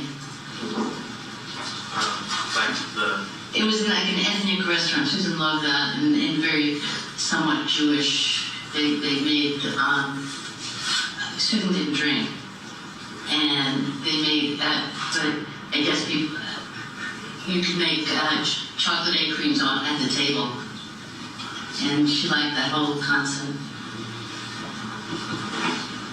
I think it's still there. I don't. As a friend, what was Susan like? She was a good friend. She also had her she had her ups and her downs, and she had a lot of issues, problems. Tell us what you were like. Susan would, you know, when everything was good, it was good, but when she would fall apart mentally, she fell apart. And it was, you know, we all came running. What do you mean by that, though? When she would call and say, I can't get out of bed, and I can't do this, and we went to help. I would go, and I know other people came. When in her life was it? Well, I knew that she had mental health issues, but she used to see a psychiatrist in New York, but when she told me about it, and all her different, you know, not going up to a certain level on her floor. But there was a time in the 80s where she came to New York to see her psychiatrist, and she was in very bad shape. And she called to come, and it was at Nick Chapin's apartment. He wasn't there, but he let her stay there. We'll talk about that in a second. But you mentioned Susan didn't like to go to a certain floor. Describe what you mean. She was afraid of heights, bridges, and heights in buildings. Were there other things or issues that Susan had that might be deemed out of the ordinary in terms of the way she acted or phobias she had? I can't think right now. I mean, I know that she had allergies. We always had to check the food. No eggs, no this, no that. You know, for Susan. What was it like going to a restaurant with her? She would inspect every, you know, and grill the waiter to make sure that certain things weren't in her food. Did you know, based on any interactions you had with her, how close she was to Lorraine Newman? No, I knew they were good friends, but they had nothing to do with me. So. And if I could spell for the court reporter, Lorraine Newman is L-A-R-A-I-N-E, Newman is N-E-W-N-E. Pretty sure. After you moved to California, did you ever see Susan while you were in California? Oh, yeah. Yeah. Under what circumstances? As a friend. Would she come and visit with you? Yes. So you guys stayed friends while you were in California?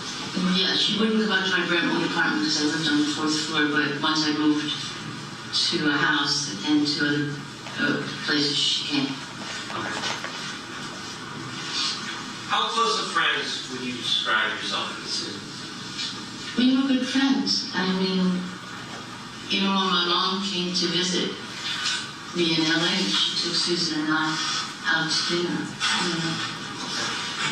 You talked about how often you would see her. I want to ask you, how often would it be that you would talk on the phone with her? Sometimes a lot. You know, it could be every day. It could be more than once a day. And sometimes it would be a week or two. You know, as you get older, you don't have, well, I'm not saying you, but for me, as I got older, I just didn't have that kind of time all the time to spend on the phone with friends. Did you know who Robert and Kathleen Durst? From Susan, yeah. So, have you ever met Kathleen Durst? No. Have you ever met Robert Durst? I know for sure once. Okay. So what would Susan tell you about Robert and Kathleen Durst? Well, she told me about her relationship with Bobby and how much it meant to her. What did she say about it? That, well, she adored him. He was everything to her, as far as a friend and like a brother. Okay. Did she ever tell you how Robert and Kathleen, how Robert and herself, Susan, had met each other? I think when they were in college, I'm pretty sure I remember. Did she ever tell you about anything she had in common in terms of her history with Robert? Yes. I believe I would ask you, what did she tell you about any common bonds they had had? She told me that they bonded over the fact that both of their mothers committed suicide when they were young. And she told you she and Robert, that Robert was married to Kathleen? Yes, she told me. Did she tell you anything about whether she did or did not like Kathleen? She thought she loved her. She said, once she was like part of the family to Susan. Okay. Did you ever become aware of Kathleen Durst's disappearance? Yes. How was it that you first became aware of Kathleen Durst's disappearance? When I was living at Beacon Place, and Susan was, she had just moved to a larger apartment next door, a much more glamorous building. And I had just come home from work, and she called me and asked me to please come up to her apartment right away. So, was it Susan Berman who was the first person that told you about Kathleen Durst's disappearance? Yes. And did you learn from Susan Berman about Kathleen Durst's disappearance before you had heard of that from any other source? Yes.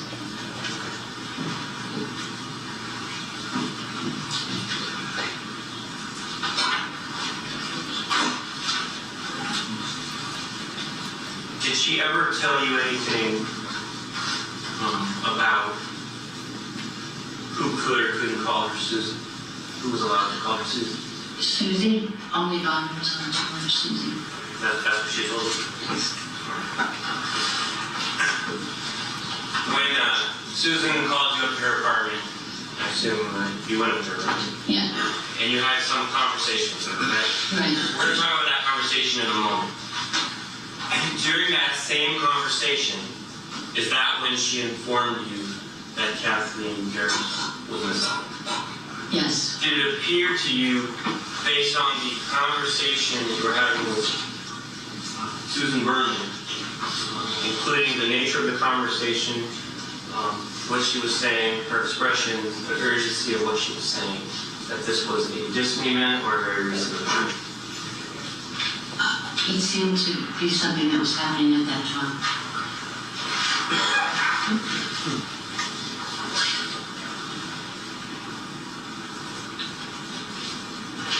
Where were you prior to having this conversation? At home, in my apartment. Where had you been prior to being at your apartment? At work. And you came home from work and told the court what happened? I got the phone call from Susan to come up to her apartment right away. What exactly did she say when she was summoning you up to her apartment? She wanted to talk to me. Was there anything out of the ordinary about the way she summoned you up to her apartment? There was a sense of urgency. Has she ever acted with that sense of urgency with you before? Not really. Did you go up? Yes. Did you go up right away? Yeah. And when you got up, was Susan acting at all out of the ordinary based on the previous times you've been through? Yeah. Tell us how. Well, we were in the vestibule, the hallway of our apartment. Okay. So we didn't go into the living room, we didn't go into the kitchen. We were just in this long hallway. And she was pacing back and forth. Have you ever seen her acting like that before? Not like that, no. Was there she asked me to sit down. There were 2 chairs, like, you know, not living room comfy chairs, just 2 chairs facing each other in the hallway. Was that pre-set up like that before you got there? Yeah. Had you been to her apartment on more than one occasion previously? That apartment, it was a new apartment. I had been up there, you know, there was a little bit of furniture, not a lot, you know, it was, I think she was fixing things and changing things. Okay. Had you, when you got up there was these 2 chairs in the hallway. What's the first thing she said? She asked me to sit down. What was the next thing she said? She said, I'm going to tell you something, but I need you not to ask me any questions. Did she sit down? Yeah. Did you ask her any questions while she was telling you what she had to tell you? No. Why not? Susan asked you to ask her any questions. You didn't ask her any questions. You kind of laughed when you said that. Tell us why you're laughing. What do you mean by that? And nerves. She was very definite. When she, you know, and very focused when she wanted to be. And when she was asking for something, she was a definite person. Okay. So she told you, I'm going to tell you something. I need you not to ask me any questions. And you listened to what she had to say. You didn't ask her any questions. Yes, I listened to what she had to say. When you sat down, what did she say? She said to me, I did something today. Did she tell you whether she'd done it on her own or whether someone had asked her to do something? She said she did it for Bobby. Okay. How did she say that? What did she say? She was, it took her a while to get it out. She was very nervous. And when Susan got nervous, she would pick at her lip. And she said, I did something today and did it for Bobby. And then her next statement was, if anything ever happened to me, Bobby did it. While she was saying this, you said she was picking on her lip? Yeah.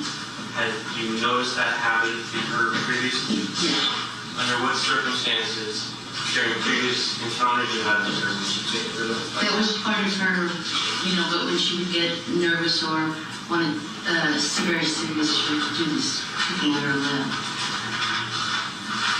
How certain are you that Susan said, Bobby asked me to do something and I did something today?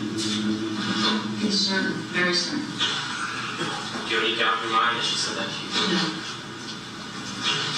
How certain are you as you sit here today that Susan said, if something happens, I'm sorry, Susan said, if something happens, Bobby did it? I'm very certain. Do you have any doubt in your mind? No.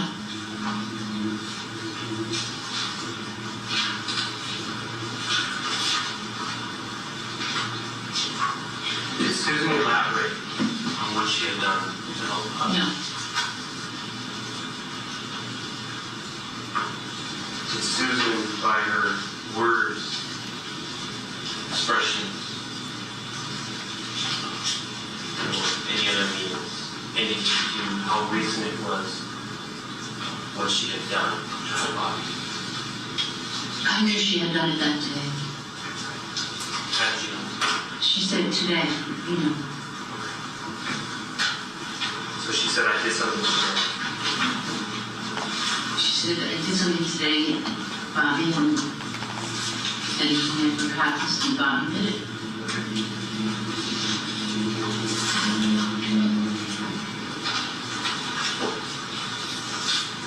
Did she say or indicate to you in any manner to give you any idea of what she had done, whether it was a good thing or a bad thing? Didn't sound like a good thing, just from that whole result of what was going on in the room. But she didn't say anything bad, good, or indifferent, and I couldn't ask any questions. What you heard, based on you being there, and you hearing what you heard, and you seeing what you observed, in your mind, what she was indicating was what she did was bad. Is that a fair statement? Yes.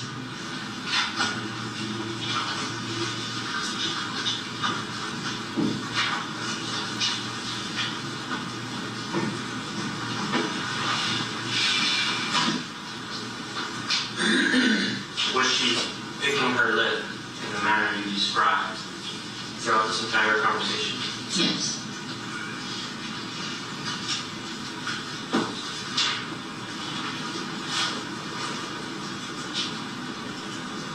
Did Susan Berman ever bring up this topic again with you after that conversation ended? She would mention about Kathy being missing, but nothing, and when she first told me, I didn't think that, it just wasn't in my sphere, my world, that somebody would do something. Let me ask you this. When you first heard what Susan had told you, in your mind, did you know if the information was real or not? No. Why not? Because sometimes Susan could be larger than life and very dramatic, and I didn't know. How long was this conversation approximately? I was in the apartment for about a half hour.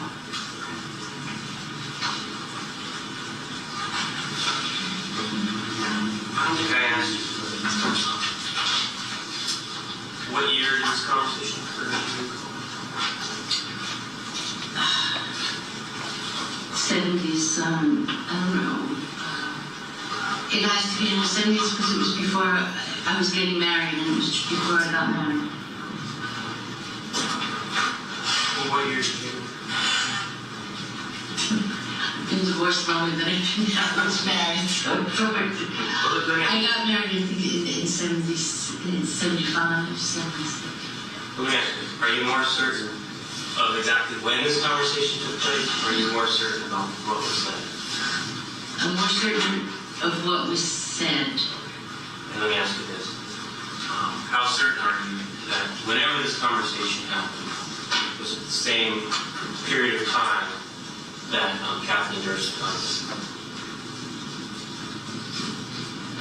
Yes, because then it was in the newspaper a little while later. So let me ask you. Eventually, at some point, did you read about, hear about in the media Kathleen Durst's disappearance in New York?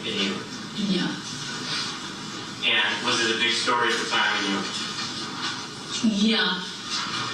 And did you, that time period that you read and heard about it, was that generally the same time period that this conversation took place? Like the same year? Yes, of course. Okay. Within the same weeks? Yeah. Okay. But the conversation, I believe you testified, I want to make sure it's correct, occurred prior to you reading and hearing about it? Yes. Okay. Did you come forward to any law enforcement with this information in 1982? No. Why not?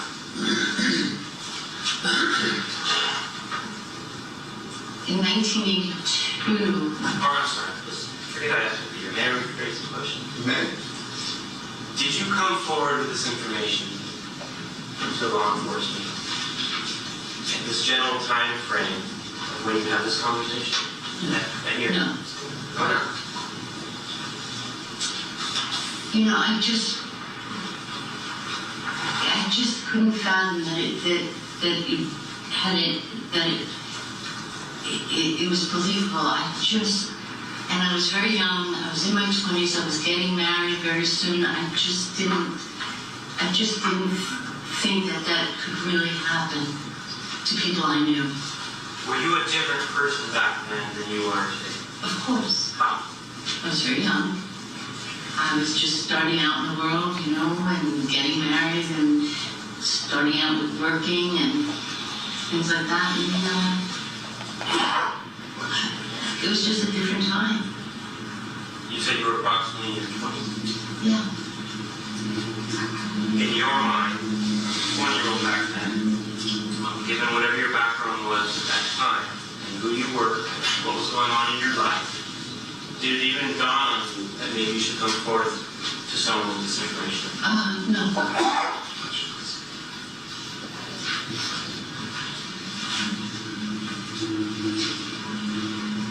Given your relationship with Susan Berman, given part of you either wanted to or didn't want to believe that she had done something bad to help Bobby. I couldn't fathom that either she or Bobby would have done something at that time. Other than I asked about law enforcement, but at this point in time in your life, did you tell anyone else about this conversation? Not really, no. No.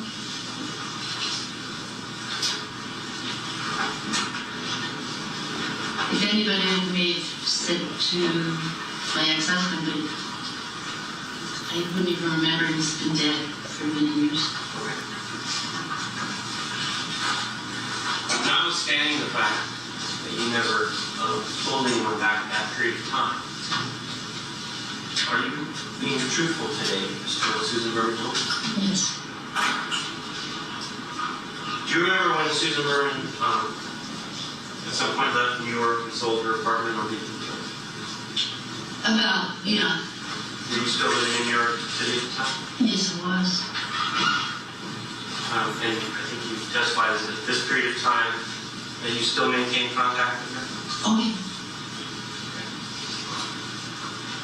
Do you remember who Susan was living with when she moved to California?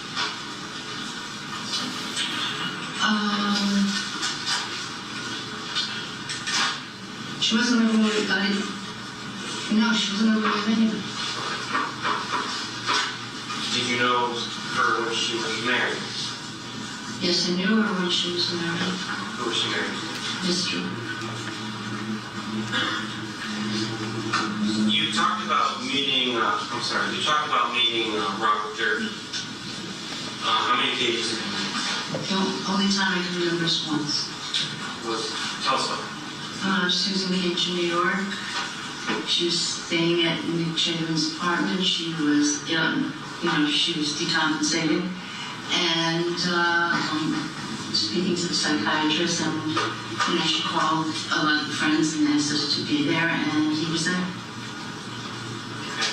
Was there anything out of the ordinary about your interaction? I didn't have a one-on-one with him. What was he doing?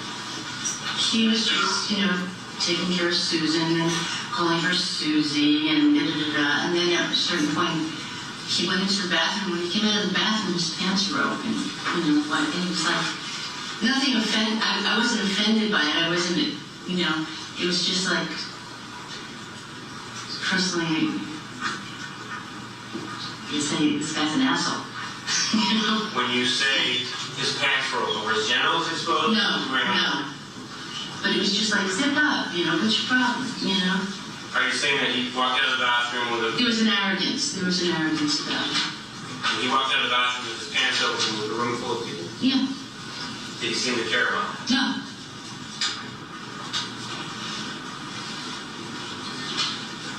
Did you ever visit Susan Berman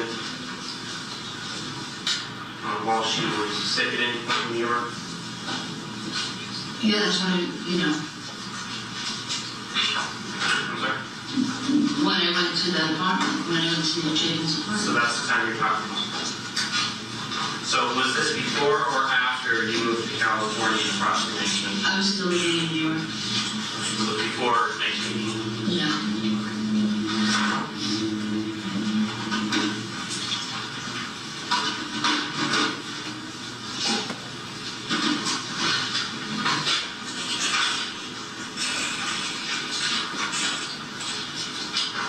Susan Berman ever tell you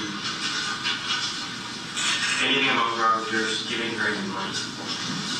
Yes. What did she tell you? When she needed, Susan was always out of money, and when she needed money, Bobby helped her out. Did she tell you, was there any period of time where she told you about him giving her any significant amounts? I never asked her how much. I just didn't feel it was my business. But I know that before she died, she had told me that he had given her some money. So So, at some point, obviously, you were aware that Susan was killed, right? Yes. The conversations you had with her, where she informed you that Robert Durst had given her money, how close in time were those conversations to when she was killed? Within a few weeks. You didn't discuss any amounts? No, I know. I just didn't answer. That was not my business. How close were Robert Durst and Susan Berman based on your conversations? Very close. She hadn't seen him in a very long, quite a while, when she told me that he came across with this money for her. Did you know Nick Chapin? Not personally, no. Did you ever hear about Nick Chapin? Of course. From Susan? Of course. Based on what she told you, how close were Susan Berman and Nick Chapin? They were close because she took credit for making his career in San Francisco. Okay. Based on your conversations with Susan, how close, if you know, were Nick Chapin and Robert Durst? They were good friends.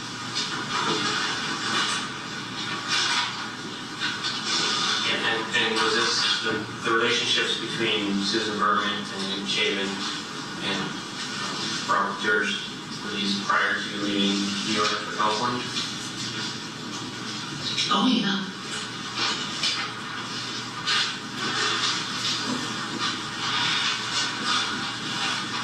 Did Susan Berman ever mention to you again Kathleen Durst's disappearance after that one conversation? Yes. How often or when? Before she died. What did she say? She was calling me a lot. And everybody knew Susan was broke. I didn't have any money to give her. When you say she was broke, you mean close in time to her death? Yeah. I'm sorry, please continue. I mean, I know that she was given some money, but she had been broke for quite a long time. And all I could do for her was, if I was going to the supermarket, ask her, what I could pick up for her, and she would come to my house and would say, do you have the old bags and pocketbooks or something that, I might like, that I could use? And I would give them, But she was calling me and talking about coming to New York.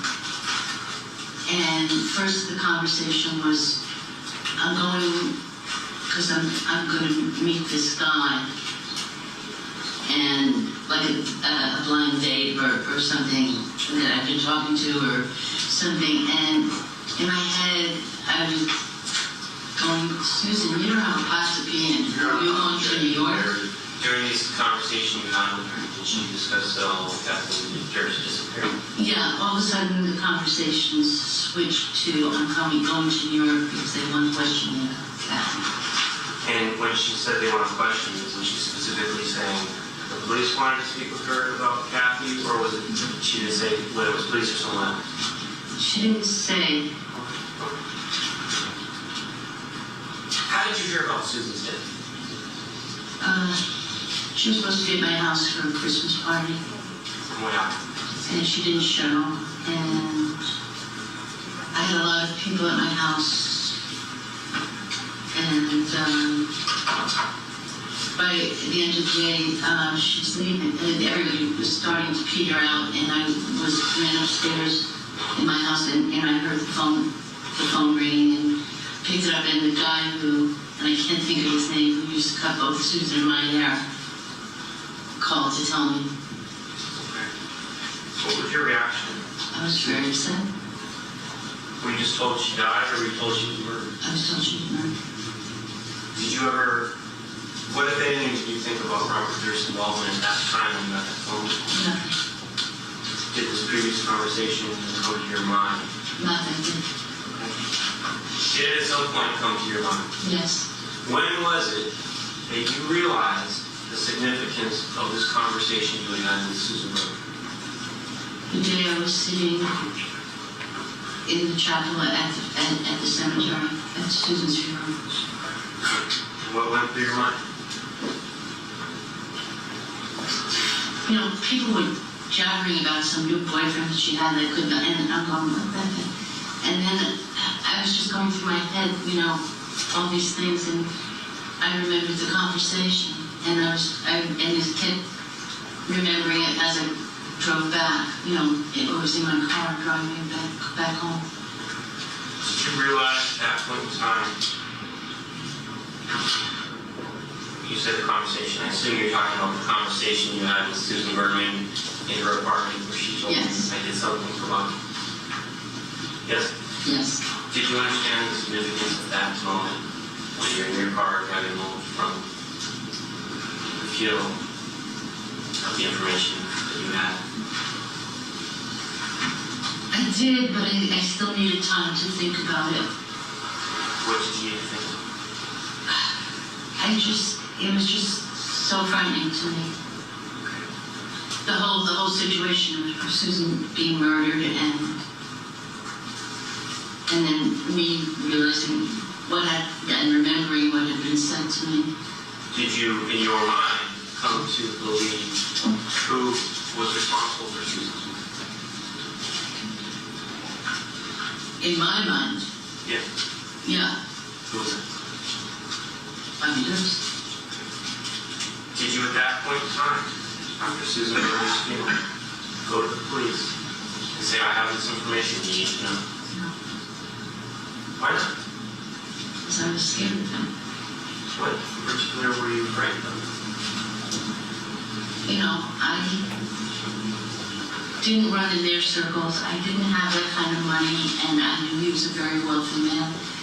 And he would do whatever he wanted to somebody, and I was very scared. How scared? Very scared. Please. Your Honor, it's about 4:30. I've stopped at 45 minutes and 8 seconds.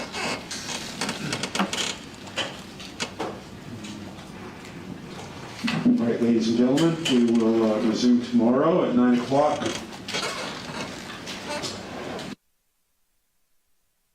On any subject connected with this case, do not form or express any opinion on the case. See you tomorrow at 9 o'clock.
Step of, in other words, I have, I've ruled that the prior consistent statement is admissible.